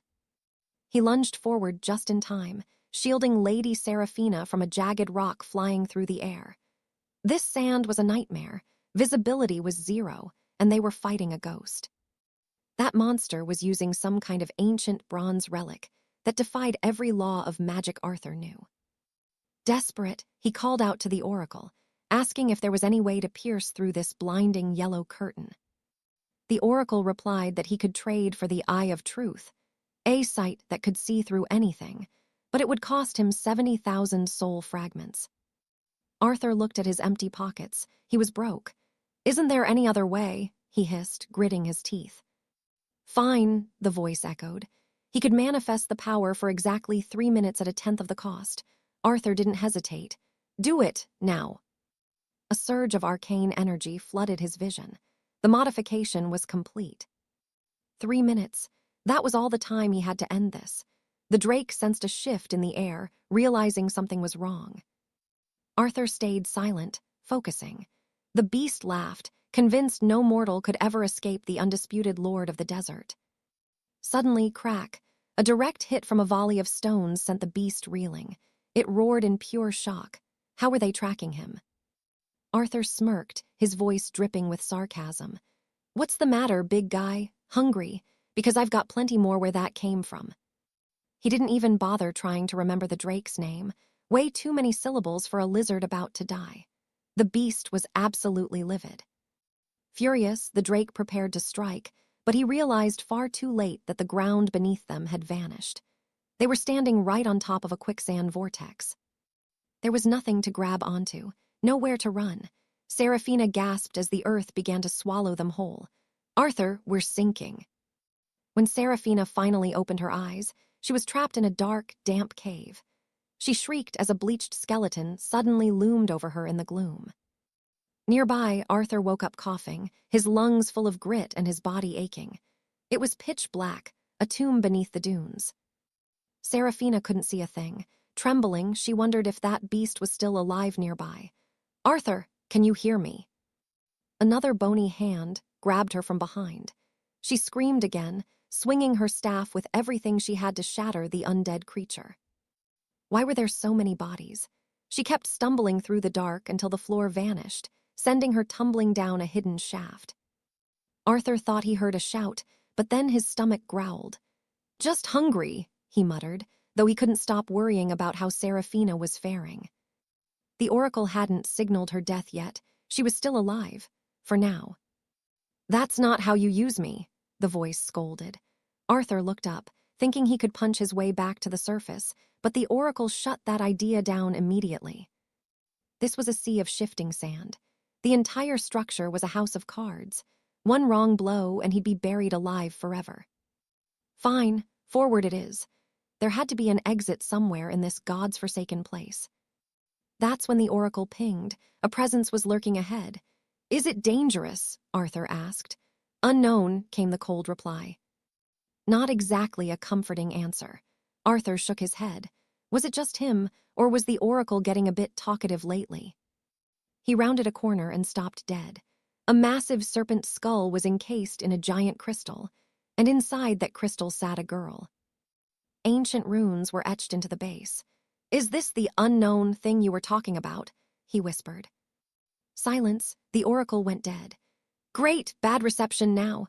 Meanwhile, Seraphina had found a wall covered in glowing, ancient script. This was high magic, the kind of rare, forbidden knowledge that mages would kill or die for.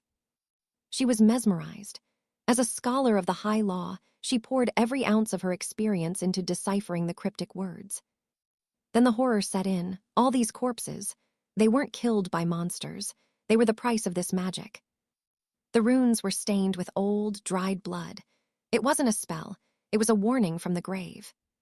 She read the final words: "Danger, demon, seal, whatever you do, do not look into the eyes of 𝒔𝒓𝒐𝒏." At that exact moment, Arthur was staring straight at the girl in the crystal. And then, she opened her eyes. Back in the tunnels, Seraphina screamed as a searing pain shot through her eyes, as if something invisible was burning its way in. The whole cavern began to tremble and quake. The ground gave way again, and Seraphina went falling, landing right on top of Arthur. She felt a sudden wave of warmth. Confused, she realized she was pinned against Arthur, who had basically acted as her crash pad. She didn't care about the awkwardness. She just hugged him, sobbing with relief that she wasn't alone anymore. Favorability surged by 50 points.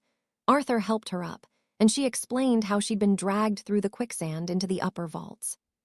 She told him about the graveyard above, the remains of knights and necromancers who had been experimenting with dark, ancient magic.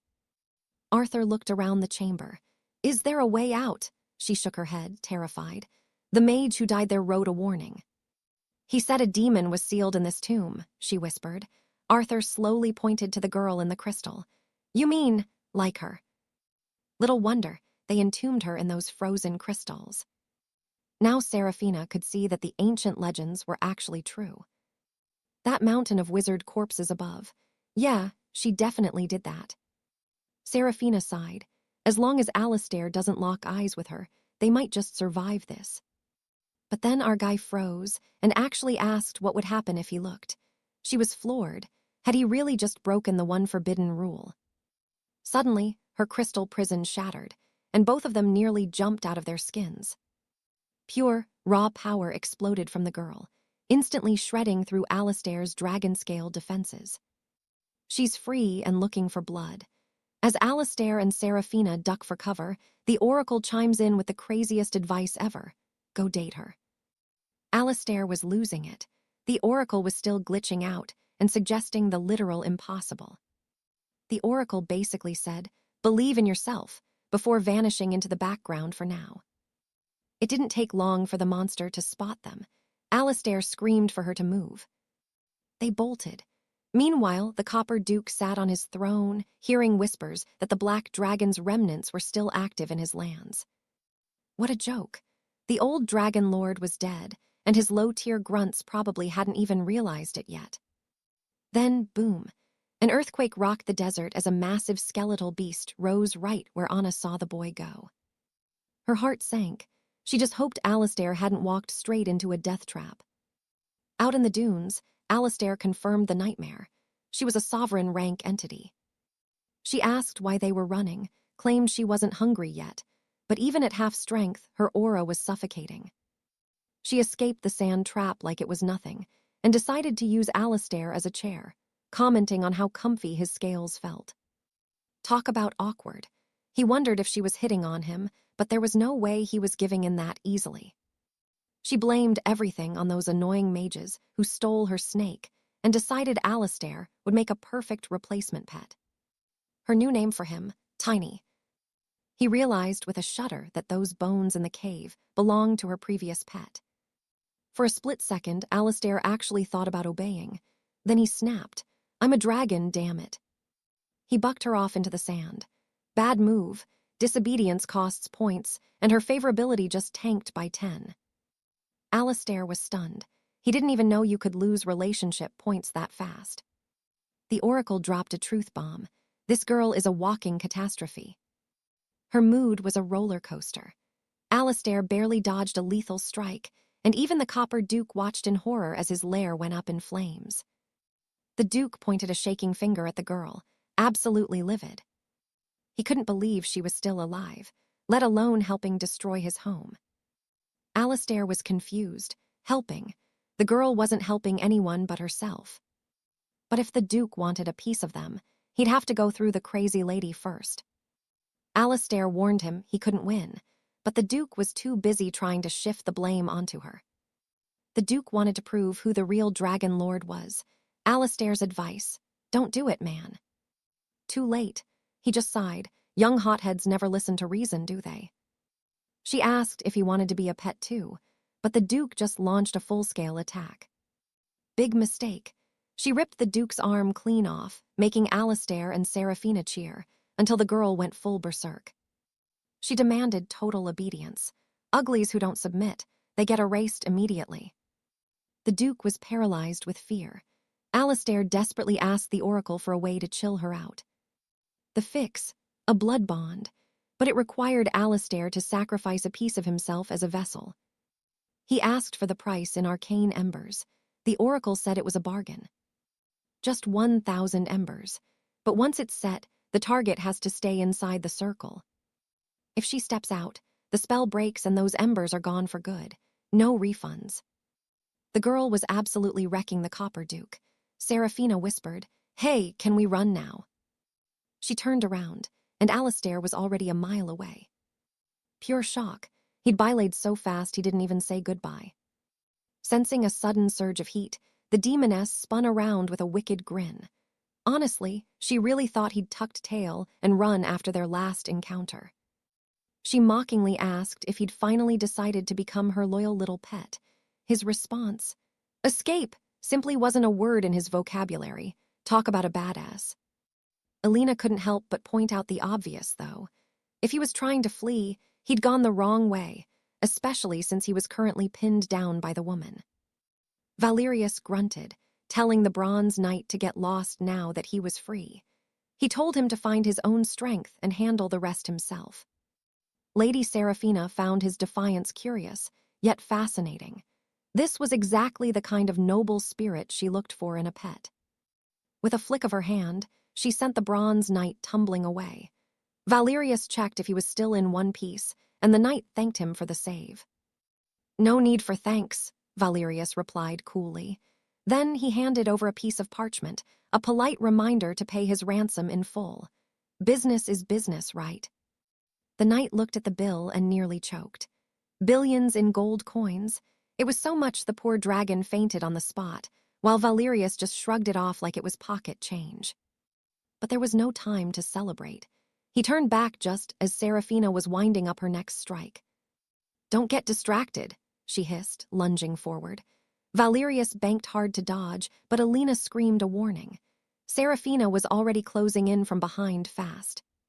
Narrowly avoiding the blow, Valerius called out to the oracle, "Activate the binding rite, now." The oracle's voice echoed in his mind, confirming the command. It was time to turn the tables. The compulsory servant contract flared to life. It cost him 1,000 arcane points and would take 10 minutes to manifest. All he had to do was trap her inside that circle for 600 seconds. Thinking fast, he lunged forward, caught Seraphina's whip in his jaws, and yanked with all his might to drag her to the dirt. He slammed his weight down, pinning her to the ground. That's when Seraphina felt it, the cold hum of a magic formation glowing beneath her. She just laughed, though. Did he really think this petty trick could hold her? With a snarl, she lashed out with her power, sending a whip of shadows straight for Alina. A spectral serpent erupted from the earth to strike. Valerius watched the clock, only 19 seconds left. He had to choose. Alina was huddled on the ground, terrified for her life. Just as the oracle announced the contract was almost complete, the situation turned desperate. Valerius didn't hesitate. He lunged, snatched the serpent out of the air, and hurled it away, saving Alina just in the nick of time. But in his rush to save her, the binding circle shattered. The plan was ruined, but seeing Alina's relieved face, that was worth more than a successful trap. And get this, her affection for him absolutely skyrocketed by 80 points.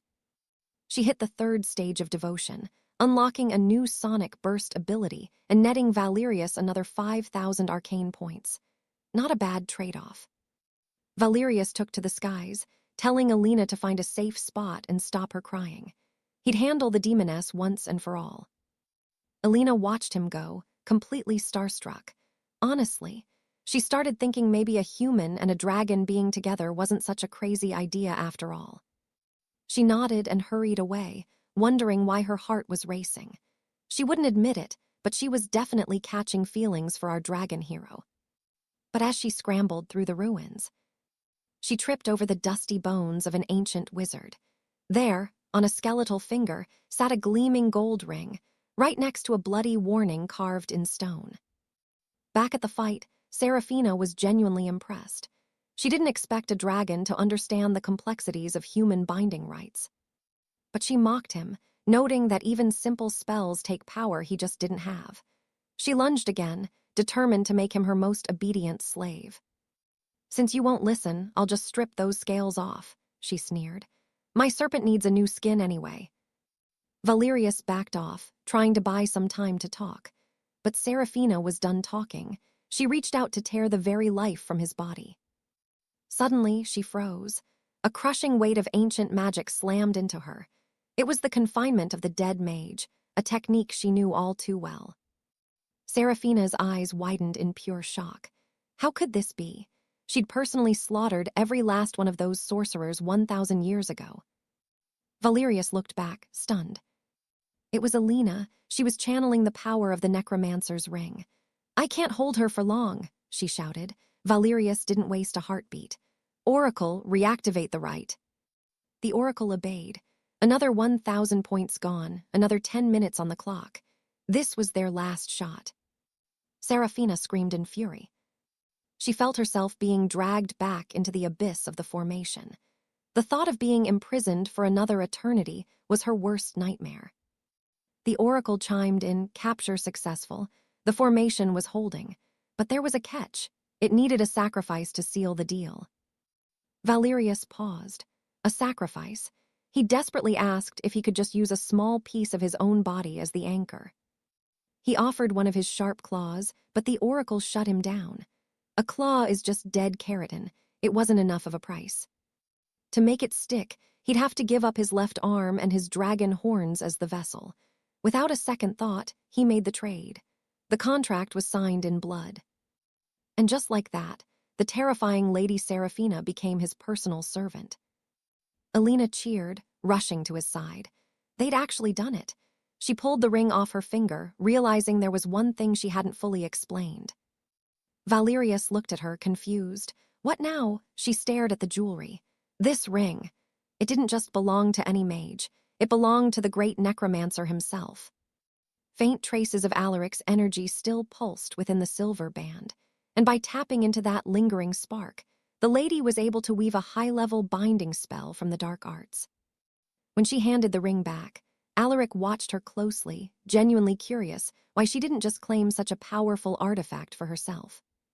He'd assumed she was a natural-born weaver of the dead, but Selena just shook her head, explaining she'd only ever put down a rogue dark mage's apprentice in self-defense. That path of magic was never her goal. Truth be told, she was deathly afraid of rotting corpses and the shambling undead, which is why she'd given it up entirely. At that exact moment, a flicker of memory hit Alaric. He realized he'd completely overlooked something crucial. Suddenly, Lady Anna's voice rang out through the trees. She rushed toward them, frantic, shouting that she'd heard Alaric was in deep, life-threatening trouble. She hadn't come alone, either. She'd immediately rallied the entire Great Beast Legion to storm the location and save him.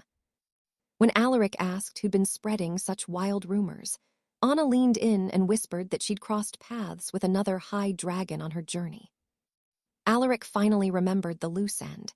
He turned to the other dragon, Roland, and reminded the beast that he still owed him a staggering 10 billion gold crowns.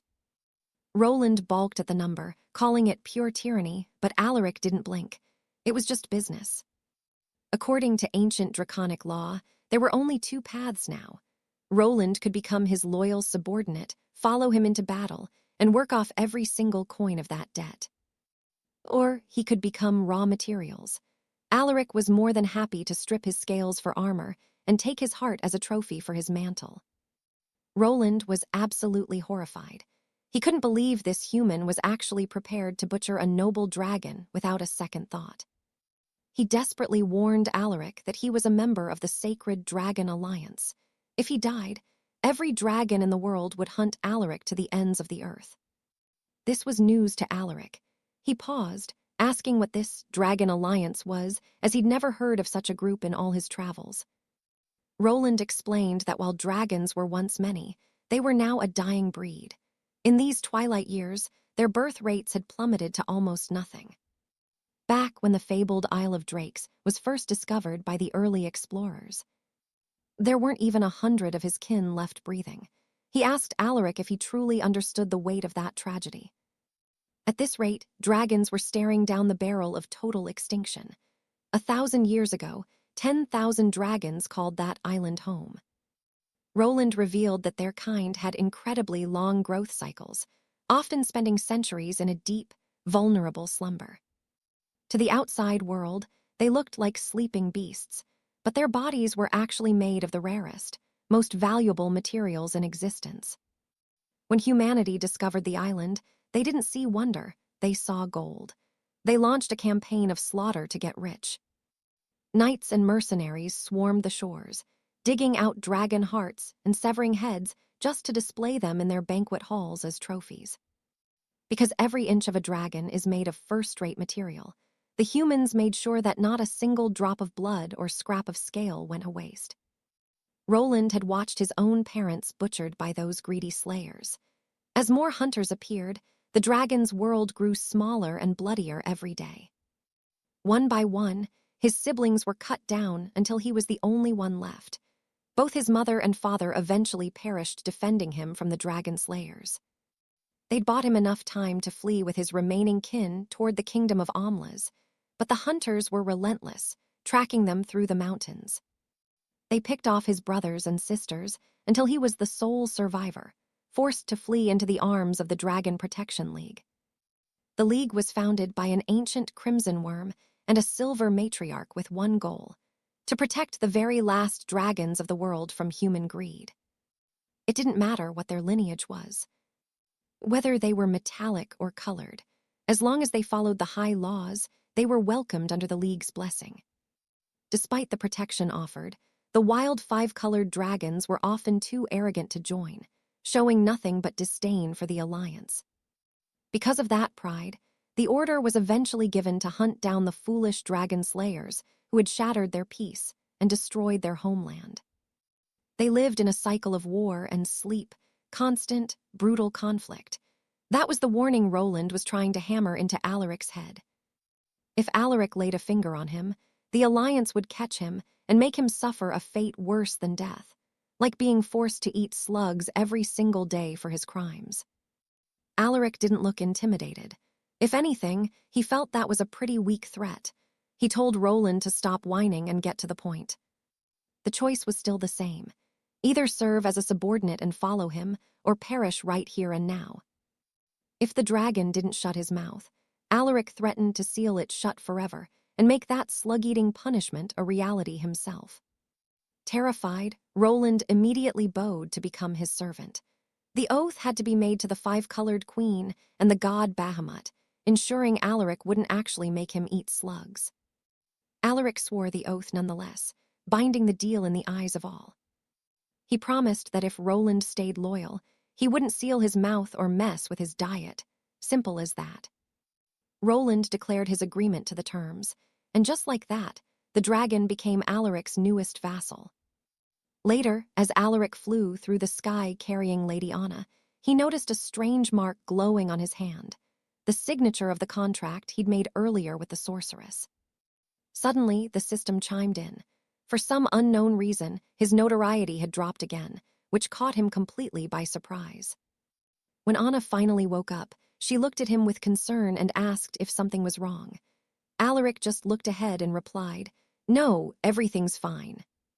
Alastair stood there, feeling like he'd just been stung by a forest midge. He told Lady Anna she should get some rest, but then, surprise, she leaned in and planted a soft kiss right on his cheek. She just giggled, teasing him that the sting wouldn't bother him now. With a quick goodnight to her dragon protector, she drifted back into a peaceful sleep. Alastair was losing it internally. He wanted to reach out to hold her, but he was stuck in this form. He'd give anything to transform into a man right this second. Later, back at the 2nd Ashbourne district, Alastair questioned the guide. Was this really supposed to be a beginner-s settlement? It was massive, a sprawling stone city. Compared to the 1st and 6th Ashbourne outposts, this place was a titan, not even in the same league. The guide explained the logic. Because Alastair had been hunting down the smaller camps near the Moonshadow Woods, the humans had consolidated their power. What he was looking at now, that was just the standard growth rate for these settlers. Honestly, it caught him off guard. Apparently, there were more outposts like this, some even more fortified, even more perfect. The guide didn't disagree. These settlers were colonizers, plain and simple. They had to build fast, expand their walls, and stack their defenses just to survive the local threats. To put it bluntly, these human settlements were like an invasive plague with no natural predators to keep them in check. Meanwhile, hidden in the brush just outside Ashbourne 1, Porter scurried back, panting, to report the payload was ready.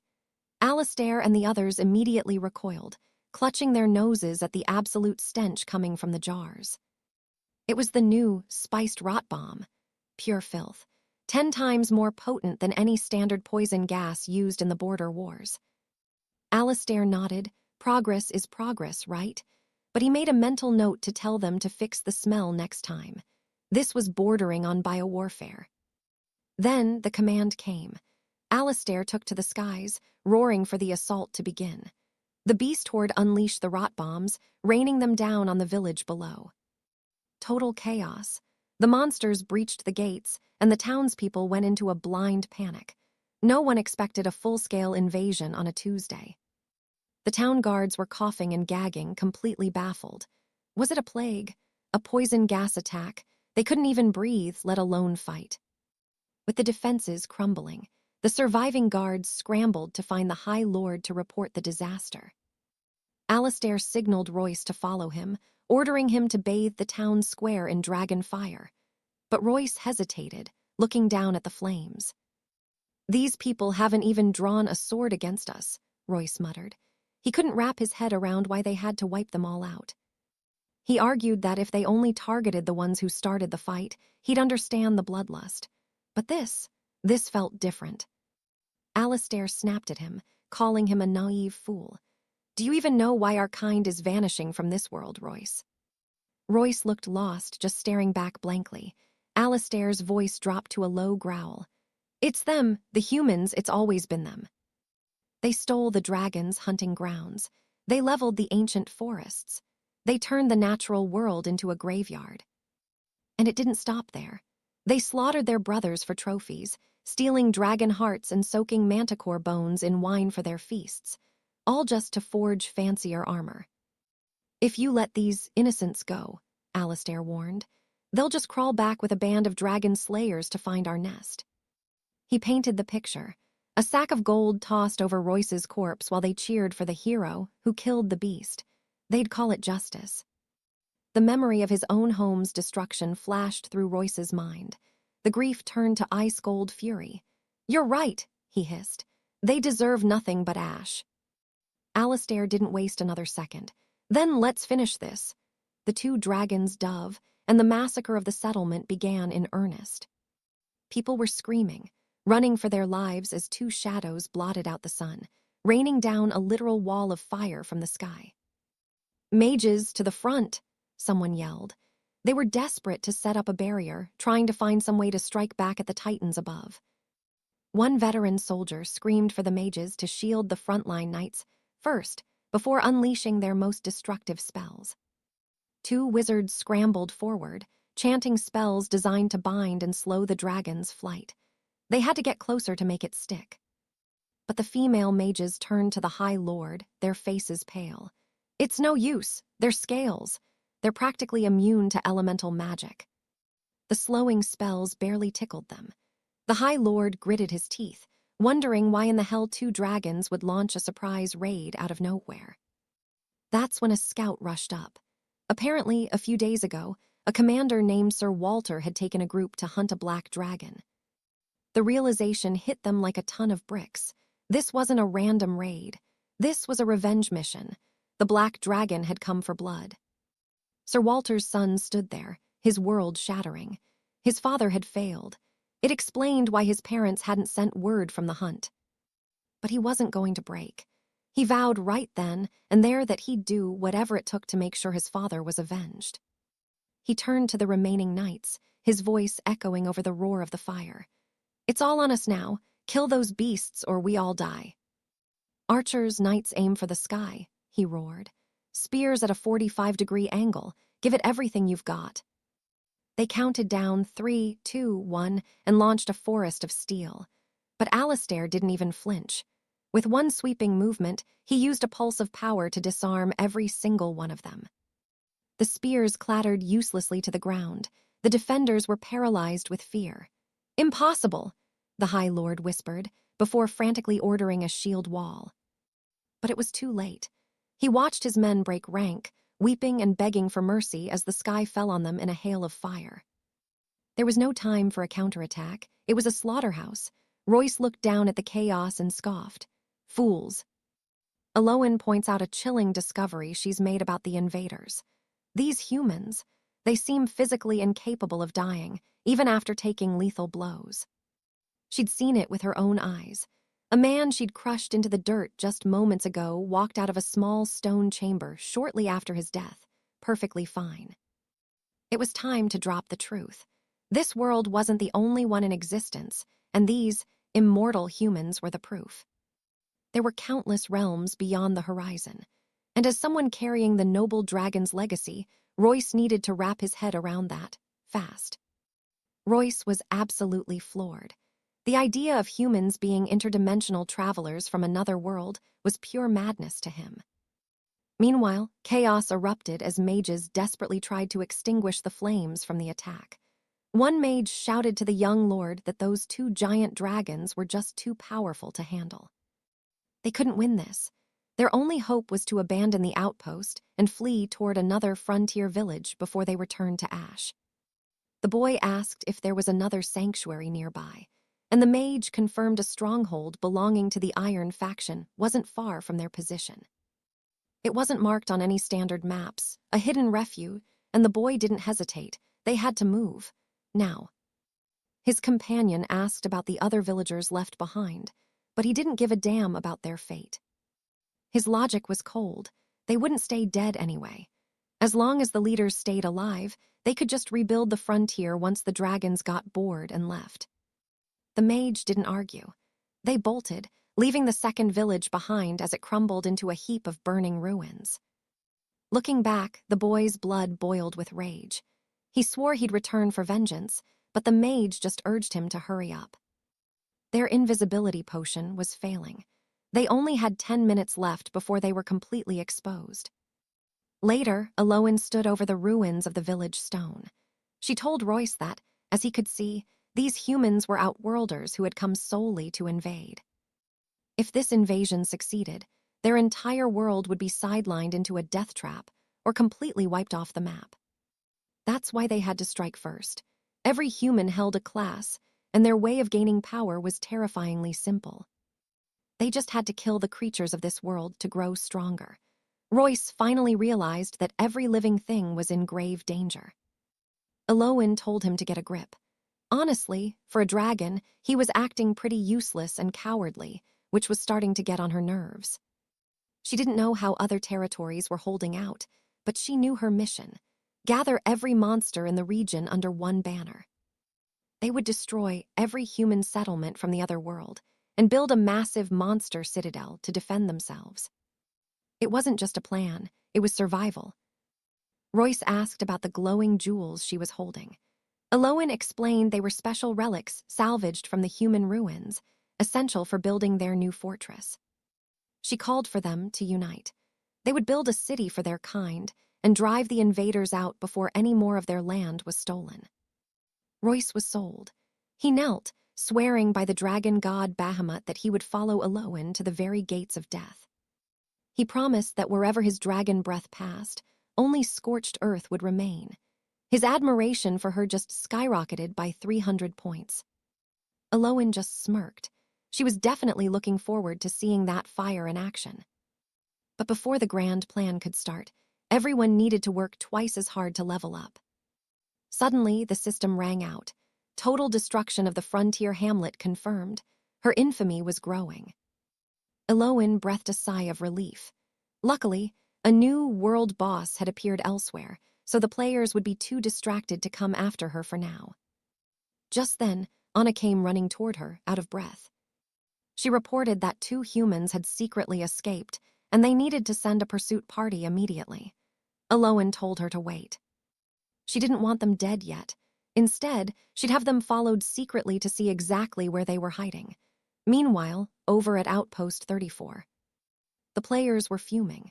If that damn black dragon hadn't shown up and started a riot, things wouldn't be in this much chaos. Some were still dreaming of capturing the local beauty, but that fantasy died when they saw their village being torn apart by the dragon and Anna. At that moment, one player looked at his guild leader, his voice trembling. "Are we doomed?" The leader couldn't believe his village ended up as a graveyard. Seeing the monsters closing in, he ordered an immediate retreat. But some idiots were still confused. "Why are we running? We can just respawn, right?" The leader smacked the guy, calling him a total fool. He clearly hadn't read the latest survival strategy guide. Word was spreading that some players had actually starved to death in the respawn void, because the cooldown was so long and they had no supplies. That reality check hit hard. The players were terrified and immediately started running for their lives. They realized that Aloan was the same one who had humiliated them at the river not too long ago. These were the foreign mercenaries who had attacked the forest, only to be crushed by the black dragon. They couldn't fathom how their secret village had been found. Just as they were arguing and trying to escape, Aloan suddenly stepped out of the shadows, blocking their path. The players actually smiled when they saw her, until she coldly asked them exactly where that black dragon was hiding. These low-level knights hadn't a clue why a dragon would even be worth their time, completely missing the fact that sticking with a lady of her stature was the far better play. Fed up with their chatter, Lady Alara delivered a swift strike that had the warriors begging for mercy, before demanding once more that they lead her to the Great Drake just as we shift back to the village. Inside the ruins, Lord Alistair was receiving a job well done. from the system for reducing yet another frontier settlement to ash and securing another shard of the core. His notoriety was through the roof now. If he kept wiping out these night outposts, the kingdom would officially brand him a world boss, the ultimate enemy of the realm. The system confirmed the carnage. 2 villages annihilated in a single day, netting our boy a massive 200,000 system points for his trouble. Finally, he'd managed to scavenge 4 separate core fragments from the remains of those low-tier settlements. It wasn't exactly easy wandering through these woods in circles, though honestly, keeping his momentum going was becoming a total chore. They were basically pacing in loops, but Alara was actually relieved. She hadn't expected to cross paths with this terrifying, legendary dragon again so soon, and he looked every bit as fierce as the stories said. She knew she had to be smart about this. She needed the perfect opening if she was going to get anywhere near a beast that dangerous. Her plan was simple: ditch the other players, hide in the thicket, and let out a scream loud enough to draw every eye in the forest straight to her. Alistair heard the commotion and touched down in a flurry of scales and wind, arriving just in time for Alara to shriek that the dragon was looming right over her. To her absolute shock, the beast actually apologized for the scare, and while she played it off as totally fine, she was secretly stunned that a monster this powerful could be so well-mannered. Still, Alara wasn't buying the nice guy act for a second. She was convinced this polite dragon routine was just a mask for something darker. She fully intended to rip that mask off eventually, but for now, she thanked him for saving her and offered her eternal service.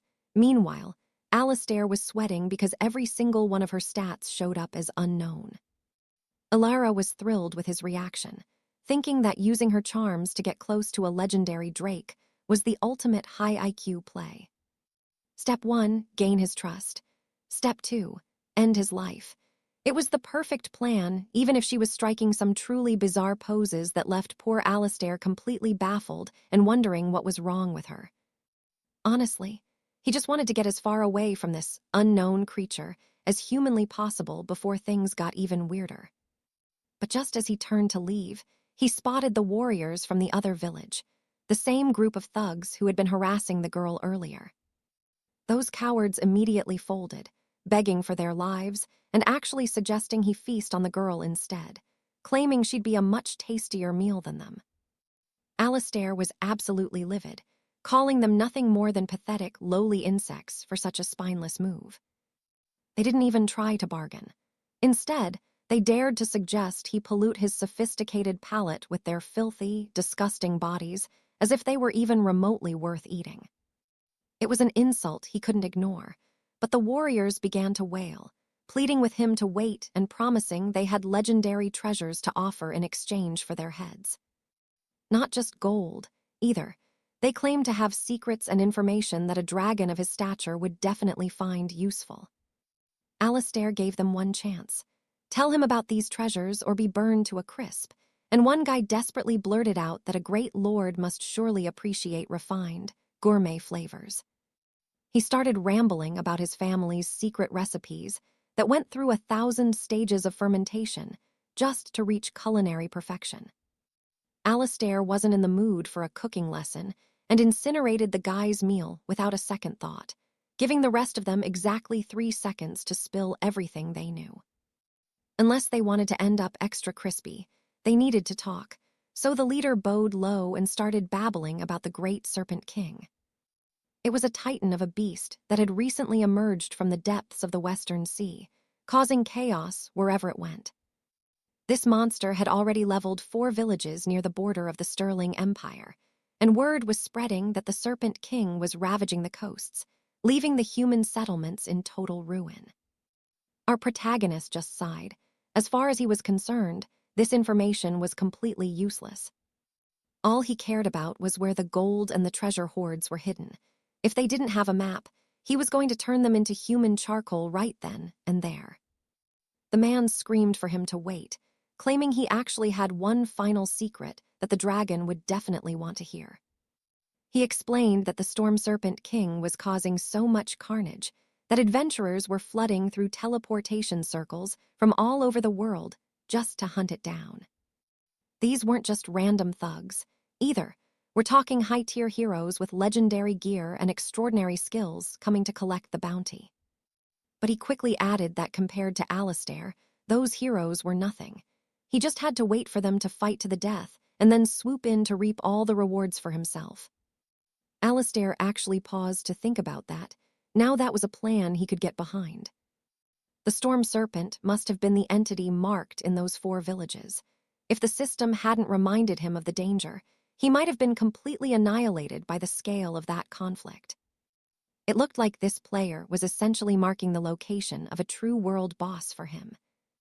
Alistair admitted it was a decent tip and asked if there was anything else. The man bowed, saying there was nothing else a dragon of his wisdom wouldn't already understand.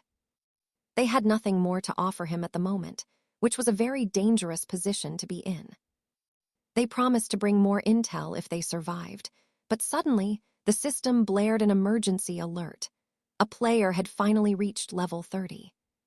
The world's realism setting just spiked, and with it, every player in the game was about to experience a 10% increase in their pain receptors. Alistair was confused as to why the guy in front of him was suddenly howling in agony, asking if he was trying to hide some secret from his lord. That's when Alistair received his own notification, informing him that the players were now experiencing actual physical pain in their bodies. He finally realized the implications. From now on, death wasn't just a simple respawn for these people. It was going to be a nightmare of pure suffering as long as they were in his world. A brutal power drain. Alaric realized his strength was fading fast, but the potential for future evolutions, massive. One of the players started stuttering, barely able to form a sentence. He stammered out that he'd just remembered something vital. But honestly, there was nothing to hide. Alaric had always been a straight shooter. He nodded. He was a lord of the skies, and his word was iron. He promised not to roast the guy alive. Then he turned his cold gaze toward the other 2. Well, what's your take? See, he only said he wouldn't burn them. Everything else, totally on the table. Lady Seraphina stiffened. The dragon's dark, twisted nature was finally showing its true face right before her eyes. Suddenly, Alice and Alina showed up. Seraphina's jaw dropped. What on earth were these noble girls doing by his side? It looked like a spell. They were clearly brainwashed and needed a rescue mission. Alice just mumbled about being filthy and wanting a bath before heading back to the manor. Alaric saw his chance. Fine, he told Alice. Tell Bartholomew we're clearing out of this estate immediately. But then Sylvia stepped up, begging to go with them. She even offered her most precious family heirloom as a bribe. The other girls, absolutely livid. We've been scrubbing blood off the battlefield for hours, they snapped, while you're back here playing the charmer behind our backs. Alaric cried foul. That wasn't it at all.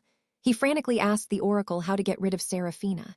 The solution, sleeping gas. For a regular human, the knockout time would be just enough to slip back to his mountain fortress. The oracle gave a warning about the delivery method, but Alaric was desperate. Just do it, now. And then, it happened. He let out a massive, accidental blast of gas right then and there. Alaric froze. What in the hell was that? He screamed at the oracle. The oracle calmly explained. Since he lacked skin pores for gas release, it had to come out the southern exit. Alaric was mortified. Why didn't you tell me that earlier? His dignity as a legendary dragon flushed right down the drain. Pure embarrassment.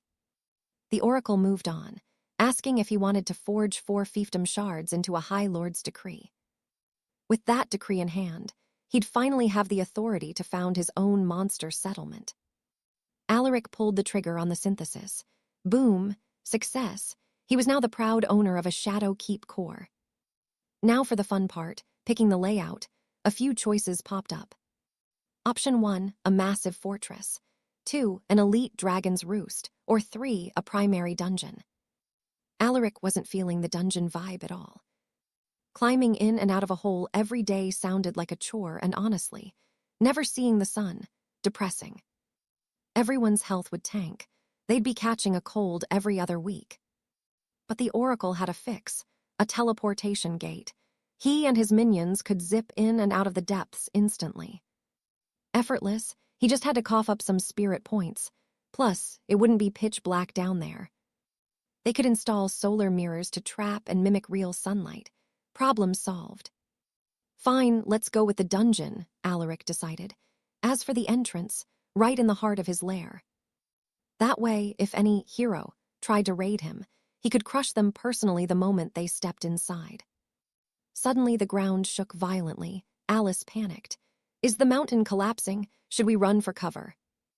Alaric just smirked. Relax, it's just a bit of home renovation. Welcome to our new fortress. Alice looked skeptical. Are we just ditching our old place? Shouldn't we be looking for a better hideout? Just then, a chime rang out. The dungeon construction was officially finished. He had the green light to warp all his monsters inside. Do it, he commanded. In a flash, everyone was pulled into the depths. Total confusion. Is this an ambush? They shouted. Alaric stepped into the new zone. The oracle announced, Welcome to the sovereign's palace. Inside these walls, Alaric's power surged by 50%. And check this out, he even had a new palace guard feature. Any guard within 500 meters got a 20% boost. Alice and Roy had their own special roles, but those were still locked. Want to reach level 2, the Dark Throne's palace? That was going to cost him. He needed 100,000 spirit points and more fiefdom shards. Alaric stared at the guard slots. It felt like managing elite bosses in a raid. They were basically his personal high-tier sentinels, just like the legendary guardians in the Great Kingdoms. Alaric frowned. Wait, why can I only pick these two? What about the rest of my army? The voice of the realm delivered the cold truth. None of the other beasts were strong enough to serve as royal sentinels yet. Arthur couldn't recruit anyone else even if he wanted to, so he made a snap decision and threw Sir Royce onto palace guard duty for the time being. The knight stood there, completely floored, feeling a terrifying surge of raw power erupting deep within his soul. Was he actually evolving? He stood frozen for a long moment. But Arthur started having second thoughts. The man wasn't exactly the most trustworthy ally. He decided to push it aside and scout the rest of the fortress, starting with the level 1 green-skinned den in the Emerald Hollow. The efficiency of those goblins was about to skyrocket by 100%. Their growth rate jumped by 50%, and every single newborn was coming out with 20% more raw combat power. Even the cobalt dens were getting a massive upgrade with 20% faster production and a 20% boost to their physical strength. Then there was the level 1 water grotto, where the production of those winged terrors increased by 50%. Their maturation period was slashed by 100%, meaning instant growth, with a 20% lethality boost for every hatchling. At first glance, these just looked like standard monster nests, but the speed at which they could churn out a full-scale army was absolutely terrifying. Then he saw it, the shadow prison. Any poor soul trapped in there would suffer endless mental torture, with the intensity of the pain ramping up by 5% every single day. He also unlocked the level 1 pool of souls, where he could spend his precious points to bring fallen soldiers back from the dead. Beside it sat the dark wheat fields, where the harvest speed was boosted by a staggering 100%. And the underground river. It flowed with an endless supply of freezing water, perfect for keeping the citadel running. Arthur looked at the torture chamber, the rebirth pool, and the fields, realizing they were way more useful than that flashy dragon nest from before. He was definitely glad he stuck with the basic setup. Based on how the system usually operated, most of those high-tier nests were really only built to cater to actual dragons anyway. It probably would have just boosted dragon fertility rates or helped their eggs survive the winter. Suddenly, a notification flared. The system detected Arthur had built his own monster stronghold, and while the location was hidden for now, the clock was ticking. He could keep the fortress off the grid for exactly 1 week, but after 7 days, his coordinates would appear on the map for every single player in the world. Arthur was absolutely livid. What kind of rigged game was this? When he wanted to protect Newton Village, the system blocked him at every turn. Back then, it warned him he'd be branded as a world boss and hunted for sport.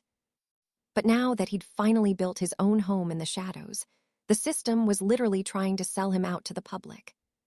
If he was going to be exposed in a week anyway, what was the difference between this and being a world boss?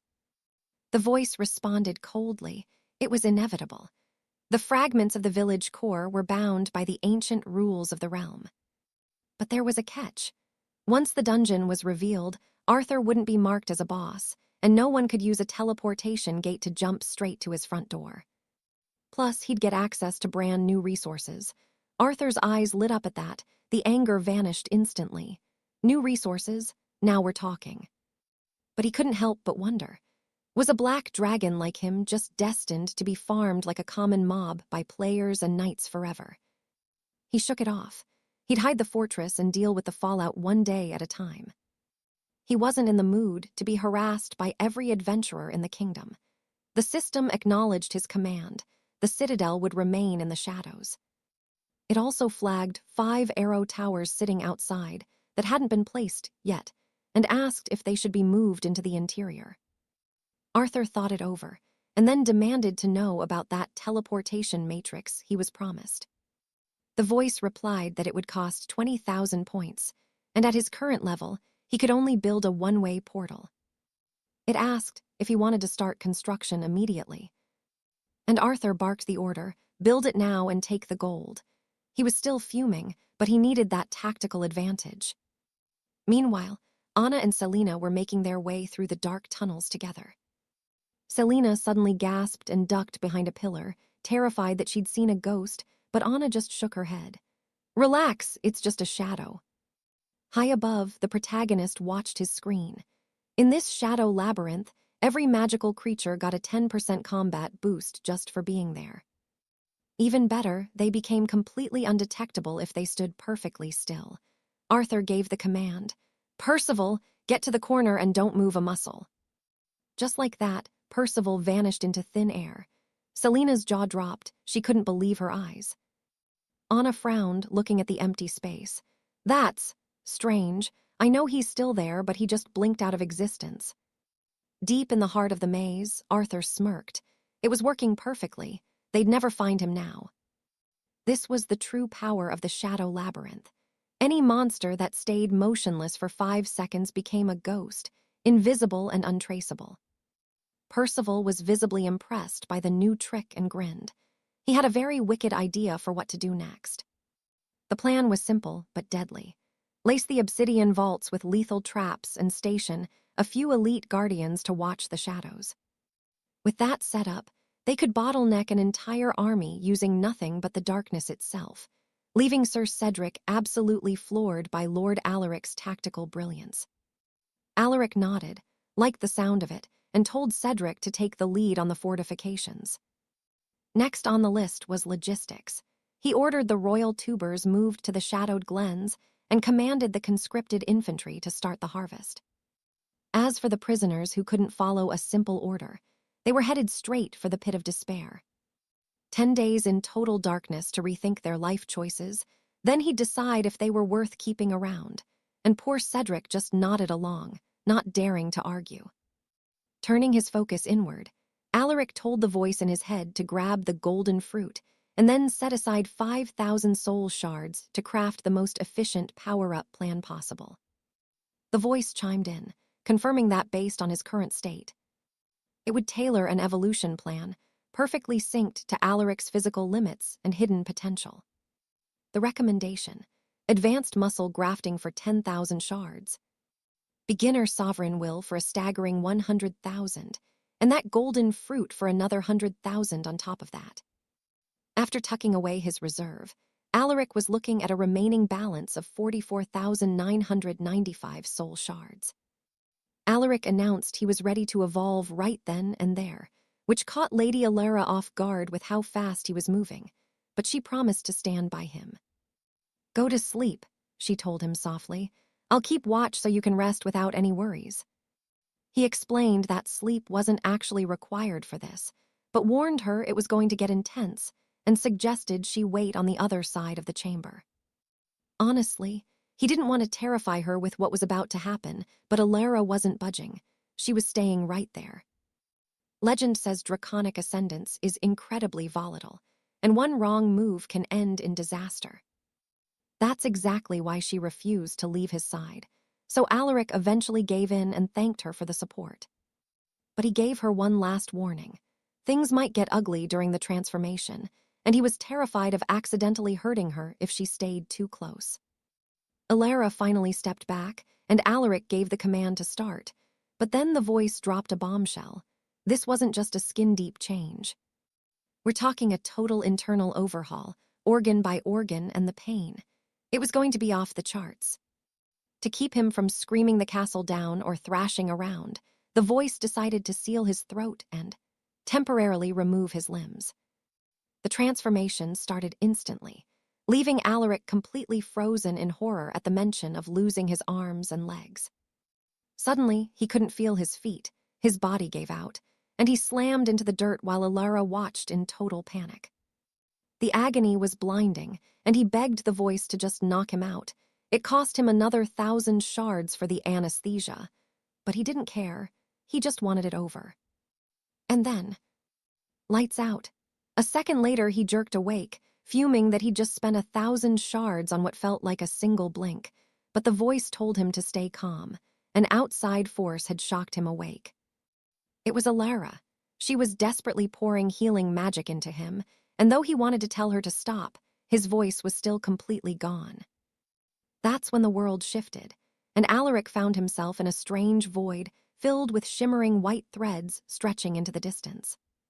He reached out, curious, and the moment his fingers brushed a strand. Boom! He was inside the head of a stonekin guard who was having the best day of his life because Alaric had provided fresh tubers for dinner. The guy couldn't think about anything else, just pure potato-fueled joy. It clicked then. Every single one of those threads was a direct psychic link to the minds of his servants. The voice confirmed he had successfully established the sovereign link, with room for 999 more souls if he kept upgrading his willpower. He realized he had to be smart about this. The slots were limited, so he'd have to save those mental seats for his absolute best elites. Curious about his right-hand man, Alaric asked the system to find Cedric's thread. In an instant, he was eavesdropping on Cedric's private thoughts, which were surprisingly focused on a certain stonekin girl. But then Alaric's consciousness actually slipped into Cedric's body right as the girl leaned in for a kiss. He recoiled in pure shock, feeling like he'd stepped somewhere he definitely didn't belong. This wasn't just hearing thoughts anymore. The sovereign link actually allowed him to hijack their senses and pilot their bodies like puppets. The voice added that Cedric was now officially part of the bloodline network, which came with some serious perks. Because of the connection, the knight inherited a fraction of Alaric's raw power and unlocked a new passive skill, Iron Husk. Alaric was stunned. His entire inner circle was getting a massive power boost just by being associated with him. There was a ceiling to how much they could grow, sure. But the best part was that he didn't have to go through the messy ritual of sharing his heart's blood to empower them anymore. Energized by the discovery, he began reaching out to the others, the fire beasts, the hunters, and the scouts, weaving a massive web of monsters all loyal to his single will. Finally, Alistair opened his eyes to see a terrified Annabelle, but he realized immediately she was at her limit, completely drained of mana from healing his wounds. Our protagonist was totally tapped out too, leaving him powerless to help her recover. So, he gently told her to go and get some rest alone for a while. Suddenly, Delilah's favorability spiked by 20 points, and Alistair was left staring into space, completely baffled by what had just happened. He demanded an answer, and the system dropped a bombshell. As Alistair evolves, his soul contract with her evolves too, altering her very essence. He had no clue. It felt like she was some kind of magical parasite living off him, and he asked straight up if this was going to get dangerous. The system's response: as long as the contract stands, he's safe. Theoretically, the only way out is if Alistair bites the dust. This annoyed him to no end. It wasn't a contract anymore. It felt like a lifelong curse.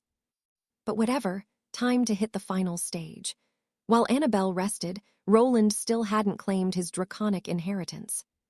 Since he's a dragon, he needs to pick his path. Meanwhile, Roland was busy yapping away at his new human friend like they were best buds. The poor human was the designated listener for Roland's endless, rambling stories. He was halfway through a saga about a bronze dragon, and the human was literally praying for someone to shut the dragon up. He did not want to be there. Roland got offended, claiming that if someone's telling a story, you look them in the eye. It's basic respect, right? Just then, Alistair arrived. Roland was thrilled to see him, but froze instantly. Alistair's aura had become terrifyingly heavy.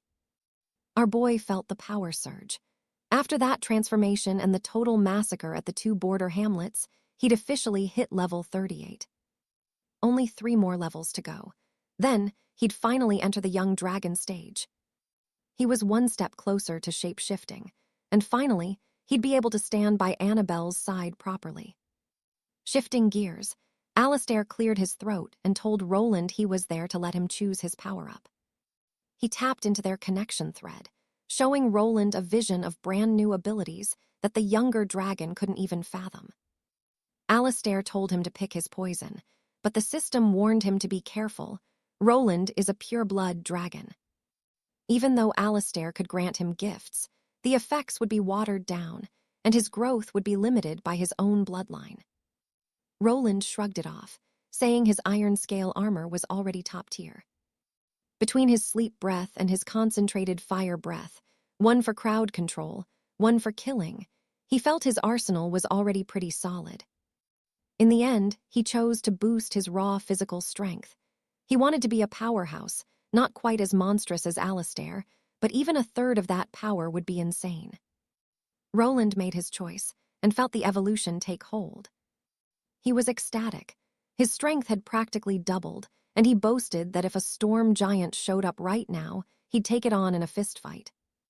Alistair just nodded. Not bad at all. Roland was officially the heavy hitter of his dungeon guard now. He told the dragon to keep grinding, stay disciplined, and maybe finally finish building his lair. Then he just walked away. Roland was left standing there, confused as to why his boss didn't even want to hear his cool storm giant story. But Alistair didn't care. He walked off thinking, thank God I got out of there in time. If he'd stayed 1 second longer, Roland would have talked his ear off for hours. At least the kid leveled up, so he wasn't going anywhere. Now it was time to check on Annabelle. Meanwhile, over in the palace of Astora, King Cedric was pacing like a madman. It had been ages, and there was still zero news about the Black Shadow Dragon. The envoys were due back soon, and they'd inevitably be begging for more reinforcements. Queen Elenor sighed and actually slapped the king to snap him out of it, which shocked him. She then pulled back and asked him, much more gently, to just calm down. She'd already ordered notices to be posted across the entire realm, searching for brave heroes who dared to draw steel against a dragon. The decree was legendary. Slay the evil beast, save the princess, and the hero would get the girl, the gold, and a noble title. The king was lost. What princess? We don't have a daughter to marry off. The queen just smirked and pointed to that half-beast girl the king had bought a while back. She reminded him they still held the slave contract for the girl, Annabelle. She even had a portrait ready, knowing the girl was a rare beauty. The king's eyes lit up. It was brilliant. They'd just used the slave girl as a fake princess to bait the heroes. But the king hesitated. The girl had fox ears and a tail. People would notice. The queen just waved it off like it was nothing. Simple fix. They'd just hire a painter to adjust the portrait, scrubbing away the fox features and making her look like a human noble. The king asked the obvious question. What if the hero kills the dragon and finds out he's been lied to? The queen's eyes went cold. The palace is their territory. Once that hero returns to the capital, it won't matter if the girl is alive or dead, as long as he knows better than to cross the crown. This gave them 100 different ways to wipe out anyone who dared to stand against them. Meanwhile, Lady Alara was still tucked away, catching some much-needed rest. She woke up to something licking her face. Gross. She yelled for the dragon to stop before her fur got soaked, but when she opened her eyes, it wasn't a dragon. It was a massive, fluffy sheep. She let out a scream, convinced he'd shape-shifted into a farm animal. Suddenly, Lord Alaric appeared right in front of her. He was just happy she was finally awake, and Alara realized. It was all just a bizarre dream. Seriously, she almost died of a heart attack right there. Still, she couldn't help thinking a sheep version of him would have been kind of adorable. Alaric just stood there, completely baffled. Was she actually calling him cute? Play the sheep, she thought. But then Alara froze. Alaric could hear her. Every single thought. He calmly explained it was a little gift he'd picked up after his recent evolution. Alara's heart sank. Did this mean she couldn't even have a private thought around Lord Alaric anymore? He just let out a laugh. He told her not to hold back. He wanted to know exactly what was going on in that head of hers. Alara huffed, complaining that having him in her head all day was going to make her lose it. But suddenly, the system chimed in with a red alert. Humans, and they were right on the edge of his territory. Time for a choice. 2 options on the table. Option 1, let nature do the work. Stay hidden and hope those players never even sniff out the dungeon entrance, eventually giving up. Option 2 was much bolder. Lead the players straight into the heart of the dungeon. High risk, sure, but the system warned he'd need to be ready for the danger that followed. Alaric was stunned. Humans? Here already? He knew his dungeon was grand and magnificently built, but he didn't expect guests to arrive this fast. But hey, why have a magnificent fortress if you're the only one in it? That's just lonely. These players deserved a little fun, too. Getting hyped, he gave the order to guide them in. He scooped Alara onto his back, and she looked up, wondering where they were heading in such a rush. He just smiled. We have guests, so we should welcome them properly. Meanwhile, outside, the player party was getting restless, wondering if they were even in the right spot. The soldiers told their captain to relax. 1 clean shot, they claimed, and that dragon would be history. They knew the black dragon was the same breed they'd faced before, deadly and definitely not a pushover. Everyone had to be on high alert. They hadn't forgotten the mess those reckless, brainless fools from House Valerius made during the last dragon hunt. It was a total disaster. This time was different. These were the elite, hand-picked warriors chosen by the new captain with extreme care. These weren't just high-level knights, either. They were packing serious heat, state-of-the-art firearms. Suddenly, a girl approached, noting they hadn't seen a single monster on the path. The captain turned, stunned by the beautiful stranger standing before him. He realized instantly she wasn't part of his crew. Who was she, and why was she trailing his elite team? She introduced herself as Freya. She was searching for a legendary hero, a mage destined to reach the stars. She knew all about King Edmund's decree. Kill the black dragon, rescue the princess, and claim the glory. Freya suggested they all team up. Strength in numbers, right? One soldier started to protest, but the captain cut him off. A beautiful woman with that kind of confidence. Now that was exactly his type. Freya just smirked. She asked if they'd even noticed her following them this whole time. If that didn't prove her skill, what would? To prove a point, she pulled out a whistle and blew a sharp note. Suddenly, a beast lunged from the shadows, charging straight at them. Bang! A player fired immediately. Freya screamed for them to stop. That monster was actually her pet. She was genuinely shocked. Those firearms were no joke. The power was incredible, and her pet was dead before it even hit the ground. The players were confused. If that was her pet, didn't they just murder her best friend? Freya waved it off.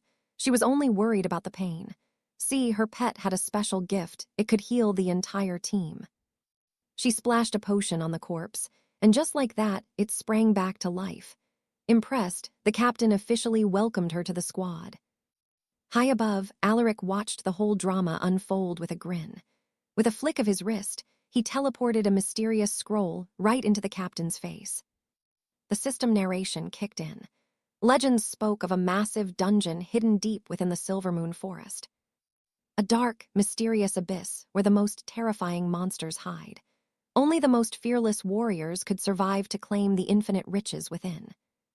It was a direct invitation. The shadow dungeon was waiting for its next challengers. The captain was caught off guard, staring at the parchment in shock. But then it clicked. That's why the forest was empty. Every monster had retreated into the dungeon to guard the treasure. This just got way more interesting. This wasn't just a hunt anymore. This was a legendary conquest. Freya walked over, curious about the paper. Panicked, the captain shredded it instantly, letting the pieces scatter in the wind. "Just trash," he lied, turning back to his men. He told everyone to sharpen their blades and check their powder.